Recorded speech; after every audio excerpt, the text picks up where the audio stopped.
The story begins lying broken on the pavement. A dying man swears that this time he will live his life properly. With his final breaths, he vows to leave behind undeniable evidence that he existed in this world. Chaos erupts as bystanders scream for an ambulance, but Minoru Kido realizes with chilling clarity that he is going to die right here in the wreckage. As his life flashes before him, he is consumed by the crushing regret of a lonely existence devoid of friends, family, or any meaningful legacy. Fading into the darkness, he wonders if there is an afterlife waiting for him on the other side. Awakening in a lush forest, a young elf named Lys begs his father to let him forage alone, though his parents worry he is far too young at 10 years old.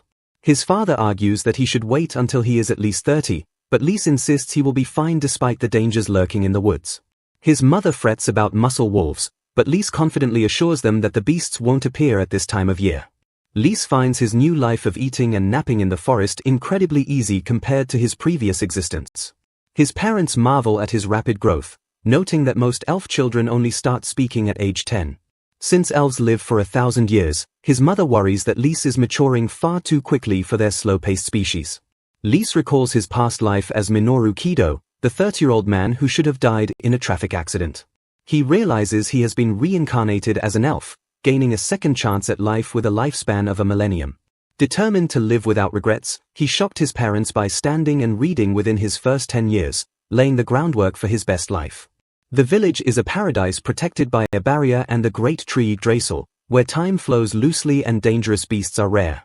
It is common sense that elves live their entire 1,000-year lives content within the barrier, never venturing into the outside world.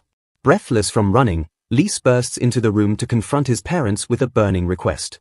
The ancient patriarch observes the boy, remarking on how energetic Klein's child is compared to the others. The patriarch admonishes Lys for his premature curiosity, pointing out that the boy only learned to speak 5 years ago. Lys' parents hurriedly apologize for their son's intrusion, but the boy remains undeterred in front of the elder. The patriarch warns that the path to the outside is precipitous, though he admits few elves have ever shown such intense curiosity. Having led for 600 years, the patriarch grimly recounts how most elves who ventured out met early, woeful deaths at the hands of humans. He stares down at Lys, emphasizing that the world beyond their forest is filled with unavoidable danger. Acknowledging Lys' exceptional intelligence, the patriarch asks one final time if he truly wishes to venture into that peril. Lys bows his head, expressing deep gratitude to his parents and the village for raising him in this sanctuary. With fire in his eyes, he declares that he refuses to stay in this small world and wants to meet people and leave proof of his existence. He looks up with unwavering determination, stating he wants to live a life completely free of regrets. Moved by the boy's resolve, the patriarch decides not to stop him from pursuing his path. He grants permission, noting with a nostalgic sigh that it has been hundreds of years since anyone dared to leave. Lys cheers in victory, but the patriarch immediately cuts him off to announce a mandatory exit examination. To leave, Lys must master the peak of elven recovery magic and attain a specific level of power within the next century. The patriarch explains that the outside world requires self-protection, so he must pass this exam within 100 years to earn his freedom. Lys calculates that 100 years sounds like an eternity, but it is merely a tenth of an elf's lifespan. He accepts the condition with a grin, thinking that this challenge will actually be great for him. The patriarch warns him gravely that this is not a test he can pass with half-hearted effort. 10 years later, a grown Lys stands before the village and unleashes a massive wave of recovery magic called Order. The patriarch stares in horror as the great progenitor tree, ancient beyond measure, is instantly and fully restored by the blast. He trembles, realizing that the boy has just performed the ultimate pinnacle of elven recovery magic. The patriarch cannot believe that Lys fulfilled the century-long promise in a mere 10 years. Bewildered by the vast power he just witnessed, he demands to know how Lys achieved such a feat. Lys smiles innocently and explains that he has been training his magic power relentlessly since he was a toddler. He reveals he started around age 5, meaning he has been training for 17 years, which leaves the patriarch speechless. Lys explains that he read in the library that human magic is decided by age 20, so he applied that urgency to his training plan. He drained his magic to near zero repeatedly to increase his capacity, treating his growth curve like that of a short-lived human rather than an elf. The patriarch stands frozen at this impossible speed, while Lys cheerfully calculates that he still has 80 years remaining before the exam deadline. Lys casually mentions that dwarfs have earth magic and demons have their own types, asking if there are manuals for those too. He reasons that with enough study and training in the forest library, he should theoretically be able to master other magic types. The patriarch stammers that while there are some manuals, almost all of them are solely for recovery magic. Lise smiles, declaring that since he has 80 years left before his exam officially ends, he intends to learn every other magic he can. The patriarch is left flabbergasted, staring at an elf who is passionately studying magic in an era where demons no longer exist.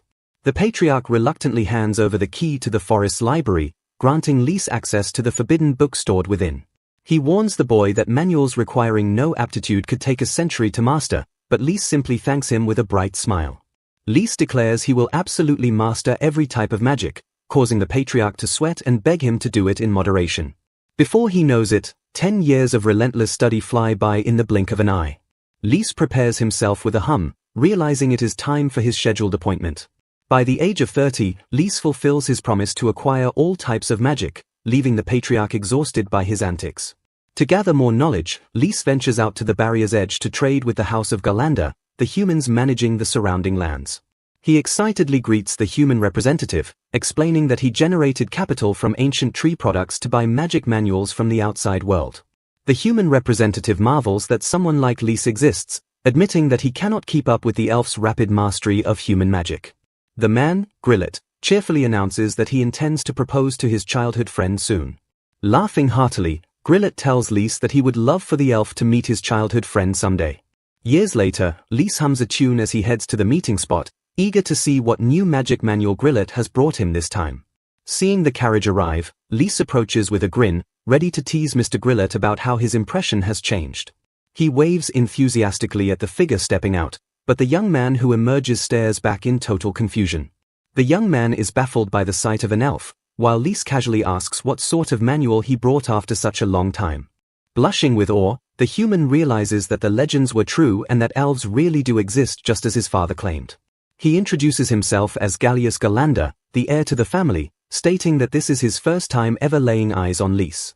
Gallius explains that his father, Grillet, often told him stories about the mysterious elf in the forest. Lise is struck by confusion, asking if Grillet is truly his father since he felt they had met only a few days ago.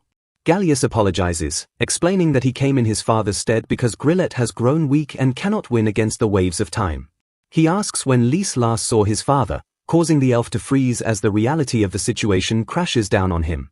Lise calculates that it has been 22 years since their last meeting, realizing he completely forgot how fleeting human lives are. Shocked, he calculates that he is now 93 years old and has only 7 years left before his 100-year deadline expires.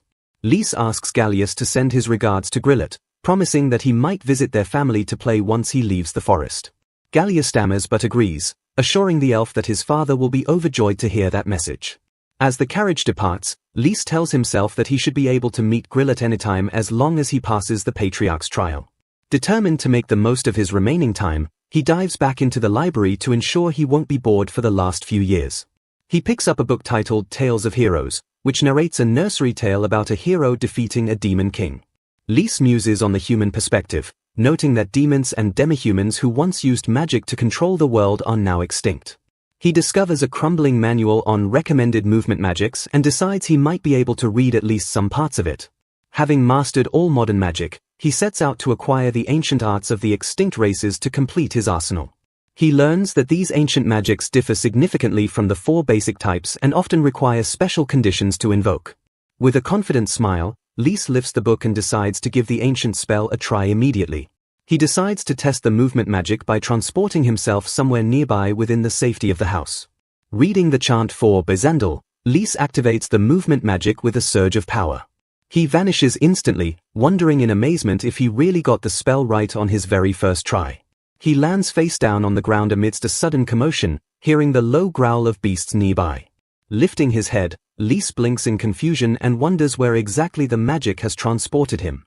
A terrifying roar rips through the air, accompanied by the metallic scent of fresh blood. An armed man shouts at him in a panic, demanding to know if he is with the guild and where the hell he came from. Lise turns with a blank expression, completely caught off guard by the chaotic situation. He wonders if he accidentally exited the barrier as he scans the surroundings to understand what is happening. His eyes widen as he spots a human child lying motionless on the ground amidst the carnage. Realizing the girl is still alive, Lys freezes as he processes this sudden, fateful encounter with a human. Lys realizes that his new movement spell has malfunctioned and dropped him somewhere completely unexpected. He scans the area and concludes with certainty that he has landed outside Yggdrasil's concealing barrier. A group of armed men shouts in confusion, demanding to know if he is from the guild and where he came from. Lys ignores their questions as he notices a pack of menacing magic beasts lurking behind the men. He spots children lying on the ground and wonders if they were the victims of a muscle wolf attack. His sharp eyes detect movement among the bodies, realizing that one of the children is still barely alive. The men curse their luck, complaining that their merchandise is damaged and now worthless. Terrified by the magic beasts and the sudden arrival of an elf, the leader orders his men to retreat immediately. They scramble to escape, desperate to put distance between themselves and the monsters before they get eaten. Lys watches them run and coldly decides that he cannot allow them to leave after what they have done. He resolves to stop them, setting aside the injured children for a brief moment to deal with the scum. Unleashing a shadow spell called Black Whip, he sends tendrils of darkness racing toward the fleeing men. The bandits scream in panic as the sticky shadows bind them, leaving them completely immobilized. Lys turns his attention back to the threat, preparing his next move with calm precision. He activates a strengthening magic to harden his body, causing his muscles to expand with explosive power. His physique transforms instantly, tearing through his clothes as he channels the raw energy of a beast. With a roar, he unleashes the beast fist, striking the air with enough force to generate a shockwave. The impact sends the magic beasts flying, crushing them under the overwhelming weight of his physical magic. Lys marvels that the beastman magic actually worked on him, having never tested it on his own muscles before. The bandits watch in trembling disbelief, unable to comprehend that an elf is using violent melee magic instead of recovery spells. Silence falls over the clearing as the men stare at the elf, their fear mounting with every second. Lys approaches the surviving child, noting that she is the only one with a faint pulse remaining. He kneels beside her, assuring himself that as long as she is breathing, his magic can save her. He speaks gently to the unconscious girl, promising that she will regain her energy immediately. Lys casts Dragon's Healing Breath, a conflux spell that combines fire and recovery magic in a dazzling display. The bandits scream in horror, mistaking the healing flames for an attack that is burning the girl alive. The mystical fire envelops her small body, seeking out every wound and burn to purge the damage. Under the roaring flames, the torn flesh knits together and the bruises vanish as if they never existed. The fire dissipates gently, leaving the girl completely unharmed and resting peacefully on the ground. The bandits gape in shock, realizing that a wound requiring grand recovery magic was healed in a split second. Lys notices a metal collar around the girl's neck and realizes it is enchanted with sealing magic. He deduces that this is a slave collar designed to explode if anyone other than the master tries to remove it. He whispers to the girl to trust him, promising to free her from the device without triggering the trap. Carefully, he begins to pour his own magic into the collar to overwhelm the existing enchantment. He casts a destruction spell called Devil's Thread, weaving his magic inside the mechanism to sever the trigger. With a quick motion, he rips the collar off and hurls it into the distance just before it detonates. The explosion rocks the air, leaving the bandits terrified that this elf just forcibly disarmed a complex magic seal. Lys stands up and turns his cold gaze toward the captured men, pondering how to punish them. The bandits frantically lie, claiming they were actually trying to protect the kids from the magic beasts. They beg for mercy, sobbing that they were about to be eaten and only wanted to help the children. The bound bandits plead with Lys to remove the spell now that the beasts are gone, hoping to slip away unnoticed. Lys coldly asks if they truly tried to help, revealing that his sharp elven ears heard their entire plan to rob the children. The men curse in panic, realizing that the legends are true and that they cannot hide their deceit from an elf's superior hearing. Ignoring their terror, Lys states that he will ask them 3 specific questions before deciding their fate. He demands to know exactly who they are and why they were being chased through such a lethal forest. Pressing further, he asks what their objective was in dragging small children into a place crawling with monsters. He offers a chilling bargain, promising that he might spare their lives if they give him straight answers. Terrified, the bandits scream their confession, admitting they are merely hired slave traders. They reveal that they were betrayed and set up by someone at the guild, forcing them to flee. Desperate for mercy, they explain they only entered the forest to escape their pursuers while delivering their merchandise. Lys listens with disgust, noting that the humans of this world are just as corrupt as the ones from his previous life. He recalls the patriarch's stern warning that he must never get involved with humans under any circumstances. He concludes that these men prove the patriarch right, viewing them as a savage and sneaky existence. Lise internalizes the lesson, vowing never to forget the inherent danger and treachery of the human race. The bandits shout that they have answered his questions and demand he remove the shadow binding immediately. Lise steps forward, telling them that they are about to forget they ever met him. One bandit stammers in confusion just before Lise activates his magic directly upon their minds. He casts Memory Burial, a potent alteration spell that completely wipes their recent memories. Leaving the dazed men for fate to decide, Lise turns his attention away from the trash. The surviving girl looks up at him with awe, asking if her savior is truly an elf. Lise confirms his identity as Klein's child, gently introducing himself to the small human. The girl thanks him for saving her but weeps bitter tears, apologizing for her failure to save the other children. Lise notices a cross-shaped scar carved into her chest and deduces it is a magic brand marking her as a slave. Tears stream down her face as she laments her weakness, wishing she had been strong enough to protect her friends.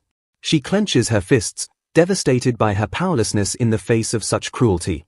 Looking at Lise with desperate eyes, she acknowledges that the magic he used was incredibly powerful. She grabs his arm and begs him to take her with him so she can become strong like him. Lise hesitates, torn between the rule to avoid humans and the fact that he has already saved her. He considers taking responsibility and bringing her back to the village, sensing a great resolution within her. Ultimately, he pulls away and apologizes, telling the heartbroken girl that he cannot help her right now. He explains that he is not human anymore, hinting at the vast gap in their existence. Internalizing his thoughts, he reflects on how elves perceive the flow of time differently than humans. To him, the 7 years remaining in his exam are nothing, but for her, it would be a lifetime of waiting. Unwilling to dampen her determination, he decides not to force her into his timeline. He leaves the bandits for the guild to find, entrusting the girl's immediate safety to the authorities. Lise vanishes into the forest, marking the start of the final 7-year countdown. He whispers to the wind that if her determination remains unchanged, their paths will cross again. The girl lies alone in the clearing, holding on to his promise that they will meet again in the future. Seasons turn into years as the great tree Yggdrasil watches over the passage of time. Rumors eventually spread of a nameless woman who rose from nothing to achieve incredible feats. Lise overhears tales of her military prowess, confirming that the girl survived and found her strength. Back in the library, Lise immerses himself in his studies, letting the rumors drift by as he focuses on his goal. A smile graces his lips as he reads, satisfied that his interference allowed her to forge her own destiny. Finally, the century concludes, marking exactly 100 years since his rebirth as an elf. Lise sits with the patriarch, who notes that the mischievous child has returned right on schedule. The patriarch observes him closely, realizing that even after a century, the boy's resolve has not wavered. He asks one last rhetorical question about what happens when a sheltered elf leaves the village's protection. He compares it to a baby mouse jumping onto a battlefield, warning Lise of the brutality of the outside world. The patriarch warns that the outcome is usually clear once you see the fire, implying certain doom for the naive. Lise steps forward with unwavering confidence, declaring that he has trained 100 years for this exact moment. He looks toward the horizon with a fearless smile, announcing that the day of his exit exam has finally begun. The patriarch asks Lise if the examination is finally over. Lise stands in the rain, acknowledging that a century of training has passed. The elder notes that the boy's wish to leave the ancient forest remains unchanged. An unseen voice interrupts, remarking that they have quite a lively child preparing for departure. Lise looks around in confusion, unable to locate the speaker despite hearing the voice clearly. The voice complains that the rascal is troublesome because he is neither inferior nor has he lost to the speaker in any way. The speaker describes Lise's ability as a degree of genius that defies words, hoping he will soon understand his own scope. A cloaked figure steps forward, deciding that she may have to look forward to testing that genius herself. Dropping her hood to reveal a young elven face, Ryab Lowry introduces herself and states she is just under 6 centuries old. Lise repeats her name in shock, recognizing the legendary figure standing before him. He recalls the rumors of a mysterious elf who appears to cure ill humans in exchange for valuable fruits. Ryab blushes with embarrassment, surprised that people actually speak of her in such a manner. Lise excitedly concludes that since she collected books from the outside world centuries ago, she must be a veteran. He stares intently, realizing that she possesses a wealth of knowledge about the world beyond the forest. Ryab explains that her examination is simple, he must survive until she runs out of magic. She adds coldly that she doesn't care if he uses recovery magic, framing the test as a raw battle for survival. Ryab requests that he not go too hard on her, despite having spent 3 centuries training for this. Lys focuses, telling himself that he can officially leave as soon as he passes this exam. Just as he begins to speak politely, he is cut off by a sudden shift in the atmosphere. Without chanting, Ryab instantly unleashes a massive earthen spear from the ground beneath him. Lys realizes with horror that she had prepared the spell beforehand to catch him off guard. He barely manages to leap away as the ground explodes where he was standing just a second ago. Ryab lectures him that humans are unfair, reinforcing the harsh reality of the outside world. She declares that humans are savage, sly, and cowardly beings who prepare spells while their enemies are distracted. Ryab warns him that talent alone is not enough to survive in the brutal world beyond the forest. Unleashing another barrage, she insists that if he wishes to leave, he must at least learn this lesson. Lys counters with Vulang, summoning his own earth magic to block her attack. Ryab notes that his spell is comparable to her earthen spear, acknowledging his quick reaction.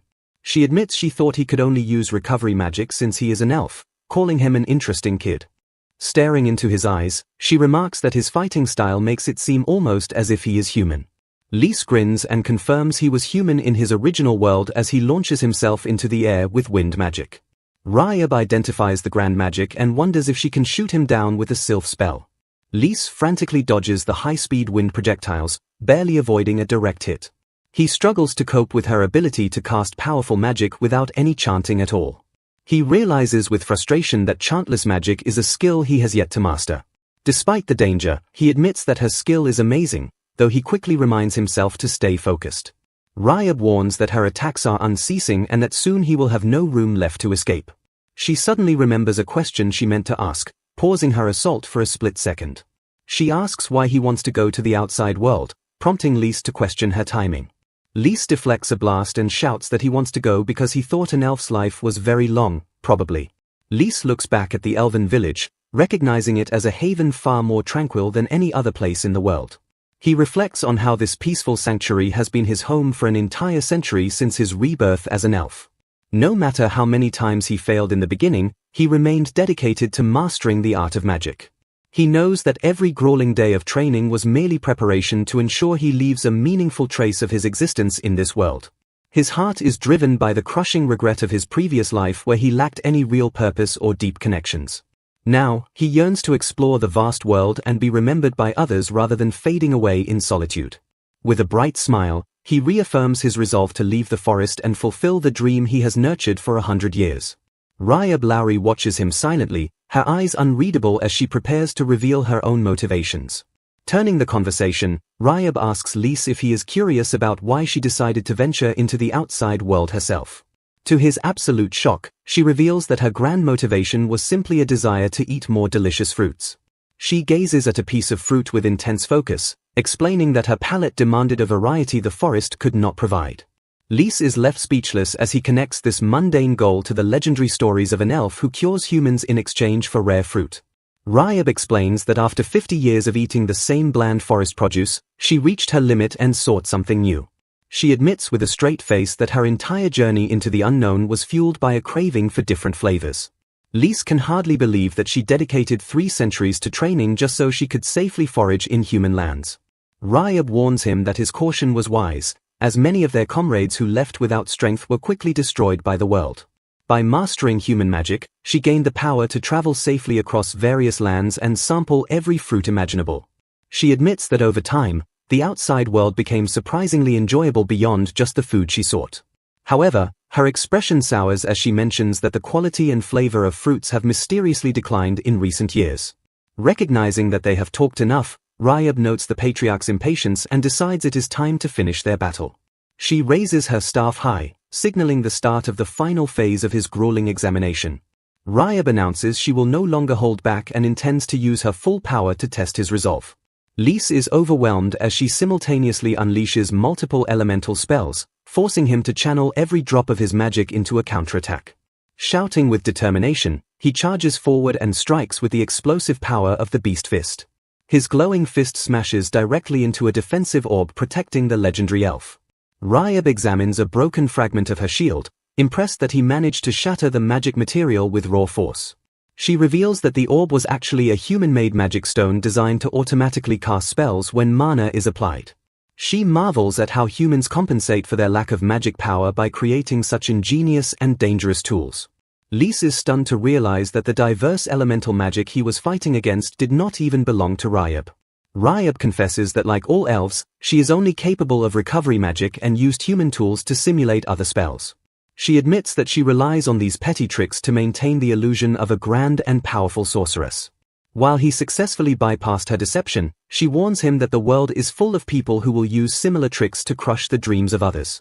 With a warm and genuine smile, Ryab congratulates Lys and officially declares that he has passed the test. Tears of relief stream down his face as he lunges forward to give the legendary elf a grateful hug. She gently pats his head, acknowledging the incredible effort he has poured into his century of preparation. The patriarch observes from the shadows, thinking that Lys' strength is so immense he could have been a terrifying demon king in another era. The scene shifts to a bustling human city where people go about their daily lives in the shadow of stone walls. A young woman with long hair walks through the market, ignored by the busy crowd as vendors call out their wares. Approaching a fruit stall, the girl with the cross-shaped scar on her chest asks to buy every piece of fruit the man has. The merchant gapes in disbelief, asking why she would waste such an incredible amount of money on fruit yet again. She softly explains that she only buys them because she remembers hearing that elves have a great fondness for fruit.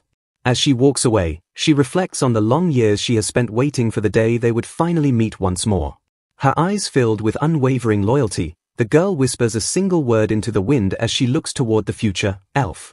High in the elven tower, Lys packs the last of his supplies while gazing out at the world he is about to enter. He runs downstairs to find his parents waiting, shouting their names with excitement as he bursts into the room. Lys proudly announces that he passed the patriarch's test, leaving his parents marveling at his incredible achievement. His mother smiles and suggests that since he has plenty of time, he should relax at home for another 10 years. Lys freezes with a strained smile, reminded once again that his parents perceive a decade as merely a short break. He shatters their laid-back expectations by declaring he plans to leave for the outside world tomorrow morning.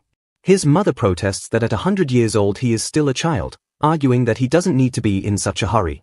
Lys counters by revealing that Ryab herself gave him approval, which immediately silences his mother's complaints. She blinks in surprise, asking to confirm that he is talking about the legendary Ryab Lowry. Lys watches his father turn to his mother, who reveals that the great mage is actually like a little sister to her. She recalls memories of when she first entered the forest to study recovery magic, hinting at a shared past with Ryab. His father listens with a look of mild surprise, having apparently never known about this connection before. His mother concludes that if someone as strict as Ryab recognizes Lys' abilities, then they have no grounds to object. His father sighs with resignation, looking at his son with a mix of worry and acceptance as he confirms Lys is really going. Lys nods firmly, but his father suddenly holds up a hand and asks him to wait there for a moment. His mother tells him to sit down so she can do some motherly things for him before he departs for a far-off land. She gently combs his hair and hands him a small accessory, explaining it is the secret to keeping her hair beautiful. She reveals it is actually a protective charm from the divine tree Yggdrasil given to her when she married his father. Tying it into his hair, she asks him to promise that if he ever messes up, he will come home before it's too late.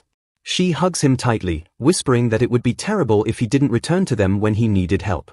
Lys hugs her back and promises to return, his heart heavy with the weight of her love.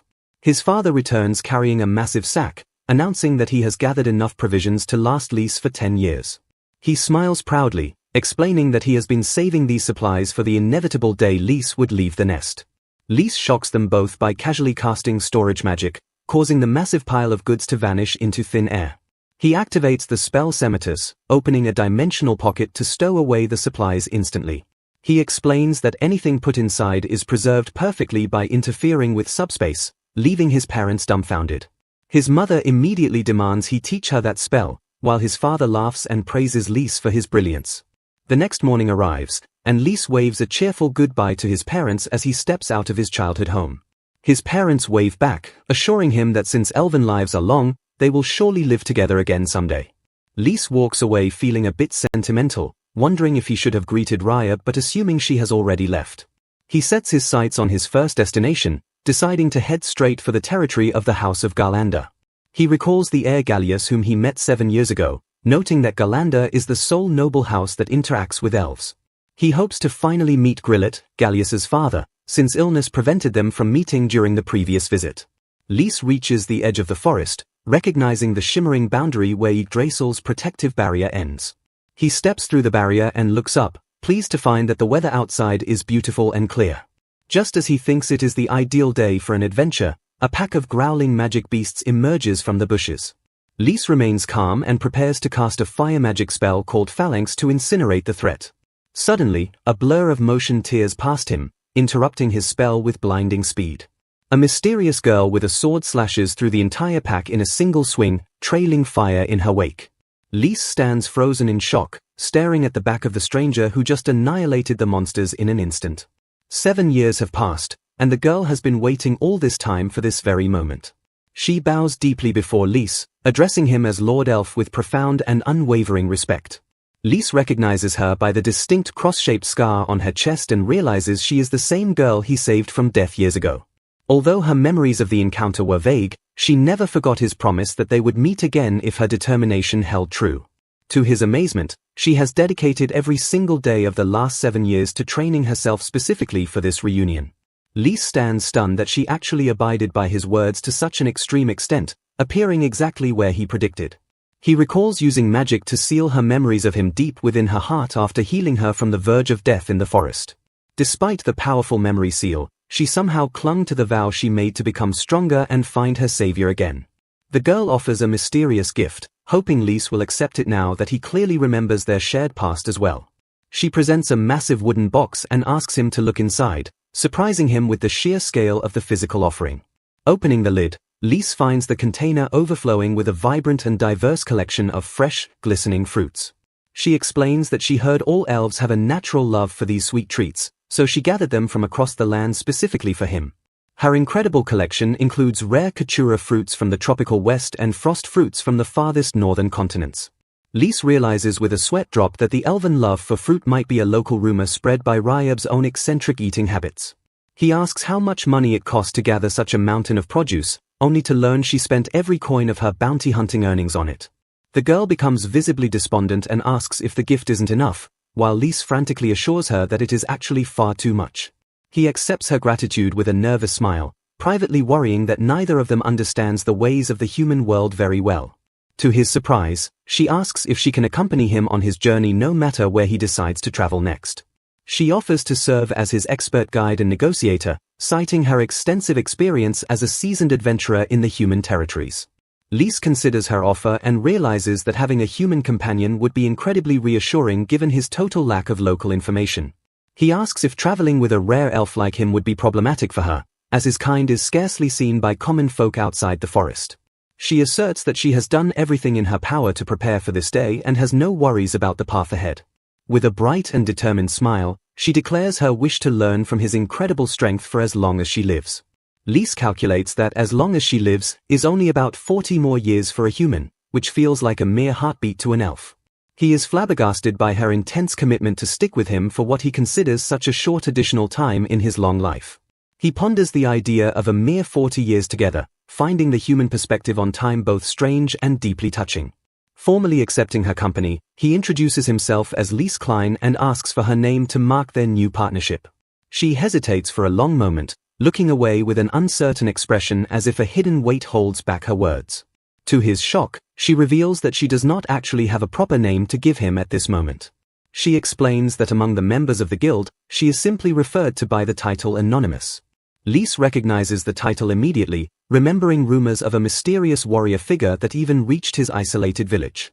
A legendary fighter who would slay magic beasts in an instant and vanish before anyone could offer thanks. He realizes with a drop of sweat that the elusive figure from the military rumors was actually this girl the whole time. Turning back to him with a serious gaze, she asks if he would be willing to bestow a name upon her himself. Lys stares into her eyes, taken aback by the weight of the request and the absolute trust she is placing in his hands. She explains that she felt as if she was truly born into the world for the first time when he rescued her from certain death. Because he saved her life and gave it meaning, she has spent the last 7 years waiting for the chance to be named by him.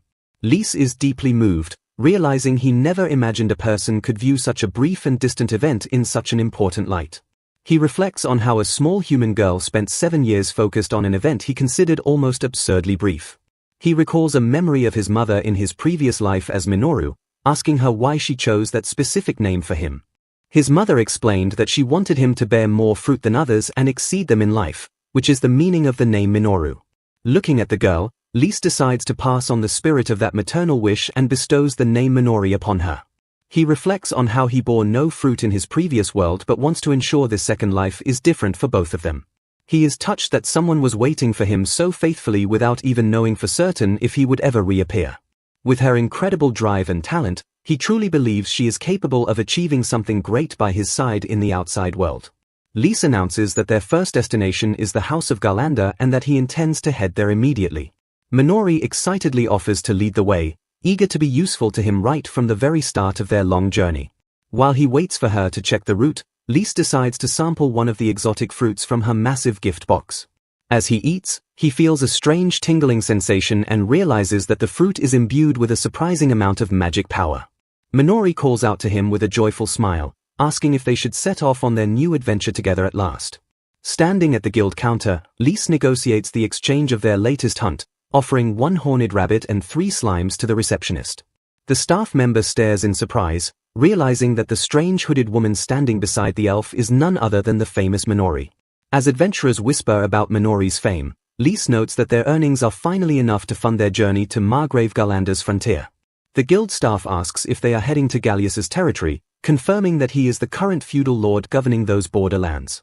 They explain that the economy has skyrocketed since Gallius took over, allowing adventurers to finally afford proper meals by hunting magic beasts. Lise stares quietly into the distance, his mind drifting back to the memories of 7 years ago. Reflecting on his journey, he realizes it has already been 3 weeks since he left the safety of the Elflands to explore the world.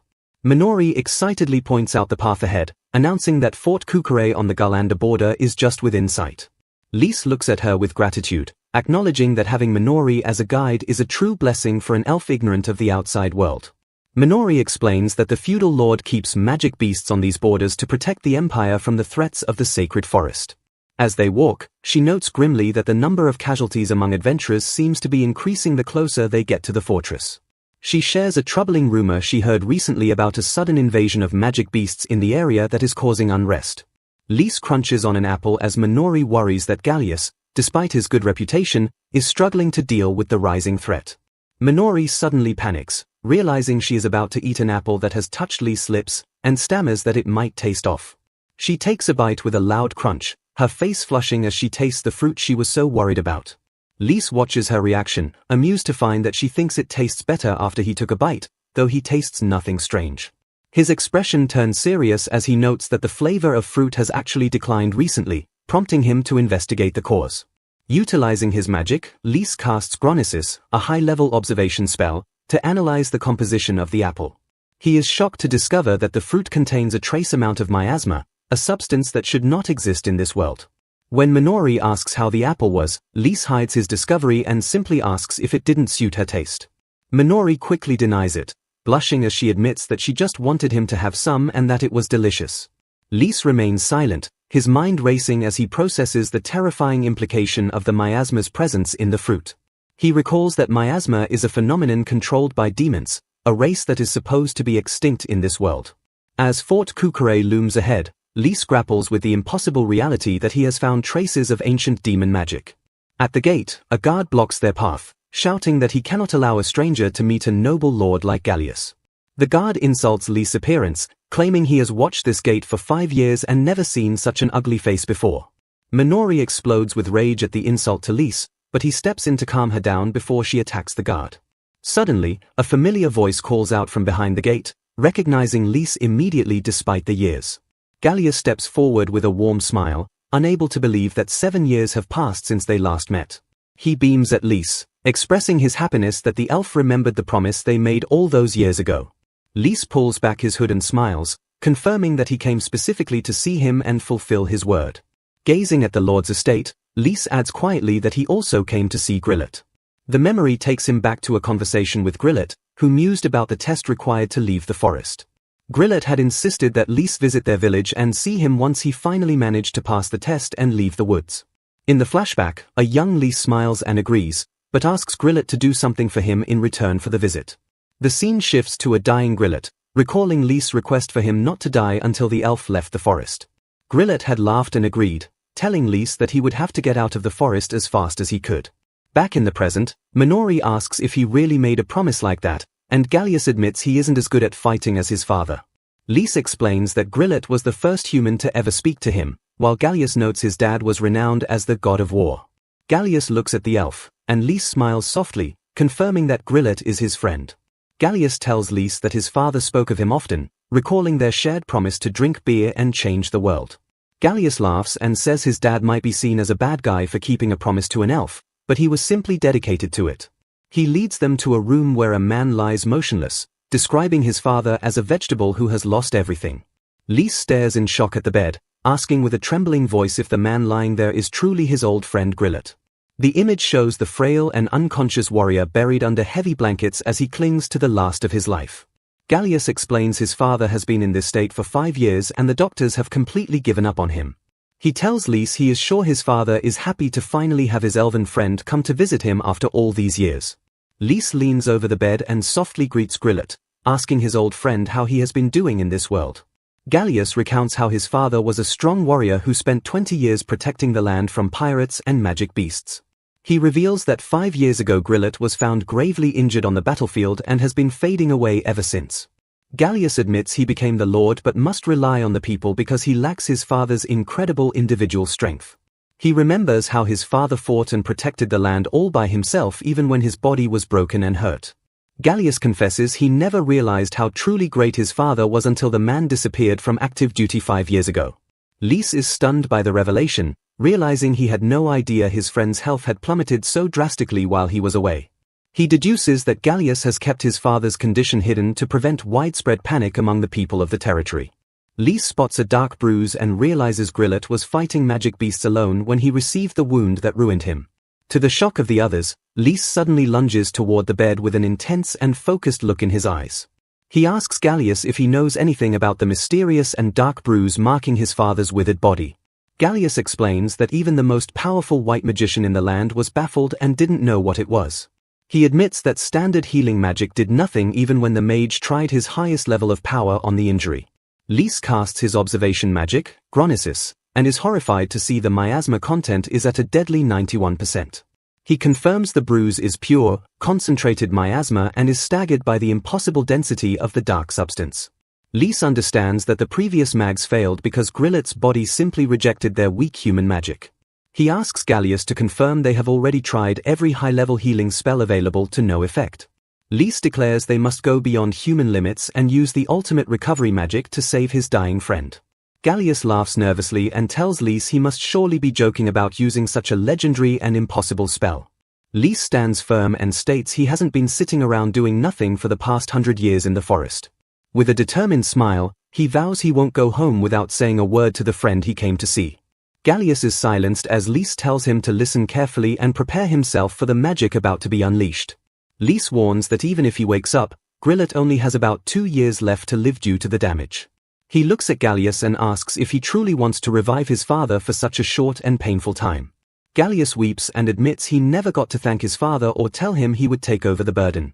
He begs Lys to bring him back, saying he has hundreds of things he still needs to say to his father. Lys nods and prepares his stance as a powerful and shimmering aura begins to emanate from his body. He thinks of the ancient legend that humans once theoretically reached the peak of this forbidden recovery art. He notes the pinnacle spell normally takes decades to master, but he is ready to cast it in an instant. Lys unleashes the ultimate recovery magic, Rieberel, with a roar of concentrated and divine power. A blinding explosion of light fills the room as the elven magic begins to purge the miasma from Grillet's body. Grillet's eyes sparkle with joy over his father's bedside. Though he could only grant his friend 2 more years of life, Lys finds deep satisfaction in successfully restoring Grillet's vitality. Gallius is overwhelmed with emotion, unable to believe that his father is actually breathing and conscious once again. Grillet wakes to find Lys standing there, remarking with a chuckle that everything feels surreal while Gallius has grown so much. Looking at his old friend, Grillet notes with a faint smile that Lys kept his promise to visit after leaving the forest. Wasting no time, Lys asks Grillet to recount the specific events of the day he was injured on the battlefield. Grillet tries to remember but explains that while Fort Kukure was under beast attack, his mind suddenly became a complete blur. Lys analyzes this fuzziness and concludes that someone used a calculated memory alteration trick from the other side. Grillet is taken aback by the mention of the other side, sensing the gravity behind Lys' cold deduction. Lys stares intently and asks Grillet if he truly believes that demons, once thought to be myths, have actually returned. He explains that the lethal concentration of miasma inside Grillet's body is undeniable proof of a demonic presence. To uncover the truth, Lys asks for permission to look directly into Grillet's memories to clear away the mental fog. Placing his hands on Grillet's head, Lys prepares to cast a sophisticated spell to penetrate the suppressed history. He activates memory alternation magic, diving into the depths of the warrior's mind to find the last thing he saw. The vision reveals a dark entity dismissing Grillet as a mere human who lacked the specific brave factor they sought. The demonic voice wonders what to do next, ultimately deciding that this human was out of luck in their grand scheme. They ordered a subordinate to rough him up slightly, intending to use constant attacks on Fort Kukure to lure out their real target. The memory fades as the demons plot to keep the fortress under siege without completely destroying it for their own ends. Back in the room, Lys acknowledges the grim reality of what Grillet saw and warns him to stay silent for now. He explains that announcing the return of demons would plunge the world into total chaos and panic. With a confident finger raised, Lys declares he has a simple plan to resolve the situation before it escalates. He resolves to track down the demon's target before they can strike again in the outside world. His eyes burn with focus as he concludes they must find the mysterious individual holding the brave factor. Long ago, a demon lord suddenly introduced the formidable concept of magic into the world. Before anyone could react, the invulnerable demon lord quickly overran and conquered over half the globe. Meanwhile, in a small village, a talentless young man fiercely dreamed of becoming an adventurer despite everyone mocking his inability to use magic. Working harder than anyone else, he eventually mastered the 4 elements and awakened a mysterious new power alongside 4 wonderful companions. Wielding this immense power, the young man known as the Brave Man set out with his party to defeat the demon lord once and for all.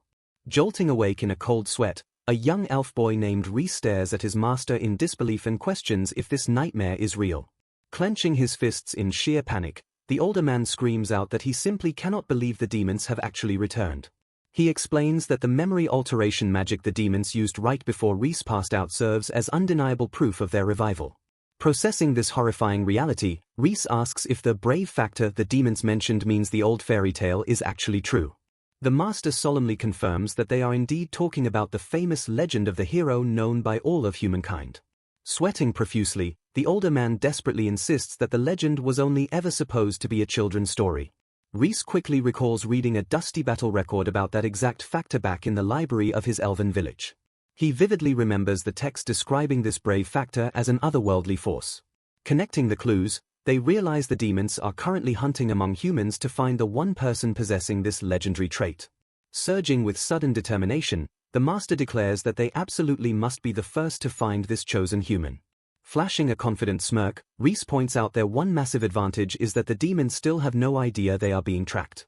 Furthermore, judging from the enemy's conversation, they are completely certain the target is hiding inside Fort Kukure. The master reflects on inheriting this territory 20 years ago and notes the massive spike in adventurers flocking here to hunt the multiplying magic beasts.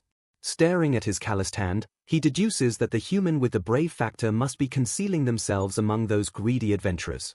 A brief silence fills the tense room before Rhys softly calls out to his master. Rising to his feet with a cheerful smile, the young elf bravely announces that he will head straight to the front lines. Shocked by this reckless decision, the master demands to know why the boy would go so far, only for Rhys to fiercely throw the question right back at him. Glaring back at the older man, Rhys insists there is no need for him to shoulder the burden alone now that they are living in the outside world. Adjusting his gear, Rhys casually mentions that he still has 900 years ahead of him and finds nothing more boring than the world itself. Flashing a cocky grin, he confidently states that falling under the control of demons is completely out of the question. 1 week later, a reserved table groans under the weight of a massive, mouth-watering feast. An older woman warmly encourages her guest to eat a lot, sparking a starry-eyed reaction from a hungry young girl. Staring intensely at the towering plates of food, the mesmerized girl practically drools as she calls the spread amazing. Seeking to break the ice, the master gently calls out and offers to introduce the girl to his family. Smiling proudly, he introduces the gentle-looking older woman standing beside him as his beloved wife, Silpha. The young girl's face immediately lights up with pure joy as she realizes this is the famous childhood friend he always talked about. Silpha nervously asks her husband Grillet if he really made a promise to introduce her to an elf long before they were married, which he happily confirms. Bowing deeply with profound respect, Silpha warmly thanks Rhys for everything he has done for her husband. Gripping her dress emotionally, she insists that no matter how much she thanks him, it will simply never be enough.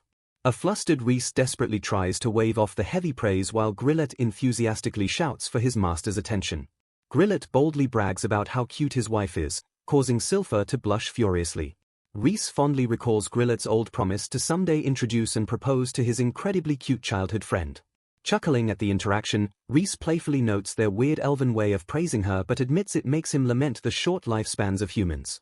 Redirecting everyone's attention to the food, Grillet eagerly asks Minori if they should finally take up the offer to eat. Rhys enthusiastically agrees while the shy Minori timidly peeks over the table and asks if she may eat as well. Devouring the meal, Minori earnestly praises the food, getting Silpha fired up to cook more since the travelers had only been surviving on magic beasts and foraged nuts. Silpha smiles warmly and notes that the energetic girl reminds her of Grillet when he was young. Minori proudly declares the meal is the best in the whole world, flattering Silpha while Grillet agrees it has always been true. Taking a bite, Grillet casually asks his master how he and the young lady know each other. Beaming with a massive smile, Minori suddenly interrupts to introduce herself as Rhys's spouse. Grillet violently spits out his drink in pure shock at the word spouse while Minori politely finishes her introduction. Blushing furiously, Rhys stammers in panic as Grillet teases his elven moves, all while Minori happily declares they will be together forever. Rhys frantically explains that he only let Minori tag along because she wanted to get stronger in exchange for teaching him about humans, leaving the girl pouting. Breaking the awkward tension, Silpha gently calls out to the pouting Minori. Smiling warmly, the older woman asks if Minori would like to try and cook something as well. Minori looks up, completely caught off guard by the unexpected invitation. She nervously admits she is only good for fighting and has never cooked, but Silpha gently reassures her not to worry. Pondering the offer, Minori remembers the old saying that the way to a man's heart is through his stomach. Rolling up her sleeves with fierce determination, she declares she will do her best if cooking can make Rhys happy. Meanwhile, Grillet leans in close to his master to whisper something private. He brings up a warning from his old chief that it is extremely difficult for humans and elves to have children together, annoying Rhys with the terrible timing. Unfazed, Grillet bluntly asks what his master plans to do about the situation. Looking down, Rhys calmly states that unfortunately, it does not matter right now. He plainly admits that, for the time being, he simply does not view Minori in a romantic light. Staring at his master with a serious expression, Grillet calls that a true pity. Rhys drops his gaze, silently acknowledging the heavy weight of reality. He reflects on the tragic truth that Minori will die long before he does. Staring softly ahead, Rhys notes that Minori is already well aware of that heartbreaking fact. In the kitchen, an overly enthusiastic Minori wields a kitchen knife like a weapon while Silpha nervously tries to guide her form. Watching her bright smile, Rhys admires how she still bravely pursues her feelings despite knowing their inevitable future. Sometime later, Grillet tells the duo he is counting on them, and Rhys cheerfully agrees as they prepare to head out. Glancing back with a confident smile, Rhys signals that they are ready. A bespectacled man warns them that their destination, the Great Circle Forest, is an uncertain place trapped right between Fort Kukure and Ritor where the beasts gather. He sternly tells them to be careful out there, prompting a serious nod from Rhys. Leaving the estate, Rhys notes that the forest seems to be the main hunting ground for adventurers taking down magic beasts. He deduces that staking out this area will let them monitor both the adventurers and the beast master, though he admits he hasn't personally entered this specific forest before. Formulating a plan, Rhys suggests they use a vacant house in the forest as their base, just as Grillet advised. Walking beside him, Minori wonders aloud if it is truly possible to find the one person possessing the brave factor. Rhys admits their only clue is the fairy tale about someone lacking elemental magic, which normally means they would have to force everyone to use magic in front of them. However, he confidently reveals that his appraisal magic should instantly tell him whether someone has the hero factor or not. Pulling her hood tight, Minori points out the daunting reality that they will still have to individually appraise droves of adventurers. She turns to him with sparkling eyes, absolutely amazed that he can use his magic to locate the hero. Reese humbly agrees, sending Minori into another swooning fit over his greatness. While she praises him loudly, Reese quietly activates his appraisal magic to check his own status. Staring at his status window reading Otherworld Reincarnated, Reese realizes that his own existence is literally a power out of this world. Reese stops in his tracks and gently calls out to Minori, prompting her to turn around with a surprised response. Looking at her seriously, he asks if she is really okay with this arrangement. Looking utterly confused, Minori asks what he means about coming all this way with him. Reese gently reminds her of their previous conversation, warning that it could take a very long time to actually find the one possessing the brave factor. He explains that they will be holed up in this isolated forest for a while and that the search might even take years. Hesitating slightly, he trails off as he considers the true weight of the commitment. He silently worries that this endless mission could completely mess up her entire, incredibly short human life. Breaking the heavy silence, Reese offers her an out by stating there is still plenty of time for her to turn back. Frowning fiercely, Minori loudly declares that she has already made up her mind. She passionately reminds him that she spent an agonizing 7 years desperately chasing after his illusion. Getting right up in his shocked face, she angrily yells that she had already told him her answer. Softening her expression, she explains that true happiness for her simply means staying by his side. Adding that she also wants to grow stronger alongside him, she leaves Reese completely speechless. Flashing a brilliant, unwavering smile, she vows to follow him for the rest of her life. Leaning in aggressively, she insists she will never leave his side even if he tells her he doesn't want her around. Overwhelmed by her sheer intensity, Reese stands frozen and stunned in the middle of the path. Blushing heavily, he covers his face and frantically wonders why her proximity just made his heart race. Desperately trying to calm his beating heart, he flinches when Minori suddenly calls out his name. Pointing excitedly into the distance, she happily announces that she can finally see the house. Trudging through the brush, Reese notes that they are about a 6-hour walk away from Fort Kukure. Curious about a house in the middle of nowhere, Minori listens as Reese explains that Grillet's predecessor used it as a vacation home before the monster population exploded. Imagining a grand estate, Minori gets starry-eyed at the prospect of staying in a noble's luxurious vacation home. Rushing ahead with high hopes, she excitedly expects the property to be incredibly luxurious. Staring blankly at a dilapidated wooden ruin with a broken door, Minori's hopes shatter while Reese flatly suggests they start by cleaning it up. Staring in pure disbelief, Minori turns pale and drops what she is holding. Noticing her utter shock, Reese frantically asks what is wrong as she stares blankly at him. Still frozen in place, the young girl quietly stammers his name while keeping her gaze cast downward. Looking at the now pristine mansion, Minori screams that he just used magic to completely clean the ruins in a single instant. Reese cheerfully agrees that the trick is handy, leaving Minori weeping as she laments losing her one chance to finally be useful to him. Casually waving his hand, he explains that he simply used spirit magic by making a temporary contract with the local spirits. Puffing his chest out with pride, the elf adds that he successfully deciphered the complex magic back when he was 78.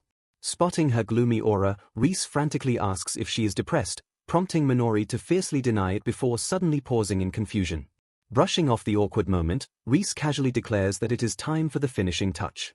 Focusing his intense power, the young elf softly calls out to the Yggdrasil sylph. A glowing sphere materializes perfectly in his open palm as he prepares to cast a powerful barrier magic. Minori stares at the glowing orb and curiously asks what it is just as Reese happily announces that the spell is complete. Flashing a confident smirk, Reese simply tells the mesmerized girl to wait and look at the results. A massive, shimmering dome expands outward from the house with a soft pop, completely washing over the surrounding trees. Pointing to the sky, Reese explains that the barrier has successfully rendered the entire building invisible to the outside world. He proudly states that neither magic beasts nor demons will be able to find them while they safely search for the one possessing the brave factor. As Reese notes that the spell is just a simple version of Yggdrasil, Minori casts her gaze downward and reflects on how he can do absolutely anything by himself. She recalls the time Reese kindly claimed he only let her accompany him because she wanted to get stronger in exchange for teaching him about humans. Gripping the wooden railing tightly, she bitterly laments that she cannot do much of anything for him despite him constantly thanking her for being there. Staring at his gentle smile, the young girl silently admits to herself that he would be perfectly fine on his own. Clenching her fists by her side, she acknowledges that staying with him is merely her own selfish desire. Delving into her dark past, she remembers how she never knew her parents and only managed to survive as a miserable slave. A vivid memory flashes by, showing Reese extending a warm hand to save her just as she was about to be brutally killed. Shunned by everyone for being a former slave, she spent the next 7 grueling years doing everything possible to gain power so she wouldn't waste the life he gave her. Steeling her resolve, she remembers how the fated time finally arrived on the promised 7th year. She recalls standing at the agreed spot every single day, desperately waiting for Reese while clinging to the memory of her savior. Smiling brightly at Reese in the present, she silently wishes she could tell her past self that her dreams finally came true. Her bright smile immediately drops as she grips her skirt, realizing that she simply cannot be happy with just this arrangement. Filled with renewed conviction, she firmly decides she doesn't want him to keep her around merely to satisfy her own selfish wishes. Looking up with burning determination, she deeply desires to do more so she can actually prove useful to him. Glaring fiercely ahead, she swears she wants to become much stronger so she can properly fight by his side. Breaking her intense silence, she suddenly calls out his name and asks if he is planning on doing something specific. Staring at him seriously, she asks if he plans to take the person with the brave factor under his protection so they can eventually defeat the Demon Lord together. Reese admits he lacks the brave factor needed to defeat the Demon Lord, meaning he will likely have to train alongside that chosen person first. He adds that he wants to do his best to stop the Demon Lord, even though he currently has no idea how far into the future that battle will take place. Minori loudly insists that he could easily defeat the Demon Lord himself, showing absolute confidence in his overwhelming power. Taking a deep breath, she nervously asks if he could train her during their extended stay in the forest. Genuinely confused by the request, Reese points out that she is already strong enough to defeat powerful magic beasts completely on her own. Clenching her hand over her chest, she firmly declares that she wants to fight the Demon Lord right alongside him. Smiling softly as he realizes her goal was always to get stronger, the young elf warmly agrees to her request. Dedicating themselves completely to their mission, Reese and Minori intensely trained together in the secluded forest. Time flew by relentlessly as their peaceful days quickly turned into long months. Before they even knew it, 2 entire years had passed since they started their isolated routine. A firm, heavy boot stomped into the dirt as someone prepared for an intense battle. Sprinting swiftly ahead, Minori fiercely called out to her master while charging toward the enemy. She confidently reported detecting 5 magic beasts rapidly approaching from their 3 o'clock position. Glaring intensely at the tree line, she pinpointed that the pack consisted of 4 B-rank beasts led by a single dangerous A-rank monster. Verifying her tactical analysis with his appraisal magic, Reese proudly noted how remarkably adept his companion had grown. Flashing a cocky smirk, he challenged the young warrior to take on the deadly A-rank beast all by herself. Without a single second of hesitation, she eagerly accepted the challenge and swore he could completely count on her. Trusting her newfound strength, Reese casually declared that he would handle the rest of the pack. Diving smoothly into the thick underbrush, the elf quietly observed the ensuing battle from a safe distance. A ferocious flock of massive, terrifying cockatrices squawked viciously as they charged forward. Conjuring powerful wind magic around her body, Minori prepared to unleash her first devastating strike. She swung her blade gracefully, unleashing a massive wind scythe named Mantis that sliced right through the approaching horde. Analyzing the strange battlefield behavior, Reese realized the surviving beasts were completely ignoring Minori's obvious killing intent. Lowering her weapon slightly in confusion, Minori quickly deduced that the monsters were actually running away in sheer terror. A colossal, menacing wild bear exploded from the shadows, proving to be the true threat that had scattered the lesser beasts. Unfazed by the towering predator, Minori calmly enchanted her sturdy sword with high-rank fire magic. Pushing her magical limits even further, she furiously ignited her blade with ultimate-tier fire magic. A roaring, magnificent pillar of flames erupted from her sword as she successfully invoked the blazing phoenix. Screaming with raw, explosive power, the young girl swung her burning greatsword with all of her might. The devastating fiery slash instantly engulfed the giant bear, completely obliterating the beast in a single, blinding strike. Panting softly to catch her breath, she turned back toward the brush and called out to her hidden master. Gripping her warm hilt, she beamed with pure pride and announced that she finally managed to control ultimate magic. Emerging happily from the bushes, Reese warmly praised her incredible growth and effortless victory over the wild bear. He gently suggested focusing on stamina training next so she could keep fighting after using such exhausting spells, earning a bashful giggle from his student. Staring closely at her radiant face, Reese suddenly realized that something about her appearance had subtly changed. Connecting the dots in his head, he quietly noted that they had been intensely training in this isolated forest for 2 whole years. Admiring her mature, confident stature, he silently acknowledged that Minori had fully blossomed into a 20-year-old adult.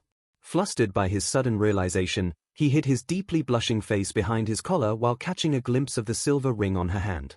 Later that day, Minori proudly presented a delicious, steaming bowl of kakatriso yakidan using Silpha's secret recipe. Digging into the hearty meal, Reese complimented her amazing cooking skills while she happily credited Silpha for all the helpful lessons. Shifting to serious business, Reese asked for news from Fort Kukure, but Minori confirmed there was still no trace of the Brave Factor or the Demon Lord. Staring thoughtfully into his empty bowl, Reese lamented that they hadn't even encountered the mysterious demons from Grillet's altered memories. Resting his chin lazily on his hand, he casually accepted that their quiet, secluded life would continue for a while longer. Suddenly sensing an incoming magical transmission, Minori eagerly rushed off to check a magic messenger arriving from the fort. Left alone at the table, Reese curiously pondered the fascinating mechanics behind such advanced magical communication tools. Bursting violently through the door with frantic urgency, a panicking Minori loudly shouted his name. Startled by her fiercely trembling hands and the crushed letter, Reese immediately jumped up and demanded to know what was wrong. Bursting with sudden urgency, a messenger frantically announces that something terrible has happened to Grillet. Adjusting his glasses with a somber expression, Gallius delivers the crushing news that Grillet does not have long left to live. He solemnly explains that the beloved lord has, at the absolute most, only 2 short years remaining. Springing into action without a moment to lose, Reese immediately decides to use teleportation magic to jump straight to Margrave Garalander's mansion. Arriving in a flash, Reese warmly greets Gallius as the grieving man profoundly thanks him for taking the time to come. Stepping into the hall, Gallius expresses his deep gratitude for their visit while Silpha gently welcomes Minori alongside them. Kneeling down to meet the young boy's gaze, Reese offers a warm evening greeting to little Vice. The young child looks up with innocent eyes and politely returns the greeting to the elf. Pointing gently down the hall, Vice informs the guests that his father is resting just over there. Guiding them toward the room, Gallius explains that Grillet is no longer conscious but begs them to at least see him one last time. Throwing the heavy doors open, a distressed Minori rushes inside and cries out for the old man. Sprinting to the bedside, the young girl leans over the covers and loudly announces that Reese has finally arrived. Approaching the quiet bed, Reese gazes softly at his old friend and offers a casual, gentle greeting. Looking down at the motionless figure, the elf quietly notes how incredibly peaceful the old man looks. Hugging his child close, Gallius agrees that Grillet's calm demeanor is a far cry from 2 years ago, having finally had the time to talk everything out. He admits that he used to fumble through his duties as a lord before Grillet properly taught him everything he needed to know. Holding Vice tightly against his chest, the tearful man expresses overwhelming gratitude for having his son in his life now. As the young boy innocently asks why his father is crying, Gallius sincerely thanks Reese for gifting them this precious time. Blushing with a mix of sorrow and nostalgia, Reese reflects that the past 2 years felt like nothing more than a fleeting moment. Watching Minori and Silpha stand strong together, he realizes that everyone else in the family has already accepted the inevitable end. Staring down at the fading man in absolute silence, Reese internally wonders if his dear friend is truly satisfied with his life. Gently grasping the old man's frail hand, Reese feels the life quietly waning away despite the presence of a faint pulse. A vivid memory of a boisterous, smiling Grillet flashes through Reese's mind as he realizes this man was his very first friend in this new world. Tightening his grip on the withering fingers, the young elf solemnly wonders when the vibrant man's hands became so terribly small. Breaking the heavy silence, Reese turns back toward the family and asks Gallius if he can be just a little bit selfish. Breaking the heavy silence, Reese turns to the grieving man and softly calls out Gallius's name. Looking up with a serious expression, the young elf asks if he can be just a little bit selfish. Wiping her tears, Silpha warmly insists that they would gladly accept absolutely anything he wants. Staring solemnly out the window, Reese gently requests to speak with Grillet one last time. Utterly stunned by the impossible request, an emotional Minori asks how he could possibly talk with her father. Grasping at a tiny sliver of hope, Gallius desperately asks if Reese truly has a way to do such a miraculous thing. Reese explains that he plans to use an ancient necromancy technique that governs the cycle of life and death itself. Lowering his gaze, he humbly requests just a little bit of time to prepare the complex spell. Curious about his master's intentions, Minori asks what he would even say if he succeeds in bringing Grillet back. Pausing thoughtfully, Rhys admits he would simply thank his old friend for everything. Trailing off, he tightly shuts his eyes and begins focusing his immense magical power. Surging with dark, otherworldly energy, Rhys claps his hands together and summons a massive, glowing sphere. A colossal, ethereal door violently bursts open upon the hillside, leaving the young elf completely awestruck. Countless glowing souls pour out of the terrifying gate to the afterlife, swirling frantically around the dumbfounded onlookers. Standing tall amidst the swirling spirits, a fully materialized Grillet appears and prompts a shocked gasp from Rhys. Hoisting his massive sword over his shoulder, the confused warrior chuckles and points out that it isn't quite his time to be there yet. Sweating nervously, Rhys quickly interrupts the old man and urges him to cut right to the chase before his few minutes run out. He frantically explains that he used a highly restricted magic to temporarily materialize Grillet's soul in the physical world. He reveals that the ancient technique, necrosis, was once used to temporarily summon the very first Demon Lord and Dragon King. Clenching his fist with burning determination, Rhys swears that he will eventually find a way to permanently revive his dear friend. Pleading with the older man, Rhys begs Grillet to patiently wait in the afterlife until that promised day arrives. Throwing his head back, Grillet bursts into booming laughter and warmly teases Rhys for being capable of absolutely anything. Stepping forward with a reassuring smile, Grillet gently tells the young elf that everything is perfectly fine. Looking down with immense gratitude, the old warrior sincerely thanks Rhys for coming all this way just to see him off. Reflecting on his long life, Grillet proudly declares that he successfully protected Fort Kukure and spent his final days surrounded by his loving family. Staring happily into the starry sky, he smiles brightly and states that seeing his cute grandson left him with absolutely no regrets. Pausing slightly, Grillet admits that his one final, lingering attachment is his worry regarding the talking beasts and demons. Staring intensely at the horizon, he warns that humanity will be trampled in an instant if the Demon Lord revives and starts a rampage. Reaching out to grab Rhys's shoulder, the fierce warrior begs his master to promise him that he will find the true hero. Glaring with unwavering conviction, Grillet demands that Rhys guide the hero to completely defeat the Demon Lord. Staring deeply into the young elf's eyes, Grillet solemnly declares that Rhys is the only person he can trust with the entire future of humanity. Overwhelmed by the heavy burden, Rhys swallows his hesitation and firmly promises to fulfill his friend's final wish. A soft, relieved smile stretches across Grillet's face as he gently rests his hand against the young boy's head. Smiling confidently, Rhys assures the old man that he has nothing to worry about as long as Gallius is protecting the fort. Looking down at his own hand, Rhys quietly notes that he can still feel the faint sensation of his friend's touch. A wave of nostalgia washes over Grillet as he fondly remembers the very first time he grabbed his master's hand. Staring in pure wonder, the old warrior notes that Rhys's hand hasn't changed a single bit since the day they first met. Gently gripping the small hand, Grillet marvels at how pale and smooth the elven skin has remained after all these years. Realizing that elves don't start aging until they hit 800, Grillet comically connects the dots and freaks out over how many centuries his master has actually lived. Sharing one final, quiet moment, Grillet gazes warmly down at his eternal friend as his time in the physical world slowly comes to an end. Staring solemnly, Rhys quietly reflects that his own long life must have seemed like a mere flash to the dying man. Gripping the fragile fingers, the elf hesitates to share his own thoughts while Grillet sincerely thanks him for his tears. Passing on a message from Gallius, Grillet gently tells his master that he can finally rest and offers his profound gratitude. Flashing a bright, unwavering smile, the old warrior enthusiastically accepts his fate. Promising to find some delicious sake, Grillet vows to wait on the other side but warmly warns Rhys not to visit too soon. The very next morning, the great war god who protected Fort Kukure from magic beasts for 20 years passes away at the age of 58. Surrounded by his weeping family, the beloved lord peacefully draws his last breath in his sleep. Sitting alone on a high wall overlooking the city, Rhys notes that his friend experienced as good a death as any mortal could hope for. The quiet, bustling city carries on below, entirely unaware of the monumental loss of its protector. Watching the peaceful streets, Minori reflects on how incredibly short 2 years truly is. Staring at his own smooth palm, Rhys vividly recalls the stark contrast of Grillet's wrinkled hand and the old man's lingering words about how elves never change. Startled from his heavy thoughts, Rhys turns sharply as Minori suddenly calls out his name. Looking deeply concerned, the young girl gently asks if he wants to come inside and rest. Gazing down at her warm, youthful skin, Rhys somberly realizes that one day her hand will inevitably suffer the exact same fate. Ignoring her worried inquiry, he silently walks past the confused girl while she asks if he is okay. Brushing off her concern, he softly thanks her and insists that he is perfectly fine now.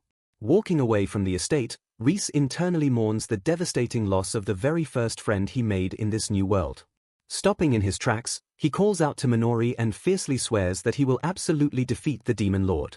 Glaring into the distance, he vows to accomplish this goal even if it takes centuries and forces him to fight the fully revived Demon Lord without the fated hero. Flashing a determined gaze, he notes that stubbornly pursuing a goal for ages is his absolute strongest trait. Lowering his eyes, he silently admits to himself that he still lacks the crucial brave factor needed to actually pull off such a monumental feat. Rushing excitedly after him, Minori beams with unwavering loyalty and happily promises to follow him wherever he goes. Marching forward, Reese silently vows to inherit his late friend's legacy and protect the very place the old man guarded with his life. Gripping his fist tightly, the young elf resolves to make Grillet's cherished sanctuary a part of his own destiny. 1 year later, Reese sits at a rustic table and eagerly anticipates the arrival of Minori Special Number 48. Bursting with pride, Minori dramatically presents a mouth-watering dish of farese steamed in white wine. Savoring the delicious bite, Reese praises her rapidly improving skills while she happily admits to using every trick in the book to make him enjoy her cooking. Reese cautiously asks if it is really okay to stop naming her dishes after Silpha, given the older woman's past instructions. Smiling softly, Minori explains that her late mentor taught her to wholeheartedly support the people she cares about most. Brimming with confidence, she eagerly plans to show off her massive collection of original recipes when she eventually reunites with Silpha in the afterlife. A pair of quiet tombstones stand side by side, marking the tragic reality that Silpha passed away exactly 1 year after her beloved husband. Flexing her culinary muscles, Minori playfully tells him to look forward to her next meal while Reese cheerfully agrees. Later that night, the young girl sleeps soundly with soft, rhythmic breaths filling the quiet room. Watching her peaceful face, Reese reflects on how the tiny child he saved will already be turning 22 by the end of the year. Gazing softly at her resting form, he silently laments the terrifying, incredible speed at which humanity moves forward. Clenching his teeth, he bitterly admits to himself that he simply does not want to accept that harsh reality when it comes to Minori. Suddenly jolting upright in his bed, the young elf snaps his attention toward the window as he detects a distant battle. Peeking through the wooden shutters, he utilizes his appraisal magic to analyze several chaotic mana signatures rampaging deep within the forest. A massive, invisible shockwave ripples violently against the shimmering barrier protecting their hidden home. Widening his glowing eyes, Reese unleashes a blinding pulse of raw magical energy into the night. Staring intensely out the window into the dark night, Reese suddenly breaks the silence and declares that he finally found them. Confused by his sudden intensity, a startled Minori gently asks her master what is going on. Spinning around with wild excitement, Reese practically shouts that he finally located their target. Flashing a massive grin at the bewildered girl, he triumphantly announces that he found the one possessing the legendary brave factor. Half a day earlier, a heavily burdened young man gasps for breath as he slowly trudges through a rugged mountain pass. An arrogant adventurer glares back at the struggling boy and angrily demands to know why they have to look after such a pathetic weakling. Sneering viciously, the leader threatens to completely ditch the boy the second they get a chance if he cannot even carry their luggage. Ignoring the harsh insults, the exhausted boy desperately huffs for air while buckling under the weight of a massive, towering backpack. Glancing back with pure disgust, the leader scoffs that the boy perfectly proves why people unable to use magic are completely useless. Pointing a threatening finger, the cruel adventurer swears he will make the boy repay them in full if he drops a single piece of gear. Gritting his teeth through the agonizing pain, the young man groans softly while his so-called comrades march lazily ahead. Trudging forward under the crushing weight, the determined boy repeatedly mutters to himself that this torture is simply part of his training. Desperately calling out to Luke, Jin begs the party to stop and warns that traversing the forest at night is far too dangerous. He frantically suggests setting up camp since it's safe during the day, noting recent reports of a mysterious mist and unusually strong monsters appearing at night. Rolling her eyes, a mage named Solala mocks Jin for being a pain and agrees with Luke's desire to finish the quest and rush home. Annoyed by the whining, Luke commands the boy to shut up while Jin desperately tries to offer a safer route using a hand-drawn map. Exuding pure arrogance, Luke reminds the group that they are a highly capable B-rank party. Sweating under the harsh glare, Jin listens helplessly as Luke cruelly tells the magicless supporter to just keep his mouth shut. Ignoring all warnings, the confident leader orders the group to march straight into the darkening woods. Trudging forward with a heavy pack, Jin tries to reassure himself that everything will be fine as long as he focuses on his assigned tasks. Glaring into the shadows, the young boy firmly vows to overcome his weakness and grow stronger. Deep into the night, the party sprints frantically through the trees as a heavily burdened Jin struggles to keep pace. Cursing in terror, Jin watches as ominous, shadowy figures rapidly close the distance behind them. Panicking as the pursuit intensifies, someone frantically screams to know what kind of freaky creatures are hunting them. Staring back in pure horror, the group realizes the pursuing beasts are absolutely no ordinary monsters. Trembling, Luke tries to rationalize the situation by claiming the magic snake and boar should merely be C-rank threats. Spinning around in desperation, the twin mags unleash a barrage of magical spells directly at their pursuers. The powerful elemental attacks strike the beasts dead on, erupting into a massive and blinding explosion of force. As the smoke clears, the adventurers are absolutely stunned to see their magic did absolutely no damage to the creatures. Trembling in sheer disbelief, they realize that only A-rank monsters or higher possess the terrifying ability to absorb magic. A tearful mage screams in panic, crying out that both her and her sister's spells are completely useless against the threat. Sweating profusely, Luke fiercely insists they are a B-rank party while Carol hysterically begs everyone to run away. Sprinting for their lives, the panicked adventurers wail that the relentless beasts refuse to stop chasing them. Glancing back over his shoulder, a terrified party member questions the horrifying black aura radiating from the monsters. Realizing the dark aura is actually dense mana, Carol deduces these are the exact weirdly strong monsters Jin warned them about. Glaring furiously, Luke commands her to shut up as she cries that they should have listened to the boy in the first place. Pointing an accusing finger, the angry leader reminds Carol that she willingly brushed off the warnings earlier too. Sobbing uncontrollably, Carol wails that they are all going to get caught and die at this rate. Gritting his teeth in furious desperation, Luke listens as a weeping Carol calls out his name for a solution. She begs him to find a way back to the fortress, warning that their dire situation is only going to get worse. A sinister shadow falls over Luke's face as he coldly mutters that it is not over just yet. Flashing a dark expression, the cruel leader decides it is finally time to write off their unprofitable asset. He casually rationalizes that they can simply buy new luggage, sending a wave of absolute shock through his confused comrades. Flashing a psychotic grin, Luke silences Carol's protests by asking if she would prefer to take the boy's place as bait. Desperately trying to save everyone, Jin points out a small animal path they could all use to safely escape the monsters. Sneering viciously down at him, Luke asks the magicless boy what the hell he even lives for. He cruelly reveals he only brought Jin along because they grew up together, openly mocking his pathetic dream of becoming an adventurer. Pulling out a highly valuable magic tool, Luke complains about wasting it while a terrified Jin weakly calls his name. Smiling with sadistic glee, Luke tells the doomed boy he can at least be useful to them in the very end. He aggressively invokes the tool's power, unleashing a devastating combination of advanced water and earth fusion magic. The spell violently crashes into Jin, crushing him under his massive pack as he screams in agony about his sinking legs. Holding a glowing orb, Luke carelessly turns his back on the trapped boy while Jin desperately asks what he is doing. Trembling with fear, the twin mags nervously agree to the sick plan of using the worthless guy as bait so they can escape. Weeping uncontrollably as they abandon their comrade, the terrified girls scream that they just want to go home. Reaching out helplessly from the mud, Jin watches as a horrified Carol turns away and sprints into the darkness. The three surviving adventurers disappear into the night, completely abandoning the crippled boy to be slaughtered. Gripping the dirt with bloody fingers, a devastated Jin realizes they could have all made it out together if they had just listened. Lying helpless in the dirt, the young boy reflects on the painful reality of his inability to use magic. Gazing into the distance, he remembers how his lifelong dream had always been to become a powerful adventurer who could save others. He fondly imagines a life spent traveling the world, defeating dangerous monsters, and protecting the innocent smiles of the people. Despite his tragic lack of talent, he has always deeply believed that being an adventurer was the absolute coolest path in life. Staring at his calloused hands, he bitterly laments that magic is an absolute requirement for adventurers and he simply cannot wield it. He reflects on how humans naturally develop magic by age 5 and hit their absolute peak around 20 years old. Recalling his past, he notes how every single childhood friend he partied up with quickly grew overwhelmingly strong at a terrifying speed. Staring hopelessly at the ground, he painfully admits that nothing ever changed for his own stagnant growth. Refusing to completely surrender his dream, he desperately trained with his sword to compensate for his devastating lack of magical talent. Pushing himself to the absolute limit, he worked tirelessly to gather information so he could still be useful to his friends.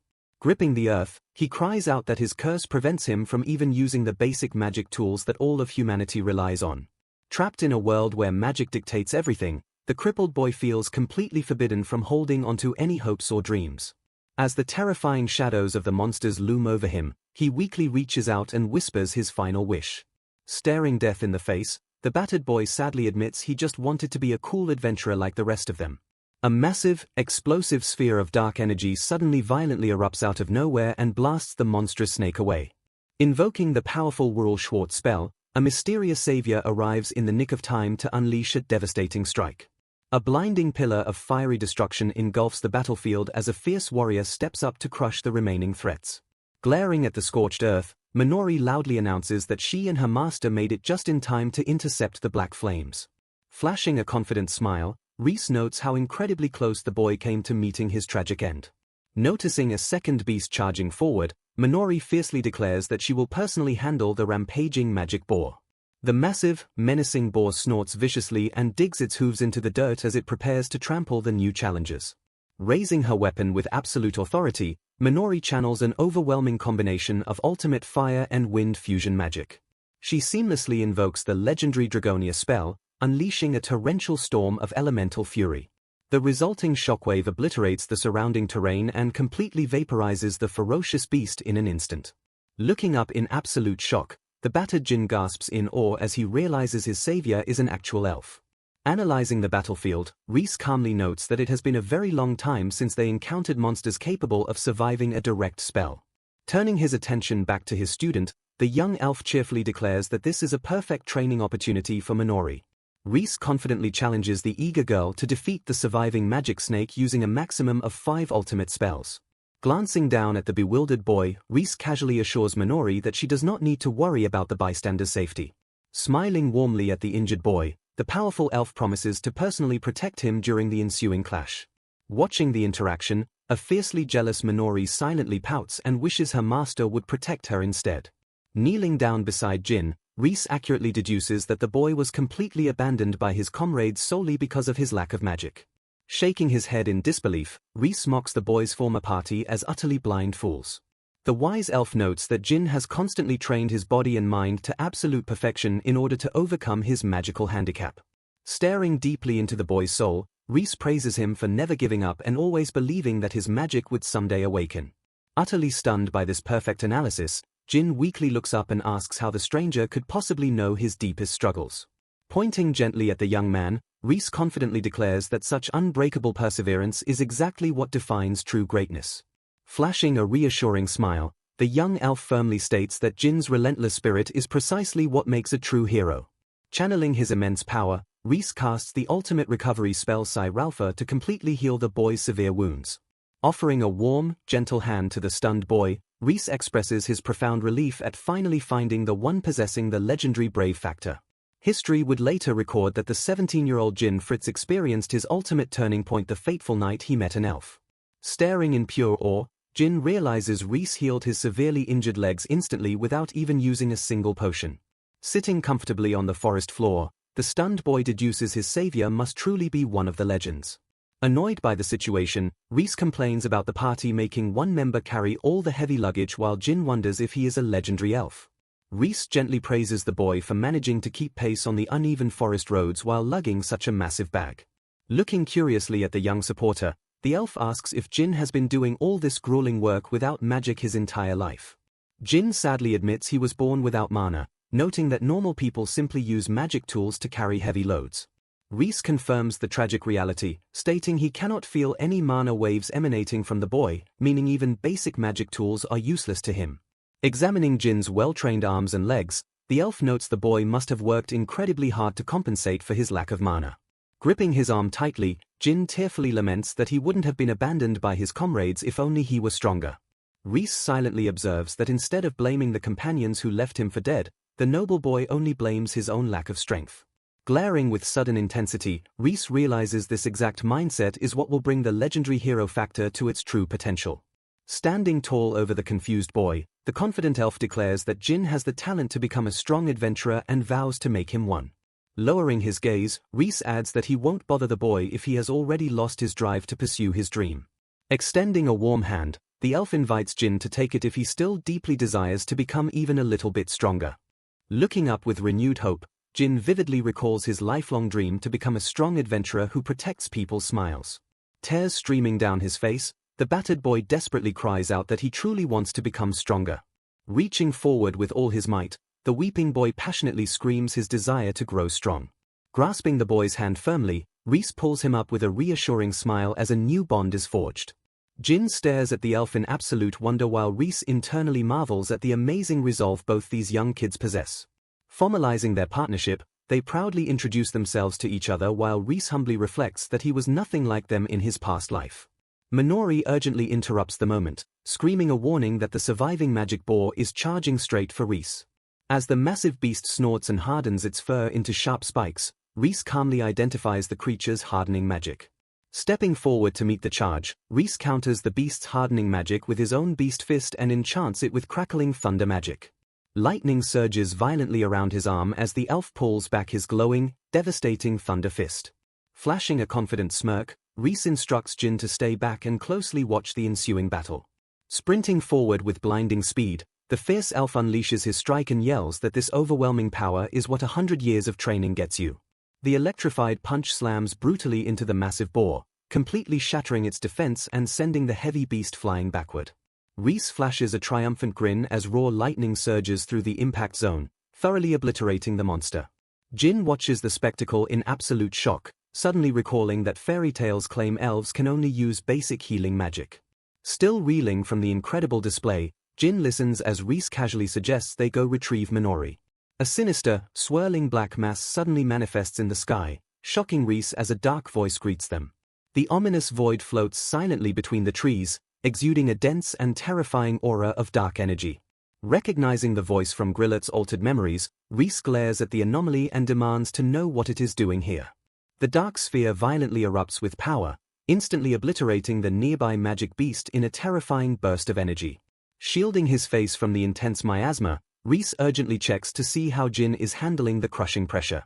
Trembling violently under the overwhelming aura, a terrified Jin barely manages to stay conscious on his feet. Stepping protectively in front of the boy, Reese confidently greets the dark entity with a fearless smile. Staring down the swirling void, Reese calmly states that he clearly remembers the entity's distinct voice. Glaring sharply at the anomaly, the elf deduces that this is the exact same being who attacked Grillet at Fort Kukure 10 years ago. Noting its much fainter appearance, Reese questions if the entity has been trapped in this strange, incorporeal form using dark magic. Deep inside a mausoleum in the Holy Forest Litor, a dark entity reveals that its soul was sealed away. The entity explains it only exists now thanks to mana from the Demon Lord subordinate, remaining trapped in this pitiful vessel. Reese vividly recalls reading that incredibly powerful divine beasts are sealed inside that exact mausoleum. Putting the pieces together, Reese realizes the soul inside the magic boar must belong to one of those legendary divine beasts. Digging deeper, the elf deduces that the Demon Lord subordinate must possess enormous mana to forcibly link a divine beast's soul to a mere monster. The dark entity casually mentions hearing that the Demon Lord's grand resurrection is scheduled to happen in exactly 3 years. Snorting violently, the boar eagerly anticipates the resurrection so it will no longer have to suffer in such an uncomfortable body. Flashing a knowing smirk, Reese points out that being trapped in a magic beast usually means the soul's existence is rapidly waning. He confidently explains that the incorporeal soul is being physically influenced by the boar vessel, meaning the entity is dangerously close to becoming a mindless beast. A sudden, explosive shockwave violently erupts from the boar, forcing Reese to swiftly grab Jin and dodge the impact. Shielding the terrified boy, Reese urgently checks to ensure Jin survived the sudden blast. Reese calmly observes that the magic beast is acting awfully willing to divulge highly classified information. A stunned Jin asks when Reese cast his spell, to which the elf proudly explains he simply used a powerful illusion magic known as Okino's. As the illusion continues to trick the beast, Jin sweats profusely and mutters that elves are absolutely crazy. Clenching his fists, Jin desperately tries to formulate a plan to exploit the divine beast's weakness despite its overwhelming power. The young boy points out that the beast's mana could run out at any moment, a tactical observation that Reese happily confirms. The boar fiercely declares it must persevere and follow orders since its life is entirely in the hands of its absent masters. Activating his appraisal magic, Reese scans the boar's status and uncovers its true name as Vritra, currently subjugated by Wava Karma. Connecting the dots, Reese recognizes Wava Karma as the acting supervisor of the fearsome Demon Lord army. Utterly shocked, the dark entity stammers in panic as it demands to know how the elf discovered its true name. Flashing a DV smile, Reese explains that he can easily extract massive amounts of information from weaker targets using his appraisal magic.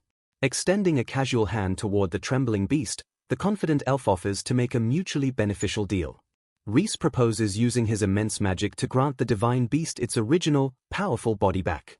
Sweating heavily, Jin frantically points out that giving a monster its body back is impossible for an elf, while Reese simply demands the beast stop hunting adventurers in exchange.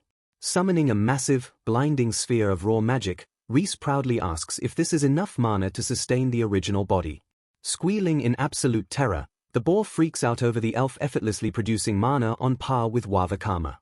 Watching the boar completely lose its mind from the shock, Reese casually notes that this display is only a mere fifth of his total mana capacity. Overwhelmed by the elf's sheer power, the beast nervously asks if Reese really won't demand anything else in return. Staring up at the sky with renewed hope, the entity softly wonders if it will truly be able to fly freely once again. Reese promises not to meddle in the beast's life as long as it avoids causing trouble, though he casually asks for a chat every century or so.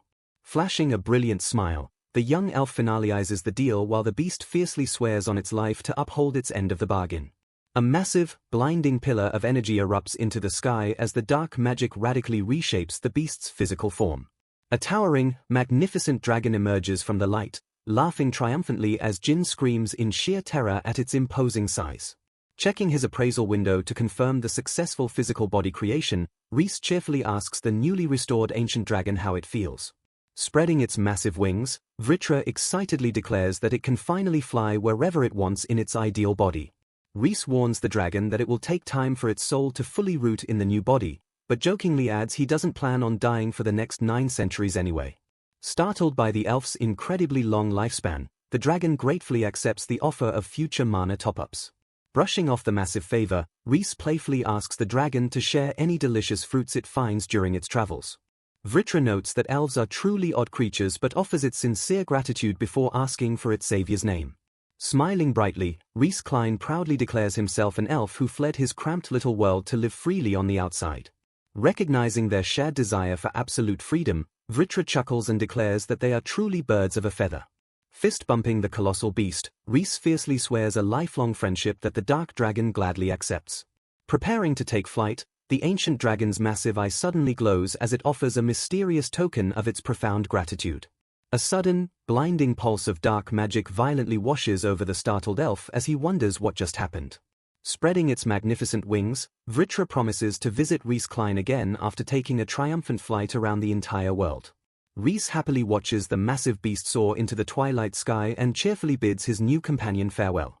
Staring at the empty horizon, the young elf quietly marvels at how incredibly fast the dragon completely disappeared from sight. Smiling warmly, Reese reflects on the absolute joy of finally making a friend in this new world who shares a similarly long lifespan. Breaking the quiet moment, an incredibly excited Minori sprints up to announce her flawless victory over the magic snake. Reese proudly praises his student's amazing growth, genuinely impressed that she effortlessly defeated the beast with plenty of mana to spare. Watching from the sidelines, an absolutely awestruck Jin deduces the young girl must be at least an A-rank adventurer to pull off such an incredible feat. Snapping his attention to the bewildered boy, Reese fiercely scolds Jin for standing around slack-jawed when there is no time to waste. A horrified Minori gasps in pure shock as Reese solemnly reveals that the Demon Lord will fully revive in exactly 3 short years. Turning back to the trembling boy, the serious elf commands Jin to listen closely to some incredibly vital information. Reese completely shatters the boy's reality by revealing that Jin possesses the dormant brave factor, making him the only person capable of defeating the Demon Lord. Gesturing dramatically toward his prodigy student, Reese fiercely vows to train Jin until he is even stronger than Minori within a single year. Utterly overwhelmed by the insane declaration, the exhausted boy can only offer a blank, breathless stare of absolute confusion.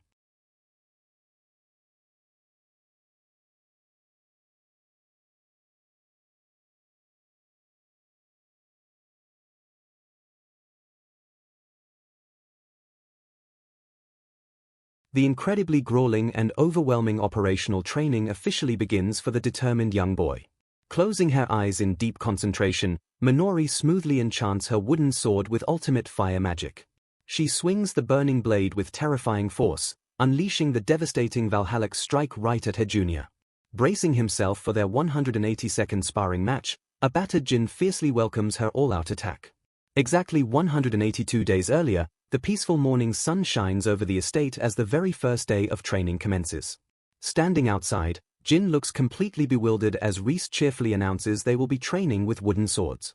Stepping closer, an intense Minori explains that the weapon is actually special training equipment personally crafted by their master. Realizing the immense value of the gift, Jin eagerly accepts the wooden sword with profound gratitude. Smiling warmly, Reese notes that while the boy possesses absolutely no actual mana, he still has the necessary vessel to hold it. The wise elf uses a simple analogy, explaining that the body's mana vessel acts like a bucket while the mana itself is the water inside.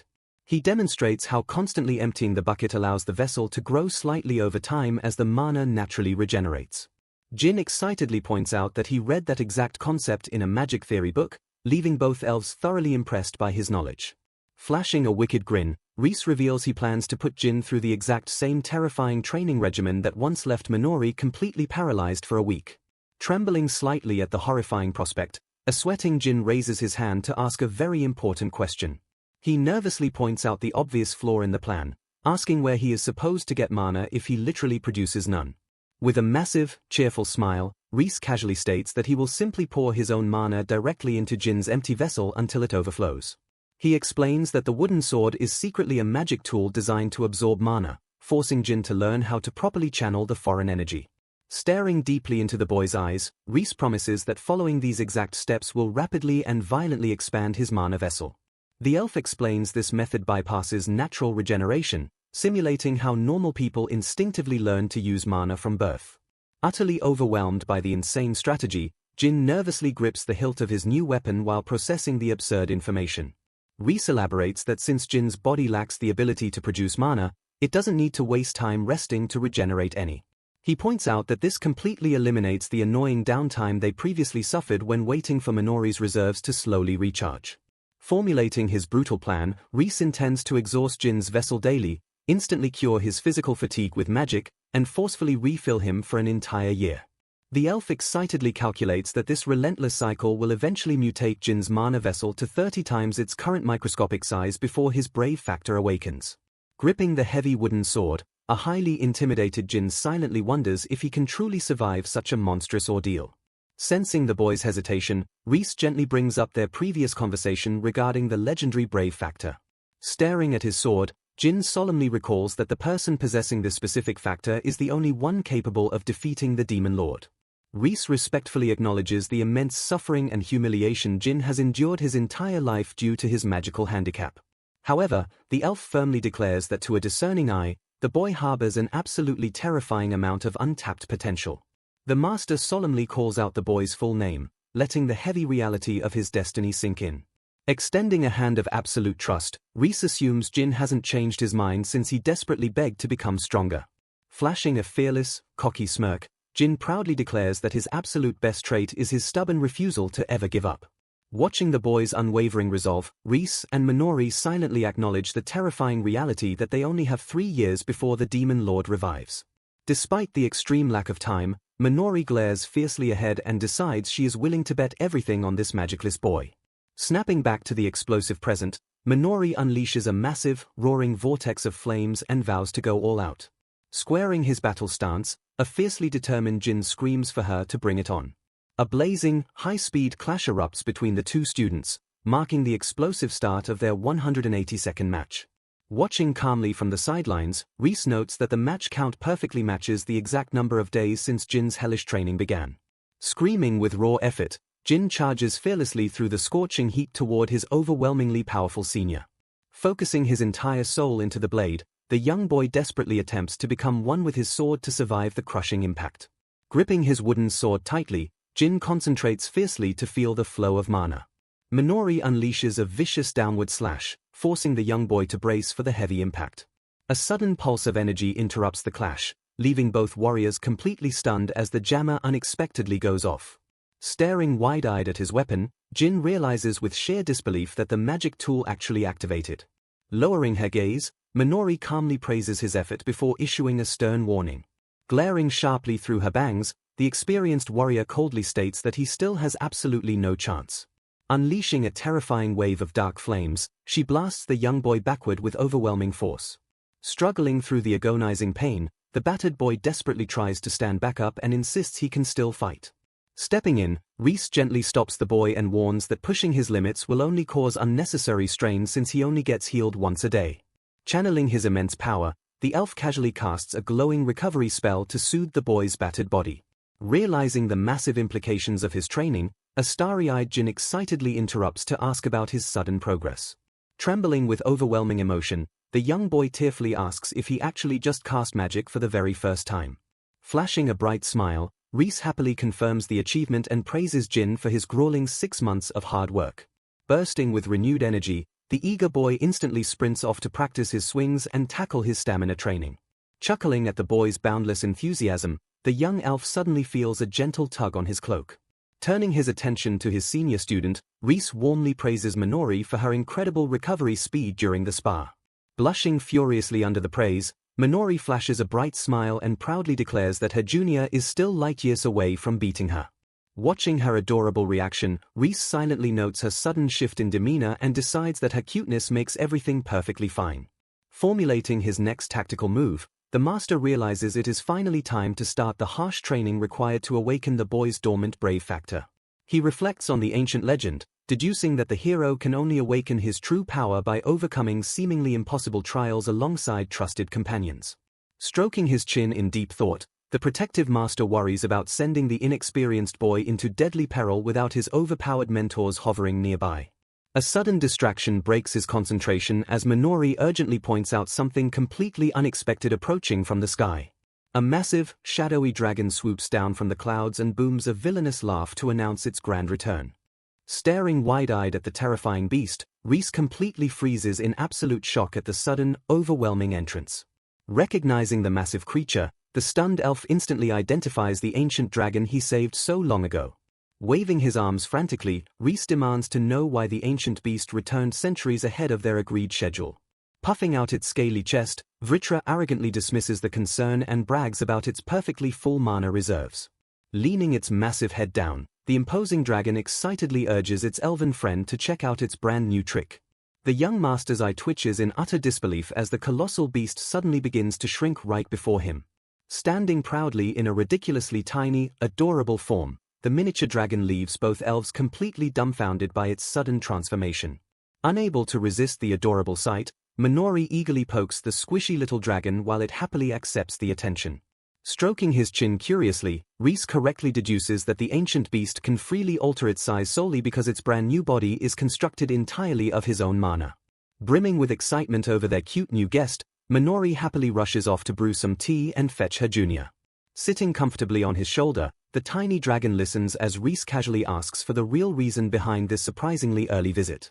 Glaring with sudden annoyance, the little beast complains that the outside world is currently crawling with incredibly obnoxious demons.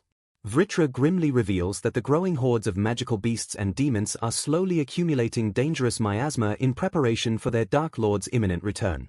The ancient dragon nods seriously, reminding Reese that he already saw those exact horrific memories back at the fort.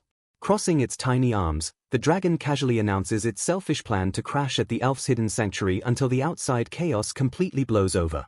Throwing a tiny punch into the air, Vritra boldly declares it will help obliterate the demon lord just so it can finally get some proper sleep in a quiet world. Sighing heavily at the absolute misunderstanding, Reese flatly interrupts the hyped-up dragon to clarify that he is absolutely not the legendary hero destined to save the world. Glaring fiercely ahead, Minori confidently declares she is betting everything on the magicless kid her master found.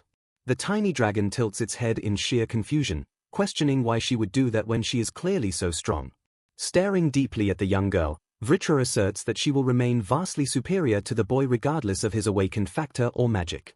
Sweating nervously, Reese frantically covers the tiny dragon's mouth and dismisses the creature's crazy ideas. Looking out over the training grounds, the elf calmly explains that humans grow at a terrifying pace and tells his companion to just wait and see. Later that evening, An utterly exhausted Jin mumbles in his sleep as he collapses after another brutal round of swing practice. Standing over the battered boy, Minori gently notes how incredibly fired up he is about his hellish training. She warmly hands him a steaming cup of potion-laced tea, warning the young hero that impatience will only dull his blade. The two warriors sit quietly together under the starry sky, taking a brief moment of respite from their grueling reality. Staring into his warm cup, Jin lowers his gaze and sadly admits that he simply cannot help his anxious feelings. He solemnly confesses that dark doubts keep creeping into his mind regarding his supposed destiny as the chosen hero. Gripping the cup tightly, the frustrated boy laments his incredibly slow progress and desperately wishes to quickly live up to Reese's massive expectations. Minori gently breaks his self-pity, curiously asking how he knows for sure that the hero from the fairy tales actually defeated the demon lord. Looking up in slight confusion, Jin quickly replies that he has read the famous story countless times since he was a little kid. Flashing a nostalgic, innocent smile, he explains how he always deeply admired the legendary hero for protecting everyone's smiles. Minori calmly points out the obvious truth that if the protagonist had failed, they would never have been called a hero in the first place. She patiently clarifies her point, leaving Jin slightly bewildered as she explains it isn't simply about a predestined hero winning. Staring confidently into the night, she asserts that whoever manages to defeat the great evil will retroactively earn the grand title of hero. Flashing a warm smile, she advises the boy to stop brooding over ancient legends and just focus on becoming the person he truly wants to be. Standing tall against the moonlight, Minori asks the young boy who he ultimately desires to become. Utterly awestruck by her profound perspective, Jin stares up at his senior and silently ponders her heavy question. Gathering his own courage, the curious boy turns the conversation around and asks what drives Minori to train so relentlessly. Minori explains that Reese solemnly swore to completely obliterate the demon lord no matter how many centuries it might take. A sweating Jin quickly realizes that if they fail, the immortal elf will simply outlive them and eventually find new companions to finish the mission. Lowering her eyes bitterly, Minori acknowledges the heartbreaking reality that an entire human life is merely a fleeting moment to an elf. She notes that her beloved master will undoubtedly cherish many different companions throughout his incredibly long past and future. Clenching her fists tightly, the young girl admits she finds that tragic truth absolutely frustrating. Glaring with fierce, burning determination, she declares her absolute refusal to leave their shared future in the hands of unknown successors. Looking back with a gentle smile, Minori vows to stay by her master's side and fight for him as long as she draws breath. Flashing a brilliant, cocky grin, she proudly deduces that everything will be perfectly fine if she just kills the demon lord herself and claims the hero title. Completely mesmerized by her unbreakable resolve, a smiling Jin earnestly tells his senior that she is incredibly cool. Exactly 1 year after his grueling training began, the sharp clang of wooden swords echoes through the field as Reese and Vritra quietly observe the sparring match. Swinging her glowing blade with terrifying intensity, Minori fiercely activates her advanced fire magic enchant to overwhelm her junior. Glaring back with absolute focus, Jin waits for the perfect moment and intensely declares that it is his time to strike. Channeling his hard-earned power, the young boy successfully activates his jammer spell as a magical circle materializes on his hilt. Refusing to let up the pressure, Minori rapidly re-enchants her blade and fiercely warns him that extinguishing her flames once means absolutely nothing. Meeting her ferocious strike head-on, Jin pushes back with all his might and vows not to let her succeed. Despite his desperate defense, the young boy silently realizes that his current power is simply not enough to settle the match. Gritting his teeth under the heavy pressure, Jin mentally admits that relying solely on his jammer spell won't be enough to defeat his formidable senior. Watching the intense clash, Vritra commends the magicless boy for mastering both swordplay and Reese's foreign mana in such a remarkably short period. Flashing a cocky smirk, Reese shrugs off the praise and reminds the dragon that he always knew humans possessed a terrifying growth rate. Leaning in with absolute confidence, the Elven Master deviously proposes a high-stakes bet regarding his student's potential. He cheerfully declares that if Jin's growth manages to genuinely surprise the ancient beast today, Vritra must grant him one unconditional favor. Narrowing its scaly eyes, the tiny dragon eagerly accepts the challenge while assuring that the terms will undoubtedly go both ways. Staring intently at the young warriors, Vritra silently wonders why humans waste their incredibly short 60-year lifespans forcing their way through such brutal struggles.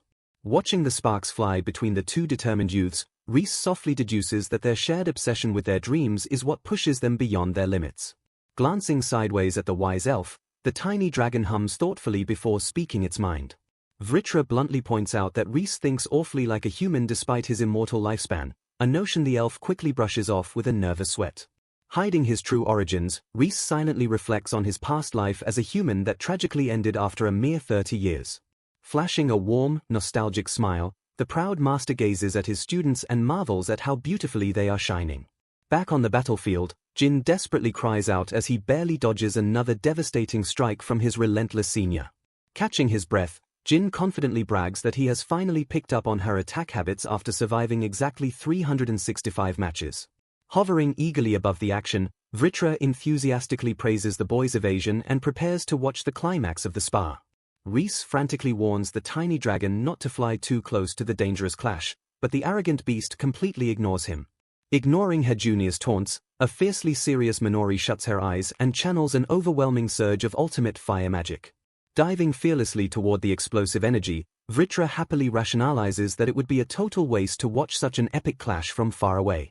Unleashing a roaring inferno, Minori swings her blade and summons a colossal, devastating fire tornado to completely engulf the battlefield.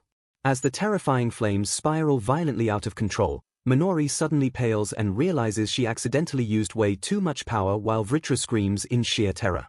Flapping its tiny wings in absolute panic, the miniature dragon wails in horror as the searing vortex threatens to roast it alive. Sprinting desperately toward the blazing inferno, Jin stretches his hand out and screams the tiny dragon's name. Plunging himself directly into the path of destruction, the brave boy grips his sword and violently channels his entire mana vessel into a massive defensive burst. The ancient dragon's eyes widen in sheer disbelief as the magicless boy miraculously steps in to shield it from the catastrophic blast. With one monumental swing, Jin completely shatters the blazing tornado, leaving both his master and senior utterly stunned by the incredible display. Rushing frantically through the dispersing smoke, a panicked Minori screams for her friends while fearing the absolute worst. Bowing her head in frantic apology, she tearfully confesses that she lost her temper and used far too much magic, nearly turning their guest into a roasted snack. Crossing his arms with an "I told you so" attitude, Rhys thoroughly scolds the pouting dragon for recklessly ignoring his earlier warnings. Sighing heavily at the absolute chaos, the elven master shifts his gaze toward his panting student and quietly processes what just happened. Staring wide-eyed at his trembling hands, Jin slowly realizes that the overwhelming power he just unleashed was absolutely not his standard defensive spell. Fluttering safely to the boy's side, Vritra cheerfully notes that Jin has finally learned to harness true magic, officially admitting defeat in Rhys's bet.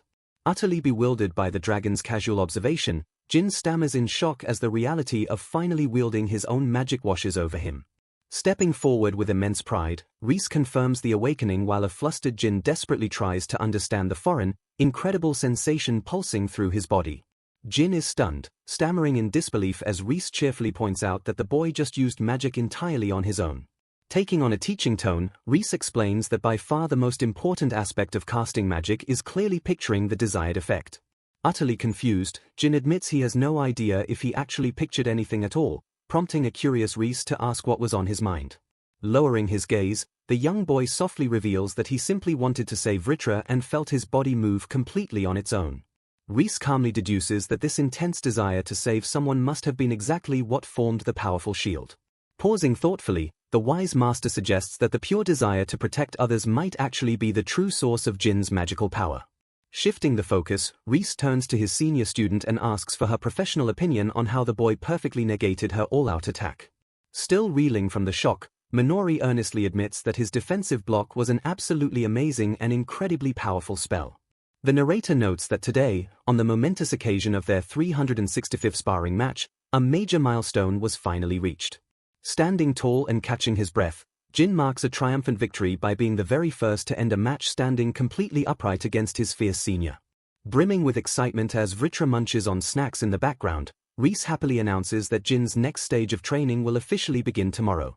The Elven Master proudly states that Jin's mana vessel has expanded incredibly since they started, meaning he is finally ready to awaken the dormant brave factor. Explaining the brutal next steps, Rhys declares that the young boy must throw himself into actual, life-threatening battles to trigger that legendary awakening. While Vritra comically steals food from Rhys's plate, the master formulates his own plan to start scouting for the future companions their hero will eventually need. Startled by the sudden change in plans, Jin urgently interrupts his master as Reese casually mentions that the boy will be hunting local monsters alongside Minori. Sweating nervously, Jin respectfully asks his master for permission to act completely alone and restart his journey as an independent adventurer. He acknowledges how selfish the request sounds, especially with dangerous beasts roaming around, but firmly states he wants to protect everyone and become a genuinely cool adventurer. Smiling brightly, Reese excitedly points out that this exact drive perfectly aligns with Jin figuring out who he truly wants to be. A flashback highlights Minori's previous profound advice, reminding Jin of the starry night she challenged him to envision his ideal self. Flashing a confident, unwavering smile, Jin firmly declares that stepping out on his own is the only way he will ever truly grow stronger. Chuckling bashfully, the young boy shyly admits he also feels like he is taking advantage of their endless hospitality by staying holed up in their safe haven.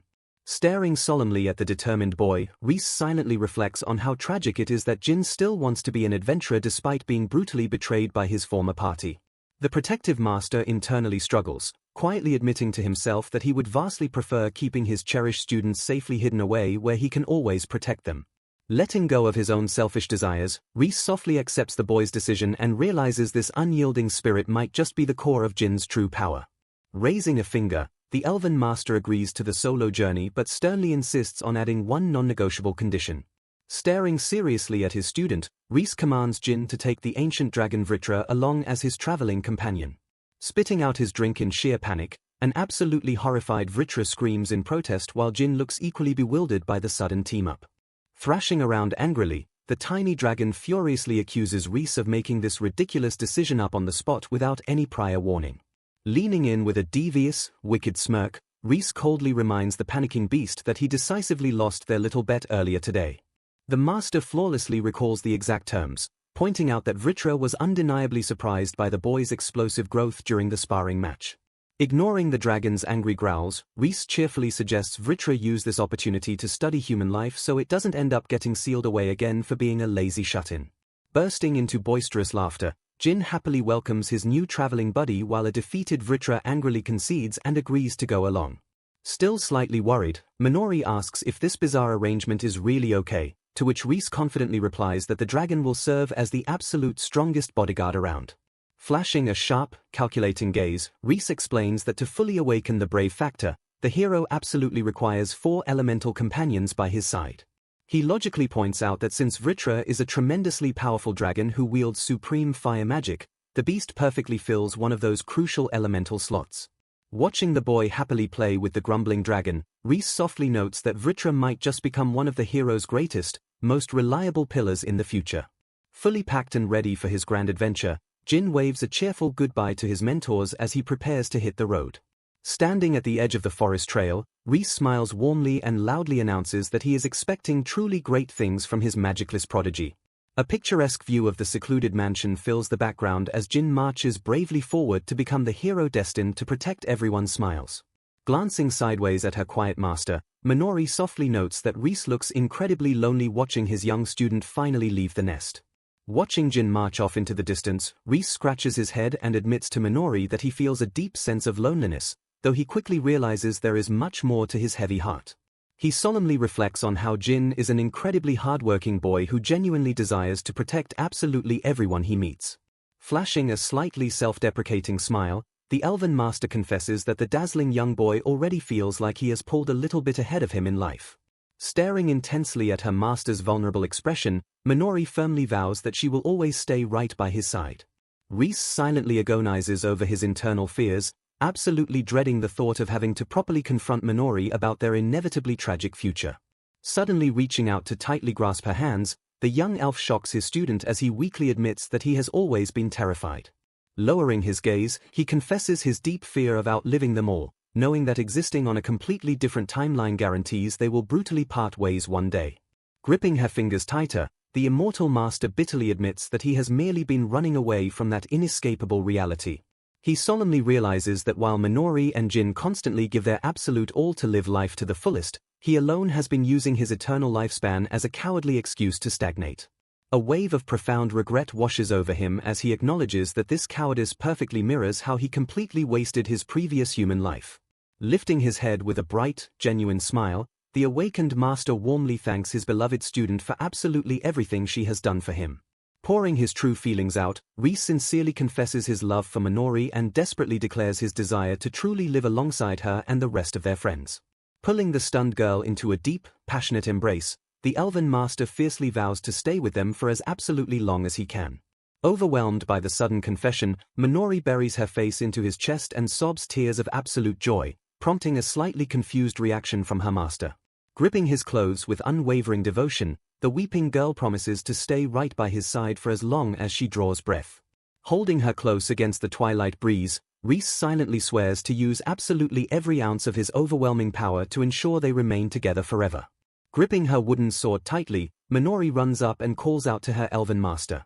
Reese turns and asks what she needs, prompting the young girl to ask if he has a moment to talk. She explains that she has been thinking about what they should do while waiting for Jin's brave factor to bloom. Blushing slightly, she admits she loved living alone with Reese but insists they cannot just sit around doing nothing. Staring out over the vast landscape, Reese seriously reveals he was thinking about heading into the demon realm known as Daos. Shocked by the name, Minori listens as Reese explains he saw the realm clearly within Vritra's ancient memories. He points toward the great circle forest of Vastira that currently surrounds them. Gesturing further, he explains that the demon king sleeps in the deepest parts of a place called Lastesia. Glaring seriously, Reese reveals that Daos is the demon world and that actual demons are hiding right inside their forest. Utterly bewildered, Minori questions this horrifying truth since demons have supposedly been extinct for ages. She points out they haven't sensed a single demonic presence, a fact Reese completely understands. The Elven Master explains the demons are actively using recognition inhibition magic exactly like the barrier hiding their own home. Stroking his chin in deep thought, Reese deduces that this powerful cloaking magic explains their hidden movements. He grimly admits that humanity is far behind the enemy because they know absolutely nothing about demon ecology or numbers.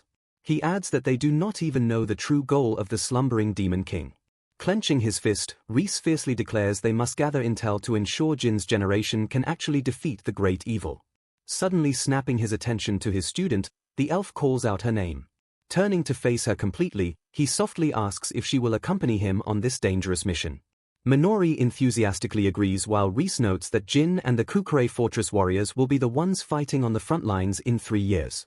Flashing a brilliant smile, Reese vows to uncover the enemy's secret so he can peacefully stay by Minori's side forever. Exactly 1 week later, the determined duo arrives at a seemingly empty spot to enact their plan. Looking around the vacant woods, a confused Minori questions the location while Reese insists they are in the right place. A sudden rustling sound breaks the silence, instantly putting the young warrior on high alert. Minori gasps in pure shock as the bisected half of a demonic beast suddenly phases right out of thin air. Confirming his suspicions, Reese casually notes that this invisible boundary is undeniably the entrance to the demon realm. Channeling his immense power, the Elven Master loudly invokes the Hellgate spell to shatter the illusion. The lush forest instantly melts away into a creepy, dead wasteland, leaving Minori completely speechless at the sudden shift in scenery. Analyzing the distortion, Reese deduces the enemy established a one-way barrier that traps anyone from walking inside normally. Minori immediately covers her mouth as a heavy, sickening atmosphere violently washes over her. Pulling his cloak over his nose, Reese warns his student that the air is saturated with incredibly dense miasma. Steeling their resolve against the toxic environment, the duo officially marches forward into the treacherous realm of Daos. 1 month later, the travelers wander through a ruined village filled with bizarre architecture and wonder why they haven't seen a single demon yet. Scanning the desolate ruins, Reese quietly questions if something catastrophic recently occurred on the demon side.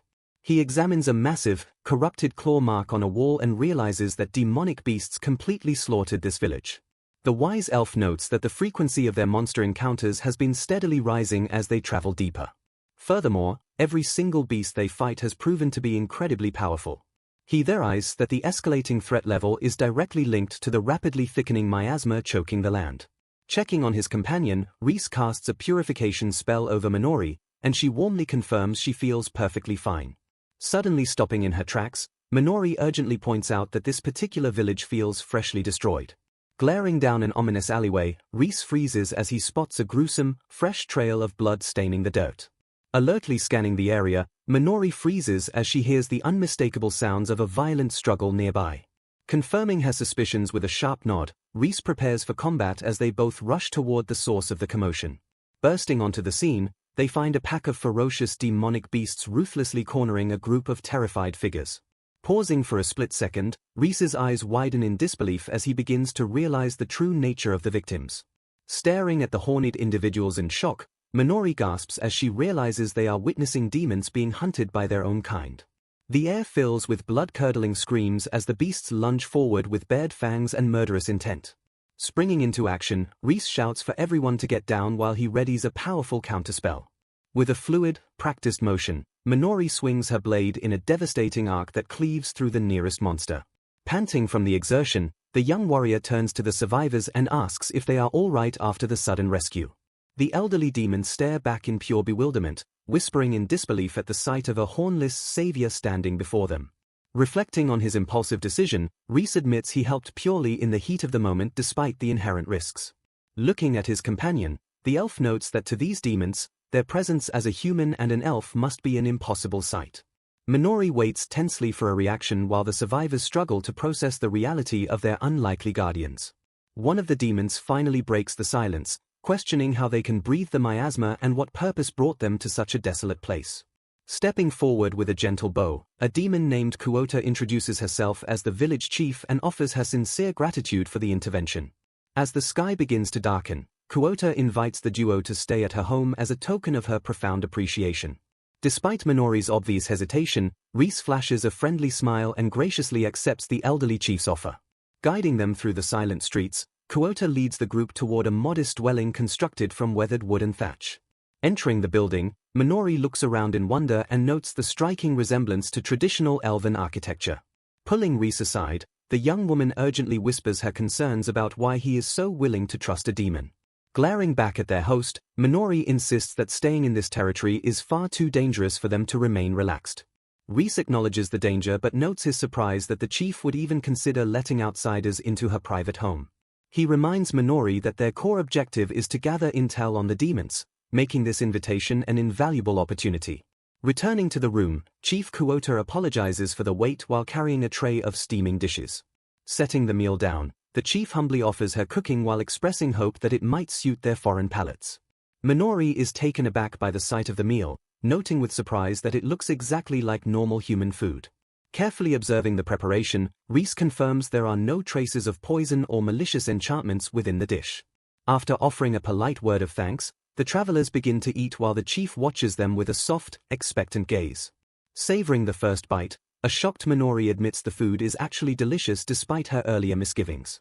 The young warrior reflects on the gentle, nostalgic taste that reminds her of the home-cooked meals Silpha used to make. Reese agrees with a warm smile, noting that the meal gives him the same comforting feeling as eating Minori's own cooking. The sudden surge of nostalgia leaves the elven master momentarily speechless as he processes the unexpected connection. Watching them eat, Kuota's eyes mist over as she softly remarks that seeing them at her table makes it feel as though her own son has returned. She explains that her son left the elderly behind and mentions that many surrounding villages were completely decimated by beasts during the migration. The chief reveals a heartbreaking reality where every single young person has abandoned their homes and families.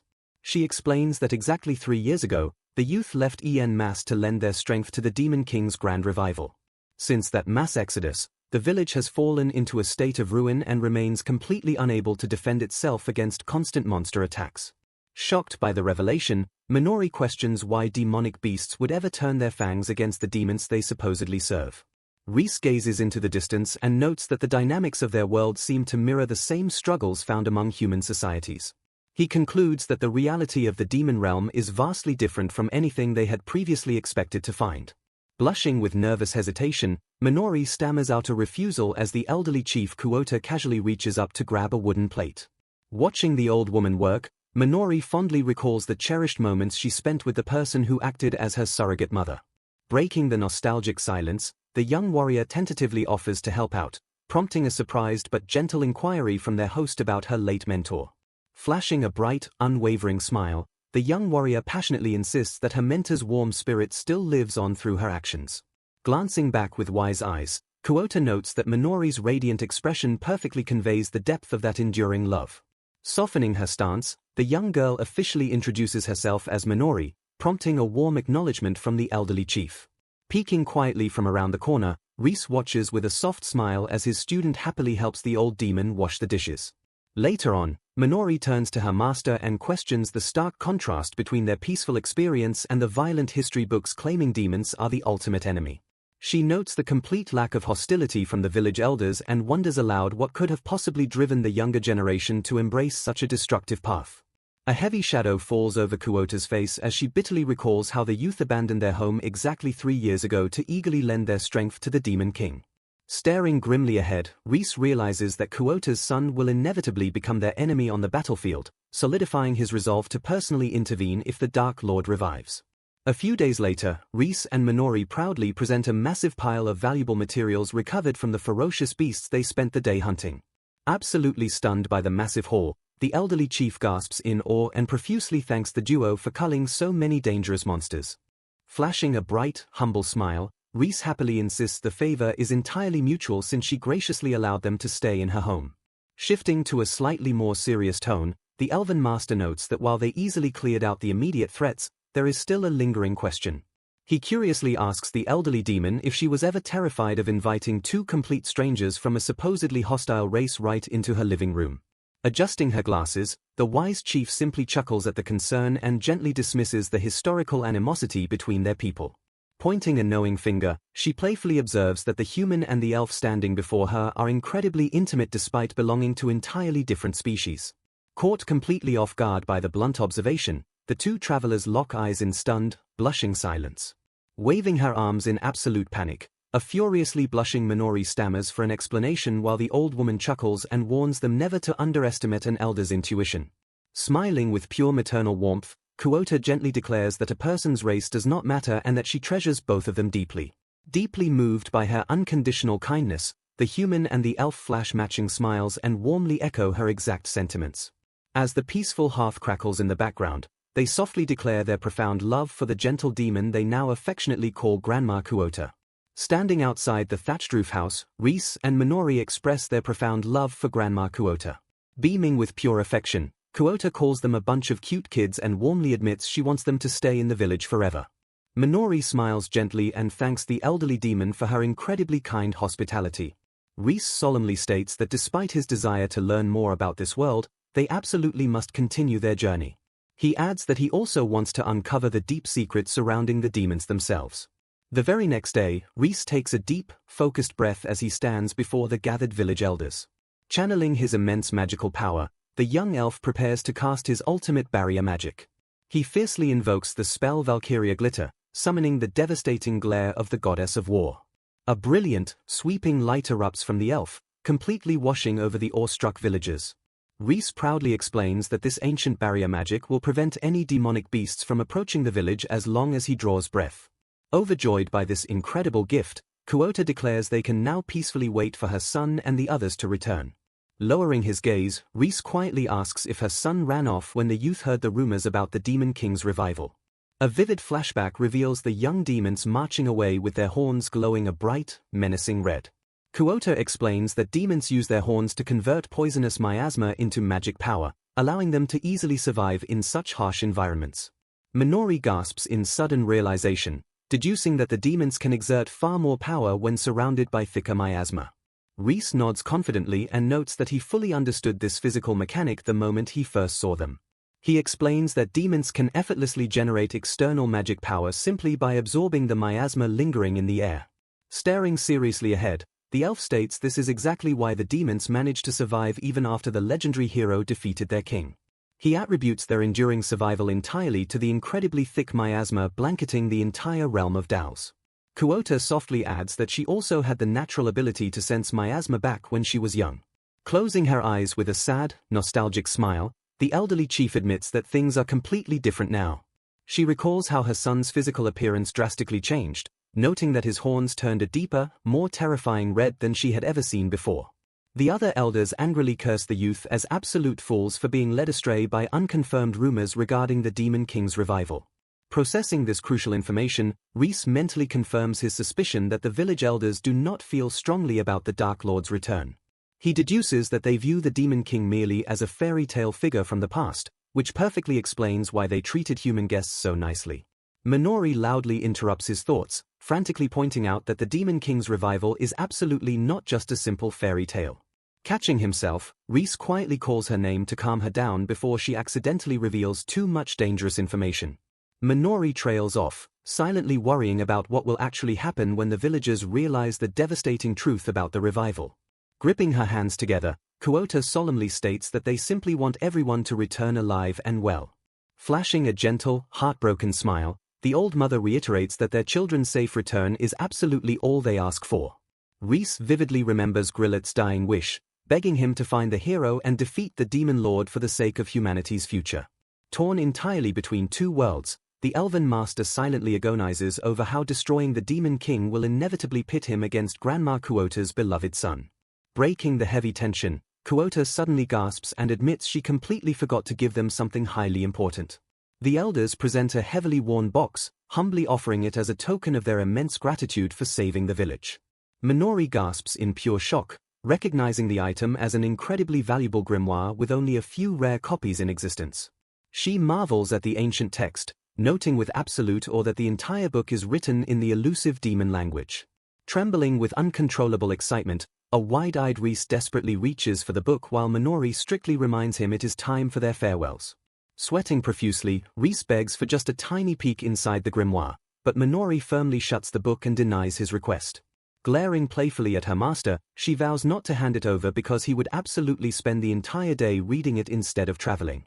Watching them bicker, the smiling elders note that Reese's desperate body language clearly proves this was the absolute best gift they could have possibly given. Handing over the ancient grimoire, the elderly chief warmly hopes the treasure proves useful to their journey. Staring at the priceless artifact, an overwhelmed Minori asks why the chief would gift them something so incredibly valuable.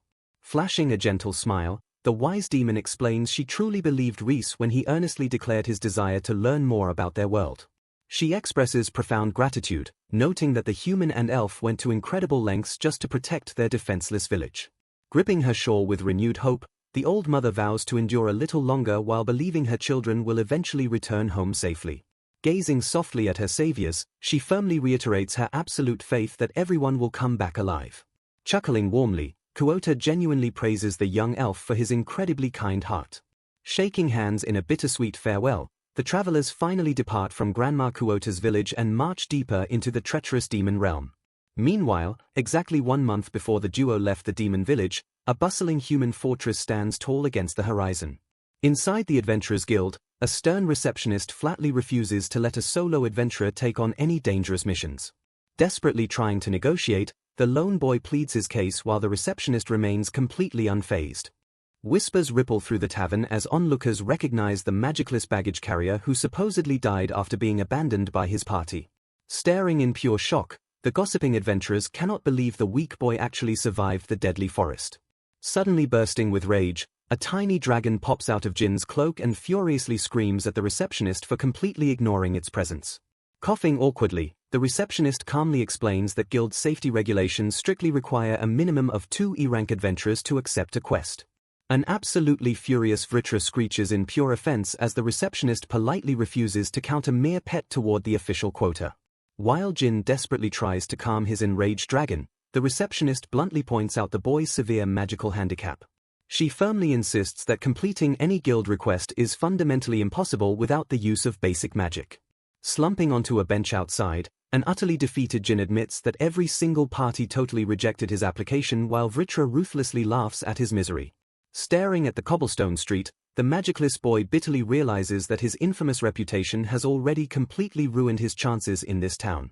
Vritra bluntly declares that absolutely no sane party would ever recruit a magicless burden, causing Jin to groan at the harsh truth.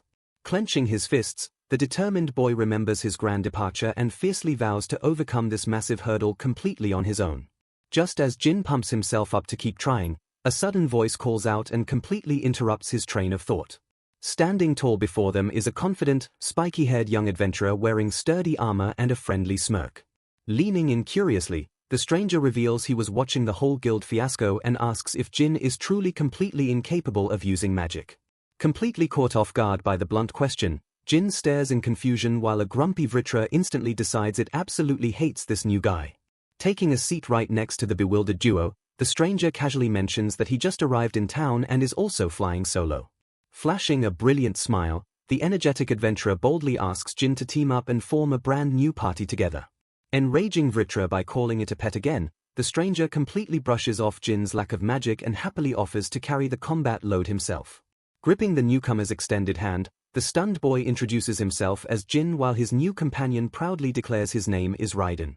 Pumping his fist with pure excitement, Raiden cheerfully finalizes their partnership and tells Jin he just needs to tag along for the ride.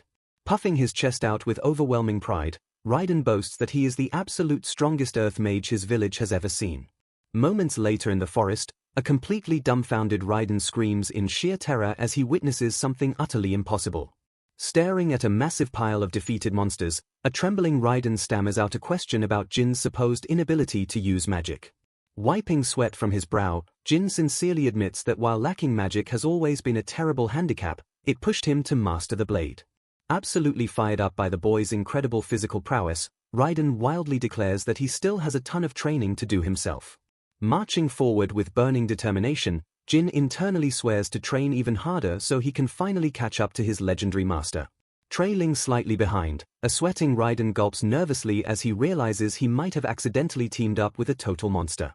As Jin happily announces his 50th kill, the Earth Mage completely panics over the terrifying reality of his new partner's overwhelming strength. Back in the bustling city, a group of seasoned adventurers drink at a tavern when a familiar face suddenly pushes through the guild doors. Smirking into his mug, a veteran adventurer mocks the arrival of Croxonaire's party, noting how they used to be famous rookies just a year ago. The men cruelly gossip about how the party's reputation completely tanked after they mercilessly abandoned their magicless porter to die. Overhearing the nasty rumors, the party's leader Luke glares furiously just as a drunkard loudly mentions seeing their abandoned porter completely alive and well. The gossip continues to spin wild tales about the magicless boy showing up at the guild and forming a brand new party with a total amateur. Exploding with pure, violent rage, Luke violently slams the drunkard into the wall and fiercely demands to know if the rumors of Jin's survival are actually true. A feral, one-horned rabbit bounds aggressively across the open plains, charging straight toward a determined Raiden. Igniting his fist with powerful magic, the confident Earth Mage fiercely welcomes the incoming beast and dares it to bring it on. Raiden violently slams his glowing fist into the ground, summoning a jagged pillar of earth that brutally launches the monster into the air. As the stunned creature sails helplessly through the sky, Raiden urgently shouts a warning that the beast is heading right for his partner.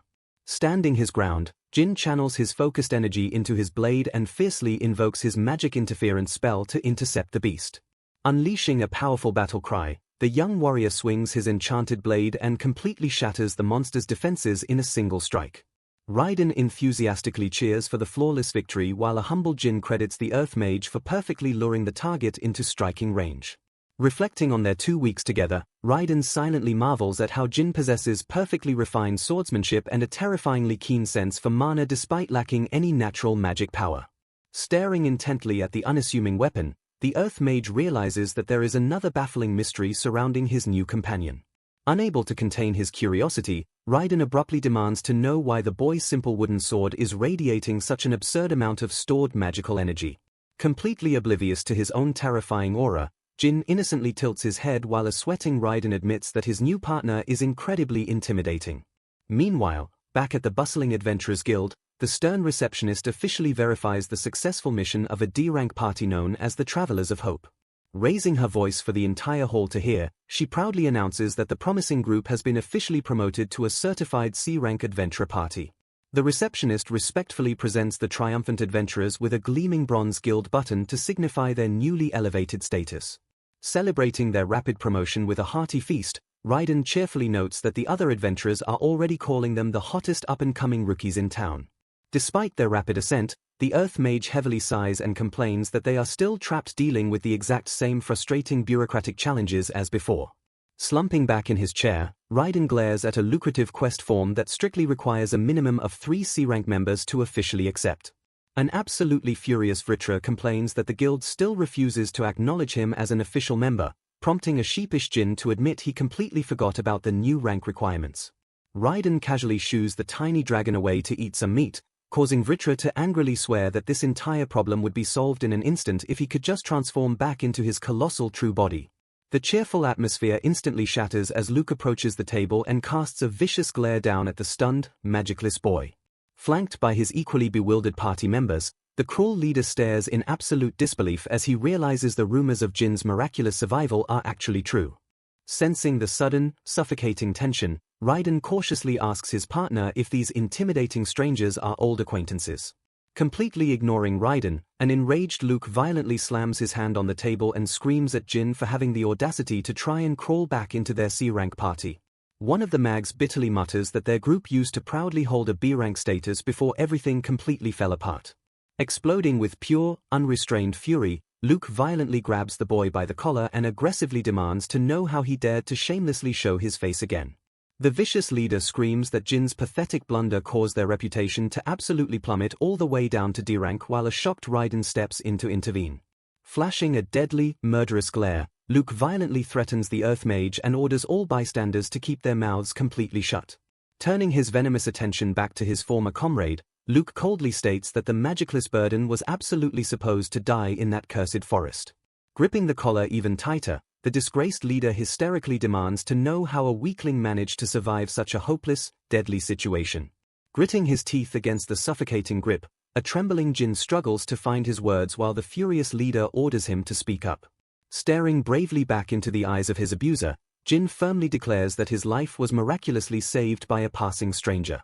Refusing to accept this logical explanation, a sweating Luke immediately calls bullshit on the ridiculous claim.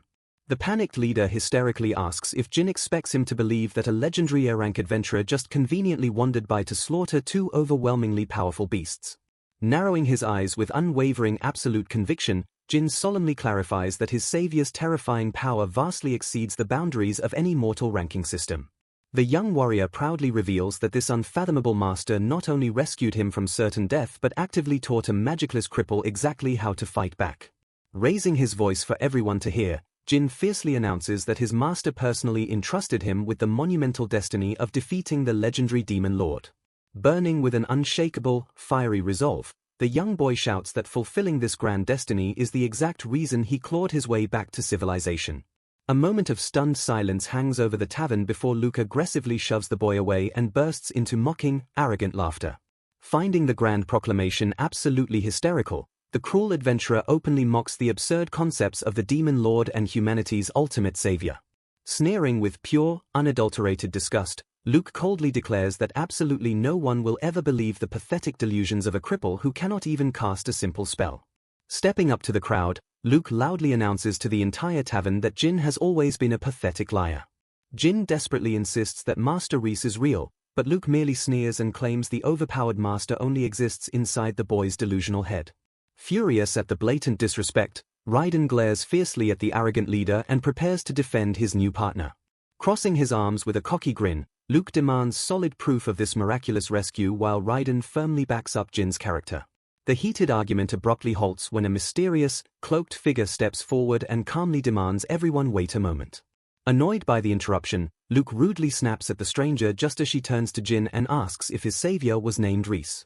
Flashing a knowing look, the mysterious newcomer reveals she knows someone by that exact name and firmly declares that the boy is telling the truth.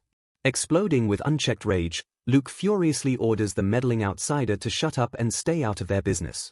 Staring closely at the stranger's hood, Jin's eyes widen in absolute shock as he notices her distinct, pointed ears.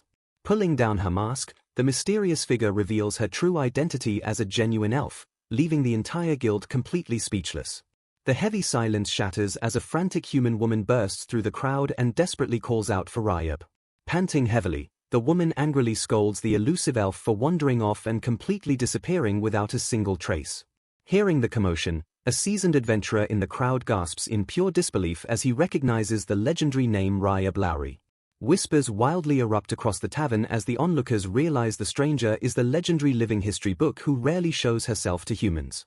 Sweating nervously, the awestruck adventurers desperately wonder why such a mythical figure suddenly appeared in their humble guild. Realizing the devastating truth, Luke's party members pale in terror as they deduce Jin's story is entirely real, prompting a panicked Luke to order a retreat. Refusing to accept his humiliating defeat, the disgraced leader violently turns on his own terrified comrades and screams at them to shut up. Completely losing his mind, A rabid Luke wins up a vicious punch and attempts to strike the legendary elf while screaming that she is just another liar. Moving with blinding speed, a fiercely protective Jin dives into the line of fire and flawlessly intercepts the brutal punch to save the elf. The chaotic brawl instantly freezes as the imposing guild master steps into the room and sternly declares that he will handle the situation. Glaring down at the disgraced B-rank party, the guild master brings up their highly suspicious missing member report from exactly 1 year ago. Narrowing his eyes with absolute authority, the guild master darkly asks if he should reopen the investigation into their abandoned porter. Defeated and utterly humiliated, a furious Luke glares silently at the floor before turning his back on his former victim. Shamed in front of the entire guild, the disgraced party completely withdraws and quietly shuffles out the door. Releasing a heavy sigh of relief, Raiden quickly turns to his partner and asks if the boy is all right after the chaotic confrontation. Catching his breath, a grateful Jin steps away from his partner and approaches the legendary elf who just saved his reputation. Bowing deeply with profound respect, Jin eagerly invites Ryab to dinner as a token of his gratitude while she humbly insists she merely wanted to help. Flashing a gentle smile, the ancient elf graciously accepts the young boy's warm invitation. Utterly bewildered by the bizarre turn of events, Raiden scratches his head but gladly goes along with the flow. Realizing his rudeness in the excitement, a flustered Jin frantically apologizes for failing to properly introduce his own team. Smiling warmly, the legendary elf formally introduces herself as Ryab Lowry, playfully noting that she is merely reaching her middle age. Gesturing gently toward her frantic human companion, Ryab introduces the young woman as Anastasia. The legendary elf proudly adds that Anastasia currently serves as her dedicated, hard-working apprentice. Sometime later, over a massive feast, Jin solemnly explains that their newly formed C-rank party desperately needs more members to accept guild requests. Slumping his shoulders, the boy bitterly admits that absolutely no sane adventurer would ever want to join a crippled magicless fighter. Shoving food into his mouth, Raiden complains that their team is heavily unbalanced since they rely entirely on basic physical attacks and earth magic. Pointing an accusing finger at Vritra, the earth mage brutally mocks the tiny dragon for boasting about being a legendary evil beast when it can barely light a cigarette. Thrashing around in absolute fury, a heavily insulted Vritra screams that his pathetic output is only because he hasn't completely mastered his tiny new body. Raiden sarcastically hopes the dragon will eventually learn to cook a chicken skewer, pushing Vritra to hysterically brag about possessing enough raw power to completely obliterate a town. Whining pitifully, the tiny dragon furiously accuses Reese of intentionally tricking him with a flawed body, prompting a fiercely loyal Jin to boldly defend his master's flawless skills.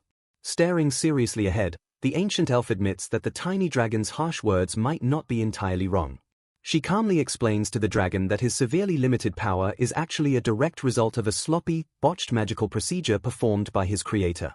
Narrowing her eyes to analyze the tiny beast, she points out a vague disturbance swirling deep within the magical circuitry running through his miniature body.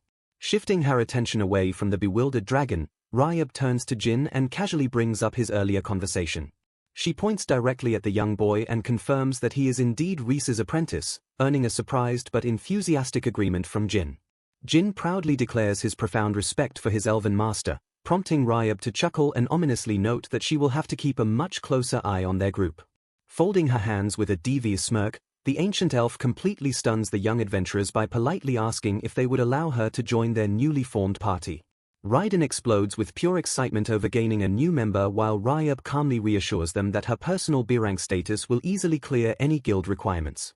Sweating nervously, Anastasia frantically volunteers to join as well while an overjoyed Raiden drags Jin off to immediately submit their brand new party application.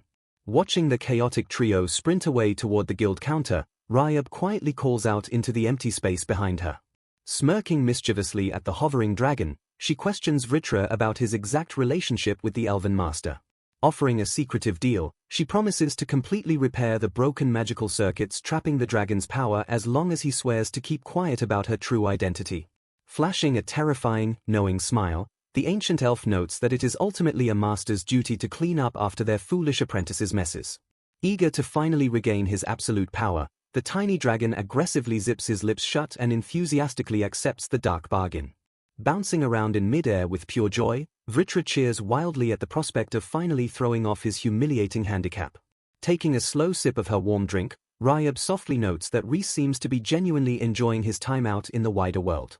Meanwhile, roughly 6 months after Reese and Minori bid their final farewells, they finally arrive at another devastated settlement deep within the demon realm. Stepping through the shattered wooden beams of the ruined village, Reese grimly notes that this town suffered the exact same brutal fate as the others. Peeking nervously from behind a broken wall, Minori whispers to her master that she recognizes the unique dialect left behind in the scattered remains. Glaring into the desolate shadows of the slaughtered village, Reese realizes with a heavy heart that his terrible premonition has finally come true. Roughly 6 months after leaving Quota Village, Reese narrates that they found only destroyed settlements and absolutely no demons during their trek through Daos. Picking up a dusty, ominous tome from the debris, Reese notes they did manage to discover several grimoires written in the demon language.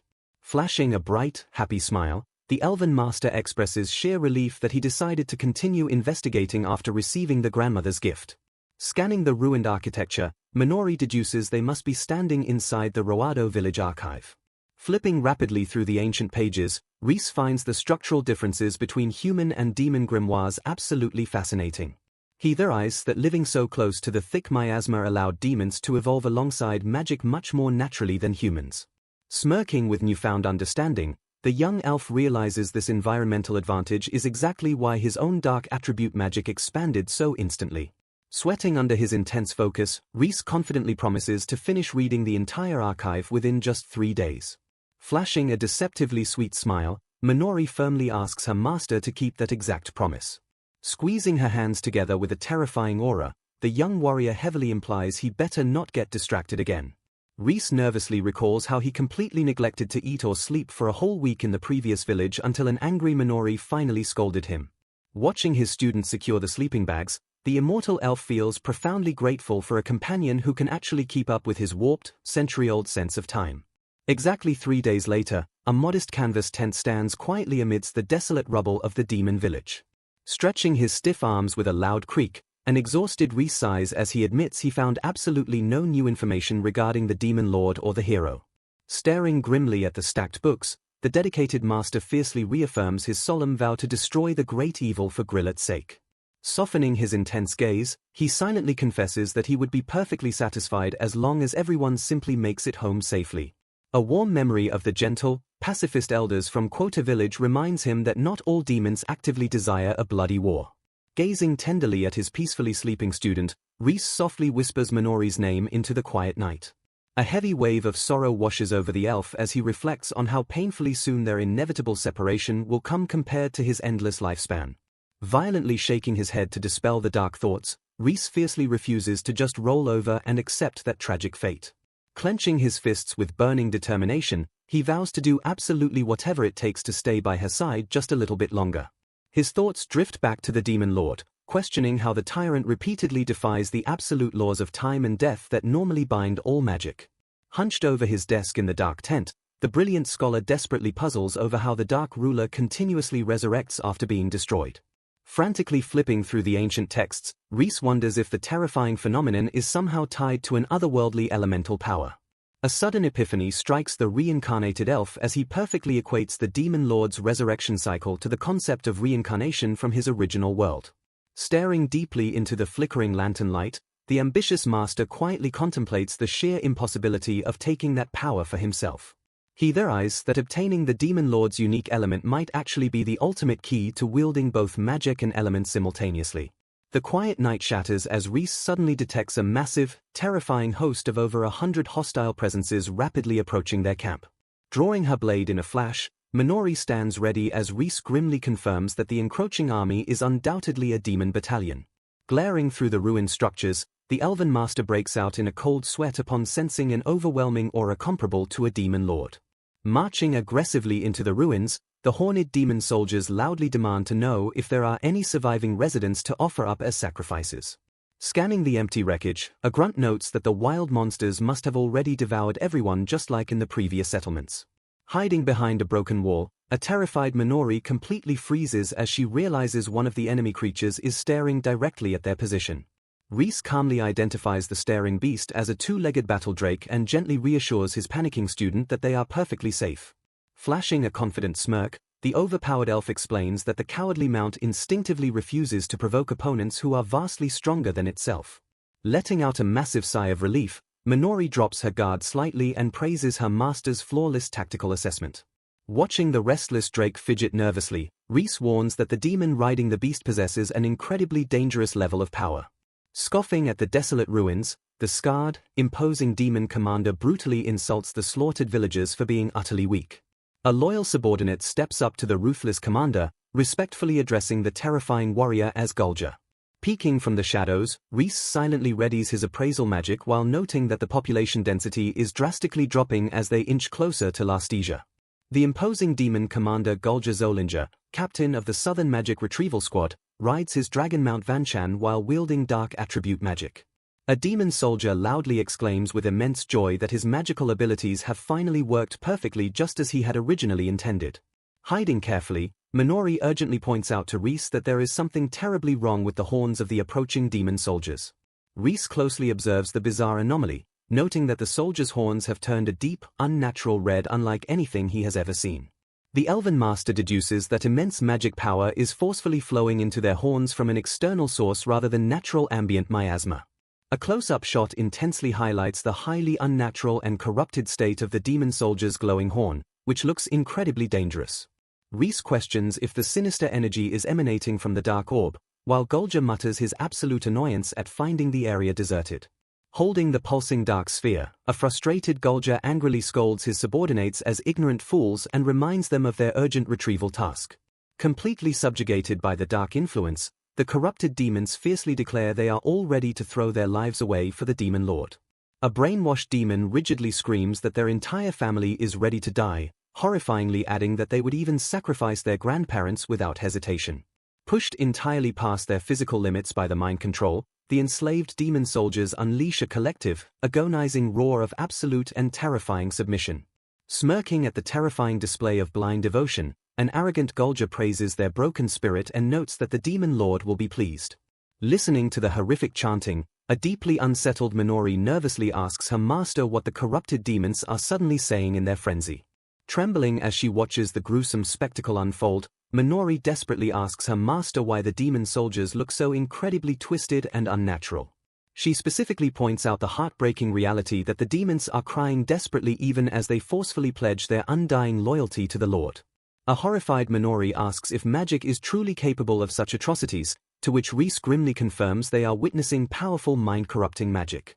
Reese elaborates on the tragic situation, explaining that the cruel commander is actively controlling demons who were actually once good and peaceful people. The master explains that infusing the dark orb with mind-corrupting magic has forcibly stripped their free will, turning them into perfectly loyal, mindless soldiers. Panicking at the horrific revelation, Minori urgently asks if the victims' true selves and gentle personalities are completely gone forever due to the magic. She specifically worries if the gentle Grandma Kuota's beloved son has already been permanently erased by the terrifying corruption of the dark orb. Reese firmly reassures his panicked student, solemnly stating that their own original minds and thoughts are actually still trapped deep within their corrupted bodies. He solemnly points out that the desperate tears streaming down their faces are undeniable proof of their internal resistance against the commander's cruel orders. The tense moment shatters when a scout reports to Gulja that traveling down a specific path will lead them directly to Quota Village. Hearing the strategic update, the ruthless commander simply nods and coldly accepts the proposed route with a highly sinister and calculating approval. The demon scout respectfully thanks his commander and immediately prepares to lead the Dark Army straight toward the peaceful and defenseless settlement. Minori stammers in absolute horror as she realizes that Grandma Kuota and the other defenseless elders are directly in the army's destructive path. Gripping his head in manufactured agony, a mind-controlled demon hysterically screams that the villagers will happily offer themselves up for the demon lord. Steeling her unwavering resolve against the impending tragedy, Minori fiercely declares that everything is going to be perfectly alright despite the overwhelming odds. She firmly grabs Reese's hand to ground herself and softly calls out her master's name with absolute conviction and unshakable inner strength. Flashing a confident and trusting smile, the Elven Master happily tells Minori that he will proudly leave his back entirely in her capable hands. Reese firmly decides that the perfect time has finally come to directly ambush these corrupted Demon Lord soldiers and stop their destructive march. Gulja suddenly senses a lingering presence nearby and immediately announces to his troops that there is still a survivor hiding around the ruined area. The cruel commander quickly orders his loyal soldiers to immediately hunt down the hidden survivors and capture them alive without any further delay. Watching their incredibly slow response, Gulja angrily mocks his subordinates, complaining that country people are always entirely useless when it comes to search missions.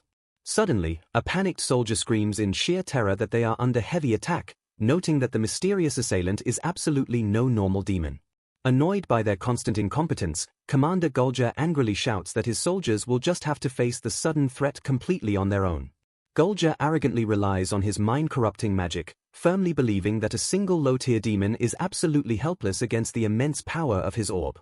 The dark orb pulses violently, releasing a terrifying aura designed to force absolute, dreamlike loyalty and deep depression upon any weak-minded victims nearby.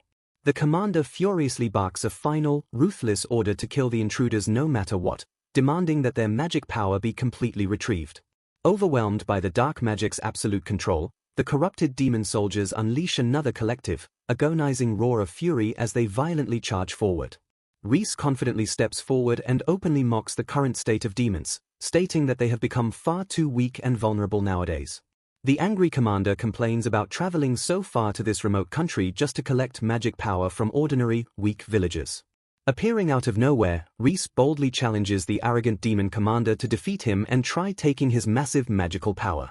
Moving swiftly, Reese infuses his blade with antidark and light attribute magic, creating a brilliant and overwhelmingly powerful spell called Glorious Glam. With a heavy thud, the Elven Master fiercely blocks the commander's attack, tightly gripping his glowing weapon as the fierce clash finally begins.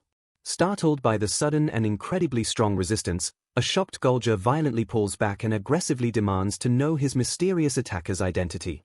Reese calmly admits he was completely hiding his immense magic power until the very last second, but praises the commander for noticing him anyway. The confident elf explains he wants to experience fighting a real demon to make the remaining 900 years of his long life truly meaningful. Furious at the total disrespect, Gulja violently swings his massive, dark enchanted blade and screams at the young elf to stop blabbering nonsense. Reese quickly analyzes the heavy attack, genuinely surprised that the demon managed to stack a single spell until his blade turned completely pitch black. Mistaking the elf's curiosity for sheer terror, the arrogant commander violently mocks Reese, asking if the country bumpkin is cowering before his tremendous power. Completely unfazed by the terrifying threat, the young elven master simply flashes a fearless, confident smirk that deeply unsettles the angry demon commander. Reese joyfully reflects on how applying his extensive years of studying to actual combat experiences brings him absolute excitement and wonderful new surprises. The wise elf explains that reading facts in books is just collecting isolated dots, but real battle experience perfectly connects those dots together. Burning with an incredible passion for discovery, Reese happily shouts that exploring the vast outside world is an absolutely thrilling and amazing adventure. Calling himself just a regular elf on a journey, Reese proudly declares his ultimate desire to leave behind a truly grand legacy. Flashing a bright, friendly smile in the middle of a deadly battlefield, he cheerfully introduces himself as Reese Klein to the bewildered enemy. Refusing to believe the absurd claim, a furious Gulja viciously swings his heavy sword and screams that elves absolutely do not exist here. Watching the incoming strike, Reese suddenly becomes confused when he realizes he cannot sense any magical flow coming from the demon or his blade. A massive, explosive impact violently blasts Reese backward, causing the young elf to cry out in intense pain as the heavy strike unexpectedly connects. Struggling to stay standing amidst the shattered ruins, a battered Reese groans loudly as he forcefully braces himself against the devastating, overwhelming physical impact. Catching his breath, the stunned elf realizes the heavy blow was secretly infused with highest-class magic that completely bypassed his incredibly sharp magical senses. Staring at his shaking hands, Reese deduces that the commander flawlessly used advanced chantless magic to perfectly mask the terrifying strength of his attack. Glaring down with a highly sinister smirk, the ruthless commander cruelly mocks the supposedly weak lower-tier species for their truly unacceptable and pathetic performance. Resting his heavy, dark blade on his shoulder, an overly confident Gulja decides to ask his injured opponent one final question before executing him. Narrowing his sharp eyes, the imposing demon commander bluntly asks the stunned young elf if he happens to be part of the legendary hero's party. Reese watches intently as Minori suddenly sprints forward through the ruined village streets to execute their daring plan. The Elven Master urgently commands his student to find the mind-controlled soldiers and lure out the demons surrounding the ruthless commander. Shocked by the reckless strategy, Minori loudly questions if Reese actually plans to fight the incredibly dangerous demon all by himself, to which he confirms it will give him the necessary space to take the commander down. As Minori prepares to leave, Reese softly calls her back and tells his student that he has one final, crucial request for her. Staring seriously into her eyes, Reese solemnly reminds the young warrior that she holds an absolutely key role in this impending battle. Kneeling down to her eye level, the compassionate master earnestly begs Minori to save the innocent, controlled demons instead of simply killing them. Filled with unwavering resolve, Minori confidently tells Reese to leave the rescue mission entirely to her and wishes her beloved master good luck before rushing off. The brainwashed demon soldiers immediately spot the young human girl, fiercely shouting her position as she begins to channel her ultimate fire magic. Erupting with blinding elemental power, Minori powerfully invokes the devastating phalanx spell to capture the attention of the entire demonic squad. Meanwhile, a battered Reese forcefully skids backward across the dirt, groaning in pain as he barely survives another overwhelmingly fast swing from his opponent. Catching his breath, the stunned elf glares at the mounted demon, deeply troubled by the fact that he couldn't sense any magical buildup until the exact moment the ultimate magic hit him. Narrowing his eyes at the imposing threat, Reese realizes with absolute horror that the commander can seamlessly cast ultimate magic without chanting a single word. Pausing his relentless assault, an arrogant Gulger looks down at the battered elf and casually states he wants to ask a question before sending him to the afterlife. The cruel commander bluntly asks if the elf is secretly a member of the legendary hero's party, prompting a defiant Reese to mockingly ask what it matters if he is. Flashing a highly sinister, overjoyed smile, Gulger gleefully declares that this is his lucky day because the demon lord will be absolutely thrilled by this discovery. Glaring down with absolute disgust, the commander insults the elf, stating that if the legendary party consists of such inferior races, they will pose absolutely no threat to the demon lord. Raising his massive weapon high into the air, Gulger fiercely vows to violently wipe the pathetic heroes completely off the face of the earth. Channeling a terrifying vortex of dark energy, the commander viciously swings his colossal greatsword down toward the defenseless young elf. Reese cries out in shock as he barely dodges the devastating impact, frantically noting that his opponent flawlessly bypassed the chanting phase once again. Realizing the massive tactical disadvantage, Reese notes that the demon will constantly remain a step ahead, forcing the elf to desperately summon an advanced water magic shield. Pushing his magical power to the absolute limit, Reese loudly invokes the Reavement spell to generate a massive, swirling torrent of defensive water. The overwhelming clash of elements violently shakes the battlefield as Reese confidently believes his advanced water barrier will completely cancel out the incoming flames. Suddenly, the defensive water violently shatters, leaving a stunned Reese to completely panic as he spots a deadly earth spear hidden perfectly inside the fiery assault. Unable to dodge the deceptive dual-element strike in time, a pained Reese screams in agony as the jagged earth spear brutally pierces his defenses. Struggling to recover from the fierce blow, a sweating Reese frantically analyzes the attack, deducing that trying to cancel out hidden, multi-layered elemental enchantments is completely pointless. Charging relentlessly forward, an enraged Gulger aggressively mocks the retreating elf, loudly declaring that his superiors were absolute fools to ever consider this cowardly runner a genuine threat. Sprinting through the ruins, Reese mentally tallies the impossible odds, noting that the demon possesses chantless magic and an effectively infinite mana supply thanks to the insanely high miasma concentration in Daos. A brief flashback reminds Reese of his encounter with Ryab, who strictly relied on a vast multitude of magical tools to artificially mimic chantless casting and multiple attribute usage. Snapping back to reality, a heavily sweating Reese realizes this monstrous commander is flawlessly replicating all those complex feats entirely on his own, leaving the elf at an overwhelming disadvantage. Darting desperately through the thick forest trees, Reese continues his tactical retreat while a cocky Gulger confidently pursues on his mount and asks what the elf plans to do next. Losing his patience with the endless chase, the angry commander furiously orders his dragon mount, Van, to show the annoying little elf its true, terrifying power. Just as the drake prepares to attack, Reese suddenly stops and unleashes a powerful, overwhelming glare filled with intense magical pressure directly at the approaching beast. The terrifying intimidation instantly paralyzes the cowardly battle drake, forcing it to abruptly halt in its tracks while a thoroughly confused Gulger demands to know what is wrong with his mount. Recognizing the perfect tactical opening, Reese praises his successful intimidation tactic while the furious demon commander yells at his frozen dragon.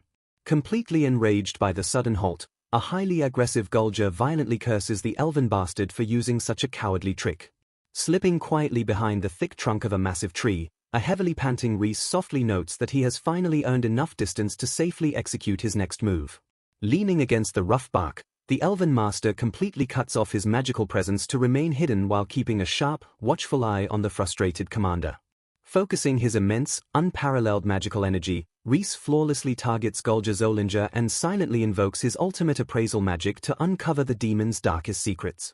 The appraisal window instantly floods Reese's vision with terrifying data, revealing multiple enchantments fused directly into the demon's weapon, a mind-corrupting crystal, and highly volatile elemental magic heavily concentrated in both of his arms. Staring in sheer, unadulterated horror at the detailed results, Reese finally realizes the gruesome truth that the complex magic formulas are literally carved into and fused as one with the commander's physical body. Reese's eyes widen as a sudden realization dawns on him, loudly exclaiming that he finally understands exactly what is going on. He breaks down the fundamental mechanics of casting magic, explaining that the basics involve guiding mana through specific words to construct complex magic formulas. Reese continues his analysis, deducing that chantless magic simply bypasses the vocal requirement by materializing those exact magic formulas directly onto the caster's body beforehand. He mentally notes the sheer difficulty, observing that maintaining such formulas requires an enormous amount of mana, exceptional magic control, and an incredibly sturdy body. Despite understanding the theory, the young elf is still puzzled over how the commander manages to instantly fire off ultimate magic requiring massive mana. Crouching safely in the branches of a large tree, a thrilled Reese smiles deviously and admits just how much he loves facing completely unknown opponents. Standing triumphantly on the branch, Reese throws his arms open and declares his intention to observe the overall flow of miasma targeting the entire forest. Focusing his sharp gaze, the elven master intensely commands the surrounding environment to reveal even the slightest trace of the mana flowing through the air. Reese forcefully invokes the spell Gedakratures, brilliantly combining his ultimate appraisal magic with his advanced mana sensing magic to perfectly read the active battlefield. Recalling Grandma Kuota's stories, Reese confirms that Gulja's corrupted horn acts as a perfect medium to instantly transform the ambient miasma into usable mana. Observing the intricate flow of the newly converted mana, the young elf suddenly notices a bizarre inconsistency that catches him completely off guard. Staring at his readouts, Reese is deeply confused to see the massive flow of mana completely and abruptly stopping right at the demon commander's hands. Reflecting on the natural laws, he reminds himself that mana is supposed to circulate smoothly through a person's vessels exactly like flowing blood. Reese pieces together the bizarre anatomy, noting that while mana gathers at Gulja's horn and cause, it completely dead ends upon reaching his hands. A terrifying realization hits the brilliant elf as he deduces that Gulja literally modified his own physical body to act as a living magic tool. Reese admits he never considered this horrific possibility because voluntarily blocking one's own internal mana flow goes completely against the fundamental biological foundations of life. Eager to test his new hypothesis, Reese excitedly decides to try materializing a complex magic formula and physically fixing it directly to his own fingertip. Raising his hand to gather mana, Reese attempts to voluntarily cut off his internal flow, but the unstable energy immediately backfires with a sudden spark. Quickly retreating through the thick forest canopy, a determined Reese mutters that he needs to try again because he couldn't hold the overwhelming mana back. Suddenly halting, an alarmed Reese slams his fist against a tree trunk as he realizes the ruthless commander is heading straight back to the village. Riding his massive dragon mount, an incredibly annoyed Gulja scoffs at the elf's hide-and-seek tactics and decides he no longer has patience for these games. Displaying his cruel cunning, the commander calculates that the hidden elf will be forced to reveal himself if he simply captures the young human girl. Panic sets in as Reese pushes his speed to the absolute limit, desperately racing through the trees because he knows Gulja is targeting Minori. While sprinting, Reese decides to switch to impact magic since materializing a formula for ultimate magic is currently far too difficult to safely control. Summoning a glowing magical circle on his fingertip, Reese prepares to deploy impact magic, which is renowned as one of the most reliable advanced spells. Reese confidently rationalizes that while his self-invented flying shockwave isn't the most devastating spell, its lower power requirement makes the experimental setup significantly easier. Gritting his teeth against the bizarre sensation, the 108-year-old elf excitedly celebrates finally managing to successfully cut off the internal flow of his own mana. Focusing entirely on his fingertips, Reese marvels at the strange, warm pressure building up inside his hand and prepares to release a tiny, experimental burst. With a swift, practiced motion, the young elven master shouts and forcefully unleashes a violently swirling burst of magical energy directly from his modified fingertip. Noticing the sudden burst of magic in the distance, an aggressive Gulger glares toward the disturbance and menacingly shouts that the elf finally revealed himself. Reese examines the aftermath of his experimental spell, noting with surprise that the output was far more powerful than intended and realizing he couldn't properly control his mana vessels.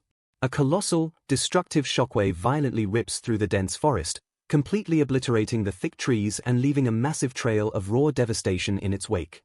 Having witnessed the sudden magical eruption, an infuriated Gulger realizes the clever trick and loudly curses the sneaky elf brat for intentionally cutting off his own presence.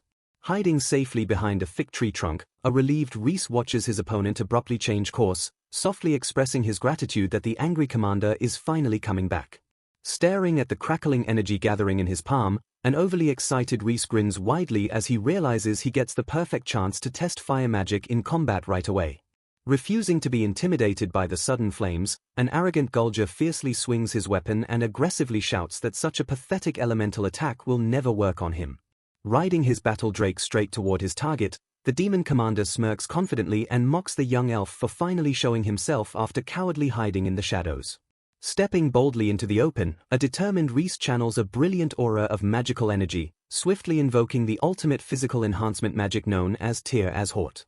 Utterly bewildered that an inferior race can wield multiple attributes, Gulger brushes it off, arrogantly claiming that such an insignificant bug will still be incredibly easy to crush.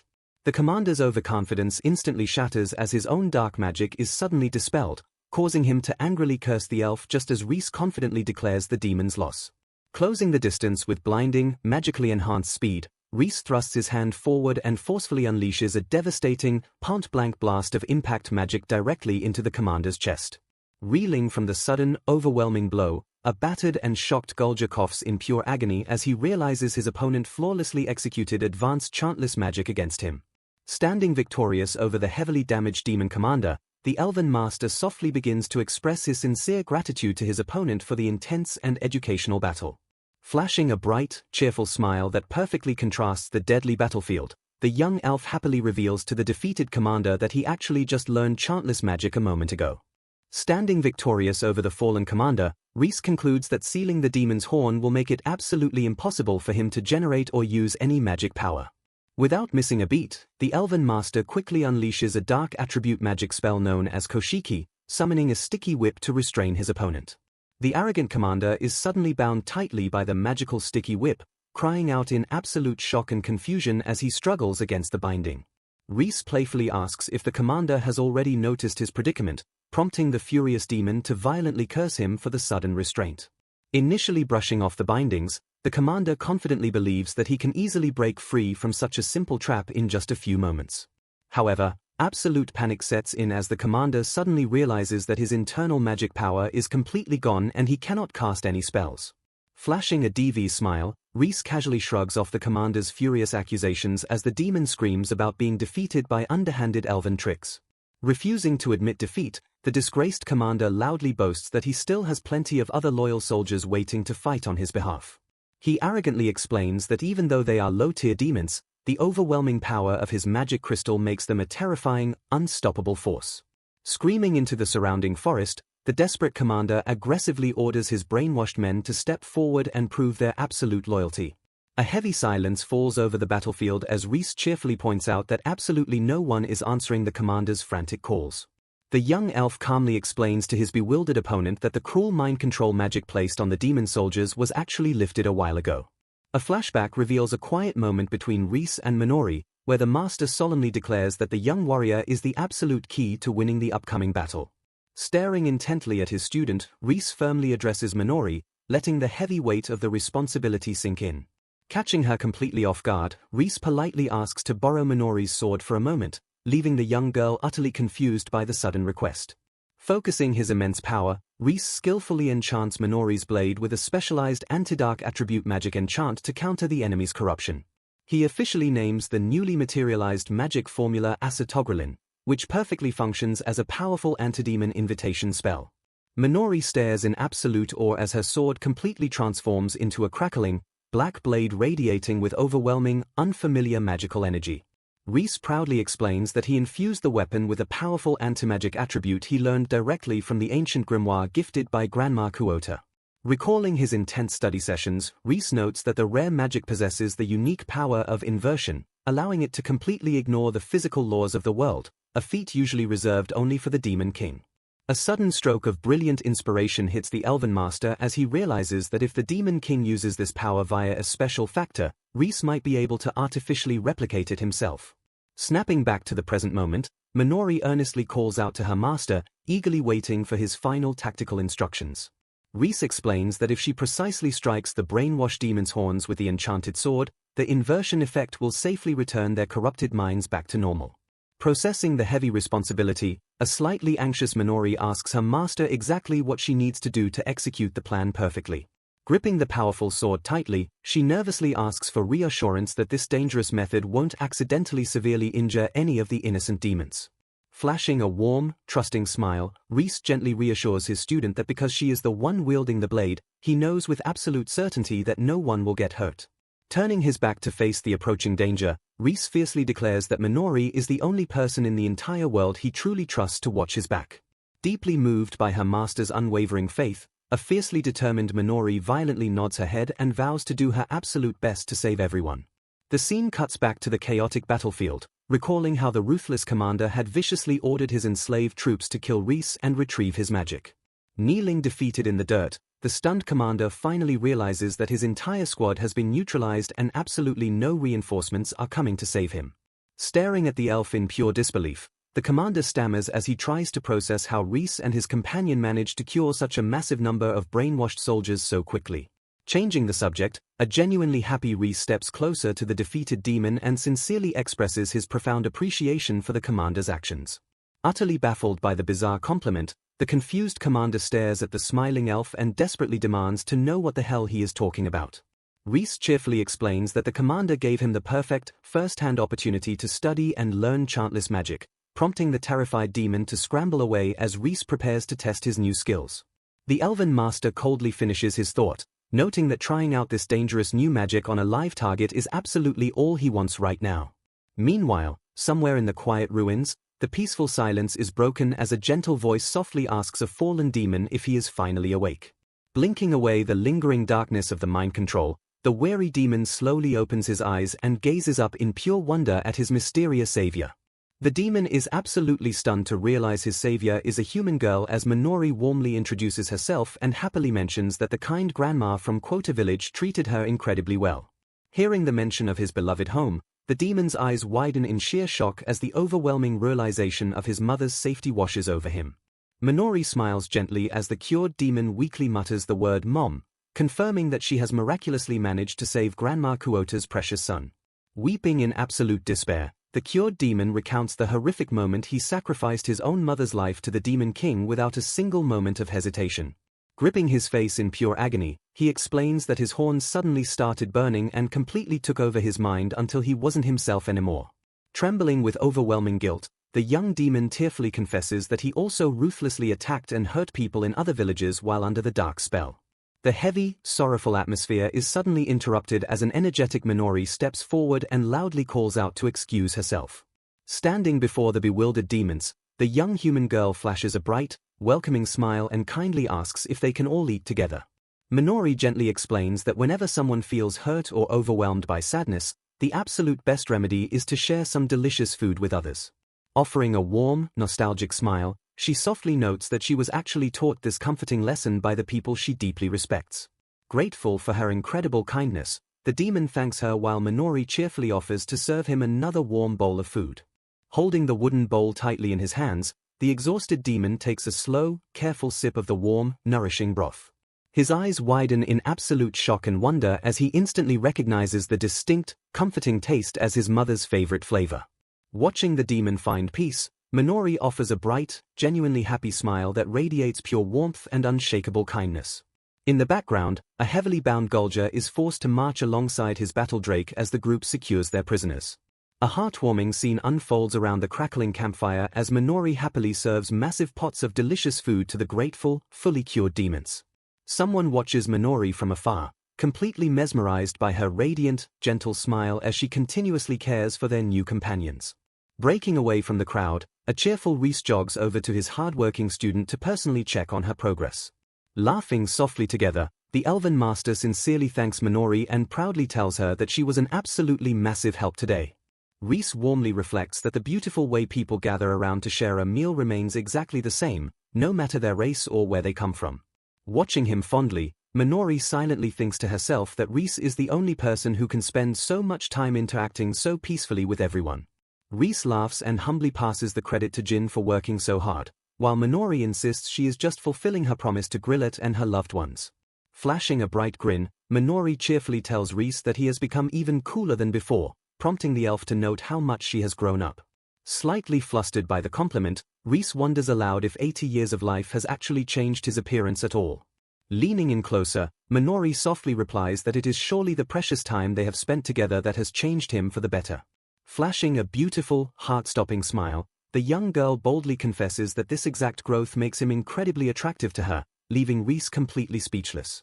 The sudden, bold confession completely startles everyone, causing Reese, Minori, and even the battle drake to panic as they awkwardly wonder what to do next. Regaining his composure, Reese shifts the focus back to their mission, noting that there must be many other demons and villages trapped under Gulger's control. The Elven Master confidently declares they will travel around to solve the crisis, utilizing a fully cooperative Gulger who weakly offers to answer any questions. Staring off toward the horizon, Reese decides to completely entrust the human side of the conflict to Jin, a strategic move that Minori firmly understands and accepts. Exactly 1 year later, a peaceful, sprawling human farming village rests quietly under the bright morning sky. The tranquility is violently shattered as a massive, terrifying golden dragon crashes down into the fields with a deafening roar. Stepping fearlessly onto the battlefield, an older, battle-hardened Jin swings his heavy blade with incredible force to confront the massive beast. Moving with blinding speed, the young warrior lands a flawless, devastating strike that violently blasts the monstrous dragon backward. Analyzing his fallen opponent, Jin correctly identifies the massive creature as the golden wolf dragon, Goldraz, a highly dangerous A-rank monster. Gripping his sword, the seasoned warrior notes with deep suspicion that such a high-level monster absolutely shouldn't be appearing in a simple farming village. A dark realization washes over Jin as he recalls his master's ominous warning that the Demon King's grand resurrection is rapidly approaching. His grim thoughts are suddenly interrupted by familiar voices as his trusty party members, Raiden and Anastasia, excitedly call out his name. Panting heavily from the rush, a dedicated Anastasia cheerfully reports that all the monsters in their assigned area have been successfully eliminated as ordered. Stepping closer, a highly concerned Raiden suddenly freaks out as he notices that his fearless leader is actually covered in fresh injuries. Panic immediately sets in as a frantic Anastasia tearfully admits that she clumsily spilled all her healing potions before arriving at the scene. An absolutely furious Raiden aggressively scolds the clumsy girl, screaming at her for foolishly running off by herself and ruining their supplies. Raiden sighs in frustration, noting they will just have to rely on Ryab to heal Jin, though he actively complains about the eccentric advanced water-type user. Munching lazily on some snacks, the legendary elf Ryab coldly glares at Raiden and demands an offering of nuts in exchange for her healing services. Realizing they are completely out of potions, the team turns to Vritra for help, but the tiny dragon merely offers to violently grill the wounds shut instead. Laughing off the chaotic situation, Jin assures his worried partner that he is perfectly fine, while an exasperated Raiden screams about their utterly useless non-human companions. Raiden absolutely loses his mind when Jin casually claims his severe wounds will just heal naturally, loudly questioning if his leader is even human anymore. Smiling confidently, Jin completely brushes off the complaints and grips his sword, firmly declaring that it is time to head to their next location. Pulling out a formal guild document, the serious young leader scans the paper and announces the details of their next urgent request. A grand illustration showcases the imposing architecture of Fort Kukure, a massive, heavily fortified stronghold bustling with travelers. Reading the map, Raiden gravely notes that Fort Kukure is geographically the absolute closest human territory to the dangerous demon realm. Jin reveals that the Lord himself personally requested their help, leading Raiden to deduce that the escalating monster attacks have created a truly desperate situation. Staring intensely at the urgent missive, Jin grimly acknowledges that if Fort Kukure falls to the enemy, the fate of humanity will become undeniably catastrophic. Filled with unwavering resolve, the brave leader fiercely draws his sword and loudly commands his elite team to get moving immediately. Watching Jin march forward, Raiden chuckles at his leader's impatience but proudly reflects on how their party, Travelers of Hope Ragridge, miraculously reached a rank in just 2 years. Flashing a confident, trusting smile, The loyal Earth Mage cheerfully vows to follow Jin wherever their dangerous journey takes them. Striding proudly alongside his best friend, Raiden firmly declares his absolute faith in Jin, knowing perfectly well that their leader is a man who always gets the job done. A bright, striking view showcases the grand exterior walls and heavily fortified gateway of Fort Kukure, humanity's crucial stronghold. Jin and his party arrive at the imposing gates, where the armored guards casually allow them to pass, noting that Gallius-sama had already informed them of the party's arrival. Stepping into the beautiful, bustling fortress town, the group is warmly greeted by a man who correctly identifies Jin as the leader of the Ragridge party and apologizes for keeping them waiting. The well-dressed man, sporting a small beard and round glasses, flashes a polite smile as he verifies Jin's identity before continuing their conversation. An overwhelmed Anastasia begins to tremble and sweat nervously, realizing with sheer panic that the man standing casually before them is the actual lord of the fort, Gallius Garalanda-sama. Lord Gallius humbly addresses the young leader, stating he has heard many great things about Jin's outstanding actions, to which a slightly flustered Jin replies that it is a great honor. The Lord immediately gets down to serious business, shocking the entire party by officially asking them to head into the Great Circle Forest Vastira to hunt down and defeat the demons hiding there. Both Raiden and Anastasia react with absolute, wide-eyed horror at the mere mention of demons, while Gallius grimly notes that the escalating threat is directly tied to the rising miasma. Gallius solemnly explains that the miasma surrounding Fort Kukure is steadily increasing alongside the number of demonic beast attacks, leading to an undeniable spike in tragic human casualties and terrifying eyewitness accounts. Staring grimly ahead, the Lord deduces the horrifying reality behind these coordinated attacks, stating that the demons must be actively preparing for the grand return of the Demon Lord. The horrific revelation leaves the party completely stunned, with Raiden and Anastasia stammering in pure terror at the apocalyptic thought of the Demon Lord's actual resurrection. Gallius firmly declares that defeating these demons and entirely halting their invasion is the absolute top priority for Fort Kukure, as the enemy relentlessly chips away at humanity's remaining strength day after day. Sitting across from the young adventurer, the Lord seriously announces that to accomplish this monumental task, he wishes to entrust Ragridge with all the military funds and soldiers available at the fort.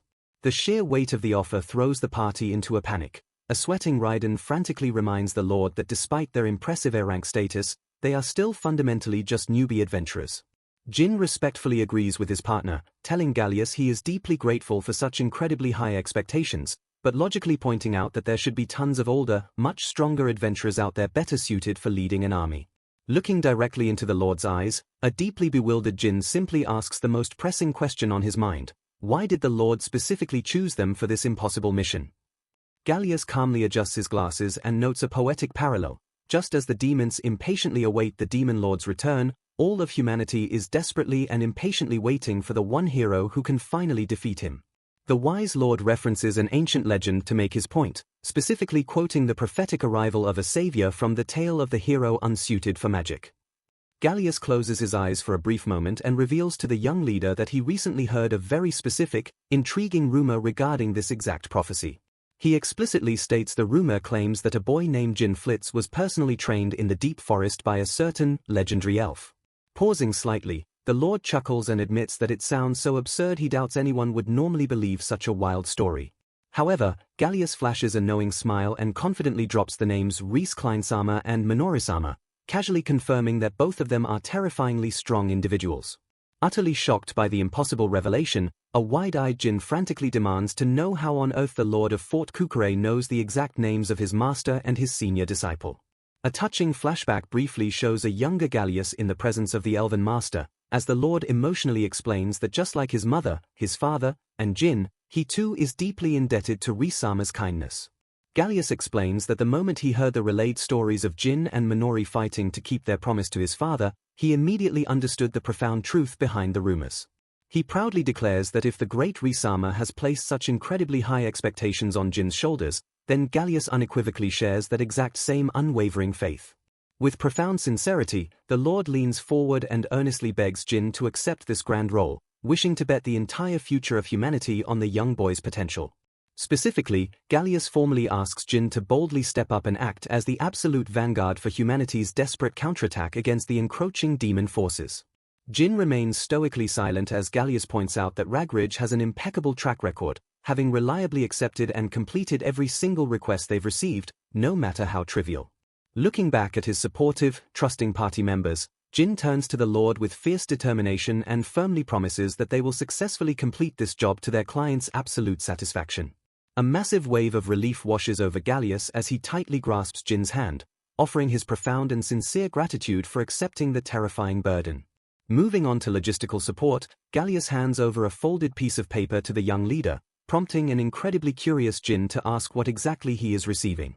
The Lord reveals that the intricate drawing is a priceless long-distance teleportation magic circle, specifically created and left behind by Reincarnated before the elf departed on his own journey. The entire party erupts in awe at the incredible gift. Gallius notes that this magical trump card will allow Jin to instantly summon the fort soldiers to his location absolutely wherever he is. With the preparation set, Gallius admits he ideally would have liked to ask Jin's party to march straight to Vastira immediately to halt the demon threat. However, the Lord's expression turns deadly serious as he informs Jin that there is actually someplace else he urgently needs the party to go first. As the group leaves the meeting, a brief moment captures the emotional weight of their task, noting that a grandfather's dying will has successfully been inherited by the next generation. Walking through the crowded, sunny streets of the fort, an amazed Raiden admits he never would have thought that Lord Gallius actually knew the Master Reese Jin is always talking about, a sentiment Jin completely shares. Reflecting on the unbelievable chain of events, Raiden confidently deduces that Reincarnated must have specifically chosen to train Jin because the wise elf saw his undeniable potential to become the true hero. While Raiden marvels at the legendary destiny unfolding before them, Jin quietly looks ahead and silently thinks to himself that his master's reasoning goes far beyond just that simple explanation. Lord Gallius instructs Jin to go retrieve the holy sword before heading to Vastira, expressing surprise that the hero's legendary weapon has suddenly shown up. Jin and Anastasia react with absolute shock, their eyes widening as they loudly question if the mythical holy sword actually exists in reality. Maintaining a deadly serious expression, Gallius brings up the ominous name of the cunning demon, known as Wava Karma. The Lord grimly explains that Wava Karma is the exact same demon who forced his father, Grillet Garalanda, into retirement 10 years ago.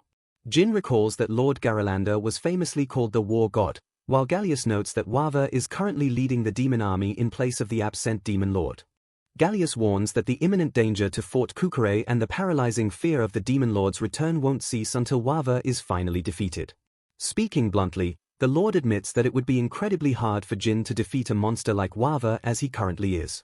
Gallius reveals he has already notified the nation of Jin's arrival, prompting Anastasia to clarify if they are retrieving the safely guarded holy sword to gain every possible advantage.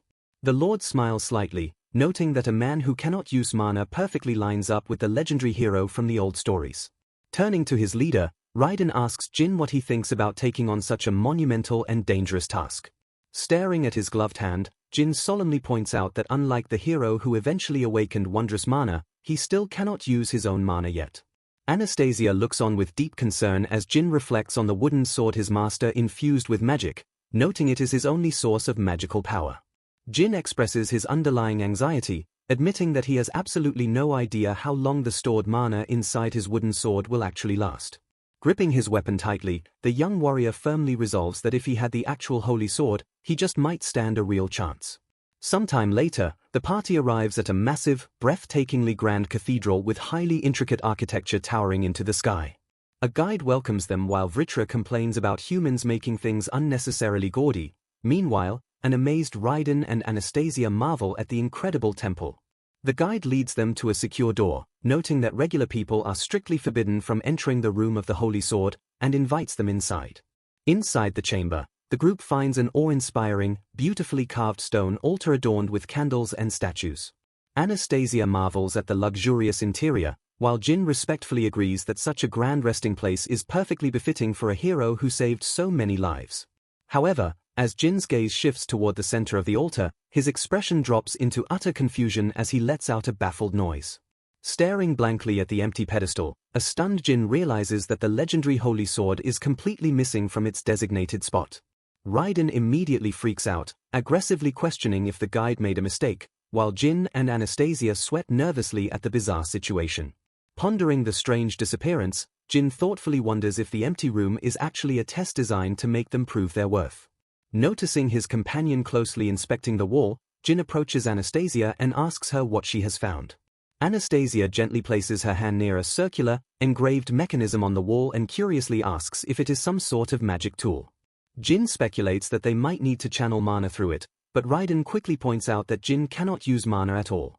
Anastasia advises that there might already be mana stored inside the device, comparing its potential mechanics to Jin's enchanted wooden sword. Deciding to test her theory, a silent and focused Jin reaches his hand out toward the intricate circular mechanism. Jin presses his hand against the tool, but absolutely nothing happens, leaving the group kneeling in disappointed silence. Raiden scoffs with a smug grin, teasing Anastasia that her grand theory was completely wrong after all. Taking a closer look at the surrounding area, Jin suddenly notices that there are actually 4 more identical mechanisms hidden nearby. Anastasia gasps in realization, recalling that in the legendary tale, the hero specifically travels with 4 companions who each wield a different attribute of magic. Understanding the puzzle's true requirement, Jin, Raiden, Anastasia, and Ryab simultaneously press their hands against the mechanisms, triggering a brilliant flash of light. The activated mechanisms cause a hidden passage to slide open. An amazed Anastasia points it out while Raiden stammers in sheer disbelief that it worked. The group cautiously descends into the dark passage, but a panicked Raiden completely loses his cool after walking into a spider web, prompting Anastasia to try and calm him down.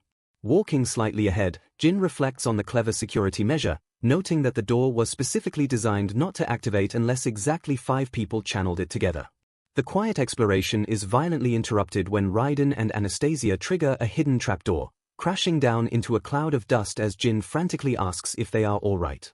At the bottom of the dusty fall, a brilliant, singular beam of light perfectly illuminates a solemn cluster of weathered gravestones in the darkness. Jin and Anastasia stare at the illuminated grave site in pure bewilderment, quietly wondering whose final resting place they have just stumbled upon.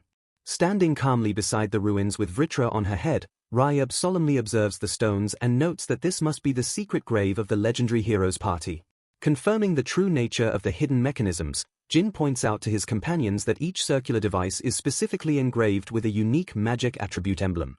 Staring solemnly into the newly illuminated cavern, a wide-eyed Anastasia trails off as she slowly pieces together the grim reality of their current location.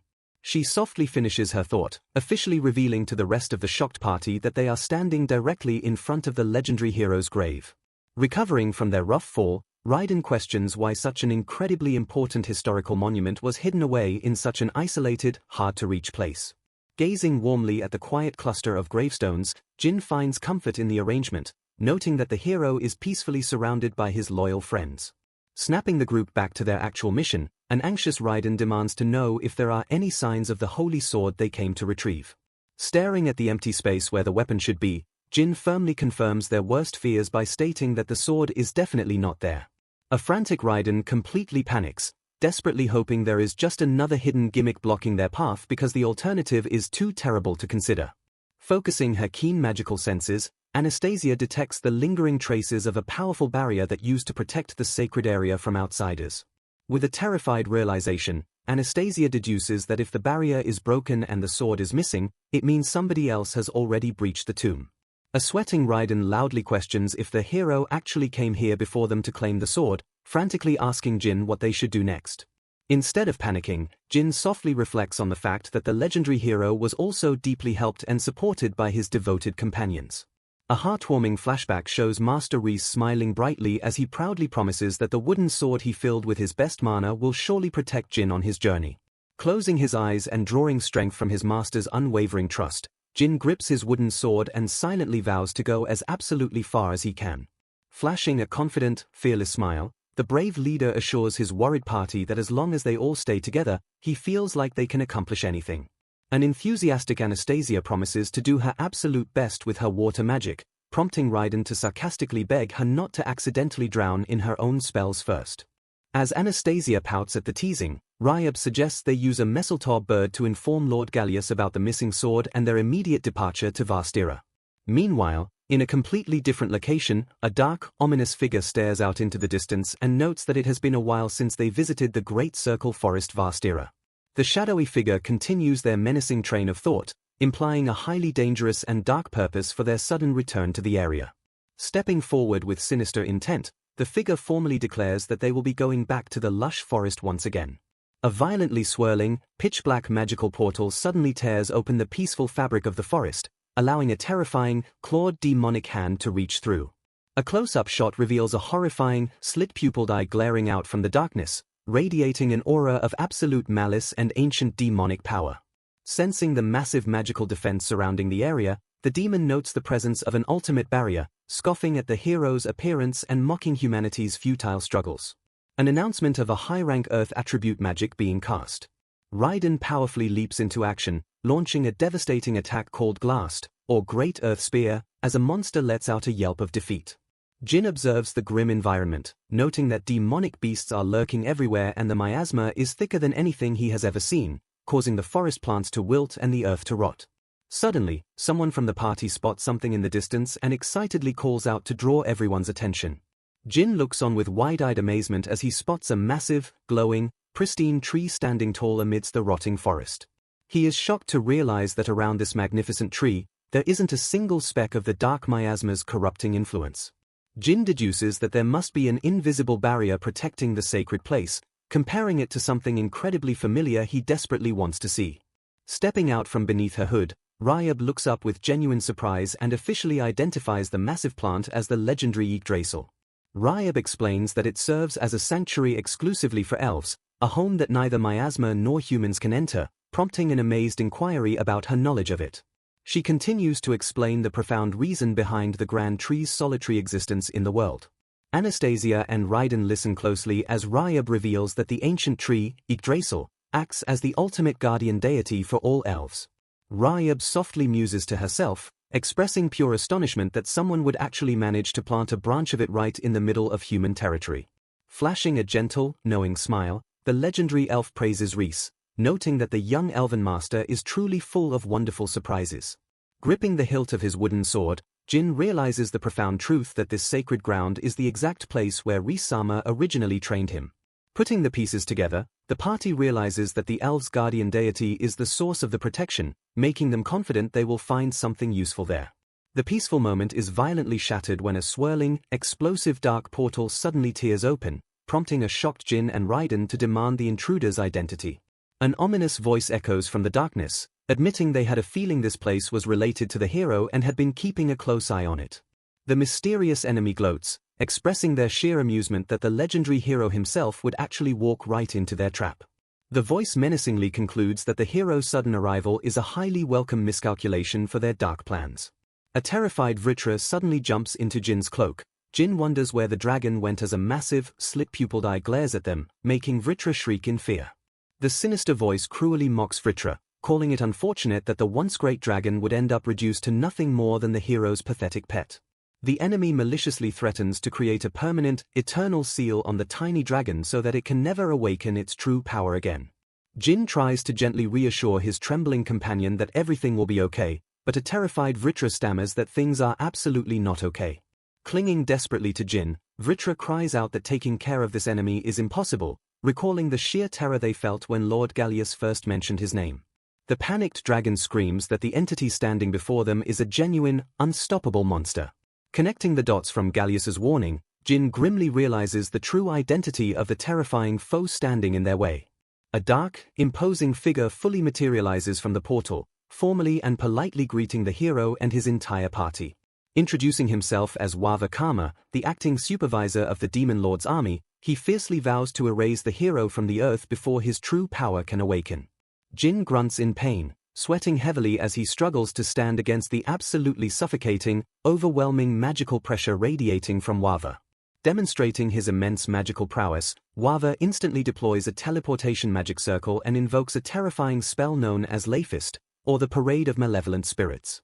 A massive, chaotic horde of grotesque and ferocious demons begins to violently pour out from the dark portal. Raiden and Anastasia stare in absolute horror as they realize an entire army of demons is flooding out of the magical gateway. Taking his assault even further, Wava channels transference magic and unleashes Levatory Gallery, a devastating, rampaging magic circuit. The party watches in terror as dark red magic power violently spreads out from Wava, realizing he is using a dangerous technique known as berserk demonization. Pointing a commanding finger toward the adventurers, the ruthless demon supervisor orders all his corrupted forces to attack and crush the hero's party. A massive, muscular demon roars furiously, charging forward with glowing eyes and murderous intent to execute the commander's orders. The ferocious beast violently swings its massive weapon down, creating a terrifying impact on the battlefield. A hysterical Vritra desperately asks Jin what they are going to do now, while Jin remains completely calm and reassures his panicked dragon that everything will be fine. Raiden and Anastasia exchange a knowing, confident look, entirely unbothered by the overwhelming demon army standing before them. Flashing a fearless smirk, Raiden proudly declares that up until this very moment, absolutely everything has happened exactly as Gallia-sama predicted it would. A close-up of a slit-pupiled eye glares out as a determined Jin activates a brilliant magic circle, loudly declaring that he will be counting on the forces from Fort Kukure. Multiple blurry silhouettes and speed lines depict a massive wave of figures rushing forward into the fray. Heavily armored soldiers wielding long spears charge fearlessly out of the teleportation portal to join the battle. The soldiers successfully materialize on the battlefield, standing in formation and readying their weapons against the demonic threat. Leading the charge, a fierce veteran soldier proudly announces that he has been a gatekeeper for 30 years, and the head gatekeeper for the past 3. The head gatekeeper emotionally explains that he owes a great debt to both Ri-sama and Gallia-sama, noting that they are the ones who bet on this exact moment. Stealing his resolve, the veteran fiercely vows that his troops are going to stop the surrounding enemies no matter the cost. Raising his voice over the chaos, he passionately commands the soldiers of Fort Kukure to follow his lead into the clash. Meanwhile, Anastasia promises to protect Ryab, who casually muses about getting more fruits from the Lord later, while Raiden urges both of them that they should go too. Preparing to split their forces, Raiden confidently points at Jin and tells him to deal with the main guy. Jin firmly accepts his role, telling Raiden to leave it to him as he prepares to face the terrifying demon commander. Raiden turns to the tiny dragon and aggressively yells that Vritra should just roast the guy to a crisp. A sweating Vritra watches Raiden run off, nervously muttering that Raiden is talking about things he clearly doesn't get. Unfazed by the sudden reinforcements, Wavakama calmly observes that the humans are countering his instantaneous teleportation magic circle deployment by intercepting the forces. The demon commander softly hums to himself, noting that it appears the strategist on humanity's side is quite meticulous. Raising a hand engulfed in dark, swirling energy, Wavakama coldly declares the activation of his summoning magic. A terrifying, skeletal weapon materializes from the dark magic, ominously revealed to be the cursed sword, Barmank. A shocked Jin and a panicked Vritra stare at the weapon, realizing it is rumored to have been used by the demon lord himself. Wavakama tells Vritra that he doesn't need to fret, confidently declaring that it is the end. The arrogant demon supervisor clarifies that his deadly business is exclusively with the so-called heroes standing before him. Realizing the immense danger of the upcoming duel, Jin softly asks Vritra to please go and help the others. Drawing his sword, a highly determined Jin bravely vows that he will be the one to personally take the demon down. Reluctantly flying away from his partner, a tearful Vritra agrees but frantically screams at Jin not to dare die. Glaring at Jin's redded stance, Wavakama scoffs and asks if that is all the power the young hero has. The confident demon states that it is only a matter of time until the demon lord's complete revival.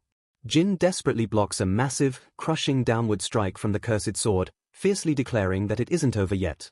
Grunting in pure agony under the immense weight of the attack, Jin struggles while a disappointed Wava remarks he didn't think the hero would only be at this pathetic level. Jin is violently blasted backward with a painful cry as Wava cruelly boasts there isn't even a need for the demon lord to make a move. Tumbling helplessly through the air, Jin realizes in pure shock that the incredibly heavy miasma completely overwhelmed him with just one attack. Watching their leader get brutally launched, a frantic Raiden screams Jin's name while Anastasia begs him not to go. Ryab stops them, sternly warning that the miasma will directly affect them if they even try to get near that intense fight in their current state. When Raiden anxiously asks if Jin will be alright, Ryab explains that the wisest decision is to stay put to avoid being infected by the berserk demonization. Anastasia protests this harsh logic, pointing out that it is only thanks to Yggdrasil's divine protection that they are even able to resist the corruption. Ryab bluntly states that there is absolutely nobody else out there who can defeat the demon lord, noting that aside from Jin Flitz, no one holds the true hero's power. The wise elf delivers a grim ultimatum, declaring that if Jin doesn't fully awaken the hero's power right here and now, they will all perish. Processing the heavy truth, Raiden realizes that trusting their party leader is the only viable option they have left.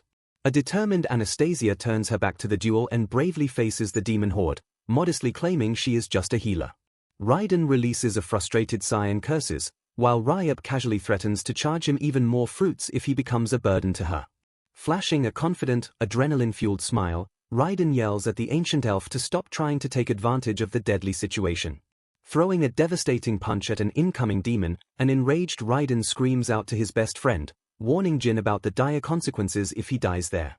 Violently blasted backward through the trees by the overwhelming attack, Jin screams in pure frustration that he is going to live the rest of his life resenting his opponent. Tumbling to a halt, a heavily battered Jin struggles to recover, panting and huffing loudly as he tries to catch his breath. Staring down at the struggling boy, an arrogant Wawa Kama mockingly wonders if Jin still has the power left to fulfill his grand boast of taking him down. The demon commander issues a dry cough before condescendingly addressing the battered boy as Mr. Hero. Jin agonizes over the suffocating environment, noting his body feels so hot it is on fire, and realizes Wawa is freely controlling the concentrated miasma without losing any magic power. Despair begins to set in as Jin notices that, in stark contrast to the demon's endless energy, the magic power he received from Risama feels like it is about to completely disappear. Gripping his weapon tightly, the young hero realizes his dire situation is worsened by the fact that his wooden sword is also getting pretty beat up.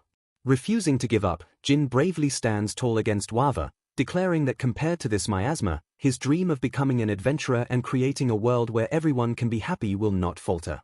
Channeling his unwavering resolve, a blooded Jin fiercely shouts that Master Reese's magic power is far stronger than anything the demon can throw at him.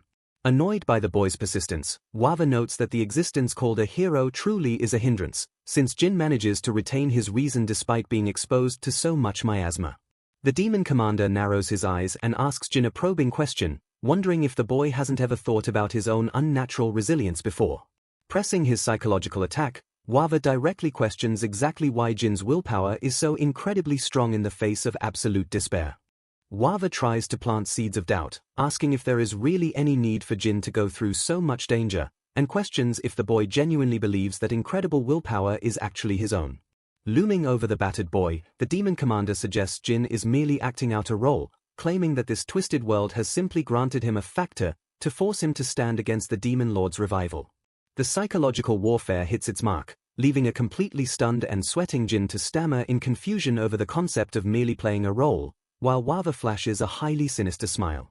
Seizing the moment of doubt, Wawa offers Jin a dark proposition, though the young hero instantly begins to reject the impossible offer. Wawa solemnly promises that if Jin agrees to leave the battlefield right now, the Demon Lord's army will not lay a single hand on the hero, Jin Flitz. Continuing his shocking offer, the demon commander adds that they will also completely spare the lives of Jin's beloved companions, leaving the boy utterly bewildered. Jin fiercely refuses to believe the enemy, but Wawa insists that all the demons want is to expand their livable land to equal the humans' land, simply hoping for the resurrection of the Demon Lord. Wawa attempts to completely disarm the situation by claiming his people actually don't want to fight with humanity. Pointing toward his side, the demon commander reveals he already knows the exact reason Jin came to fight them in the first place. Standing beside the massive, glowing blade he summoned, Wawa confirms that this weapon is the exact holy sword of the hero that Jin's party has been desperately seeking. A terrified Jin stares in sheer disbelief as Wawa recounts how their lord was defeated by this single sword exactly 700 years ago, revealing its true name as the Holy Sword, Ascalon. Wawa acknowledges that Ascalon possesses sacred power, but notes its brilliance no longer shines as much as it did in the past, right before casually invoking destruction magic, Galdaros, the Shattering Hammer. Before Jin can react, a devastating magical explosion violently shatters the wooden sword he was holding, causing the horrified boy to scream for it to stop. Reaching out desperately for the shattered remnants of his master's precious gift, a traumatized Jin realizes his only weapon is gone as Wawa coldly states that his odds of winning have all but disappeared. Having completely broken the young hero's only means of fighting back, Wawa flashes a terrifying, fanged smile and asks once again why they don't just settle down and make peace.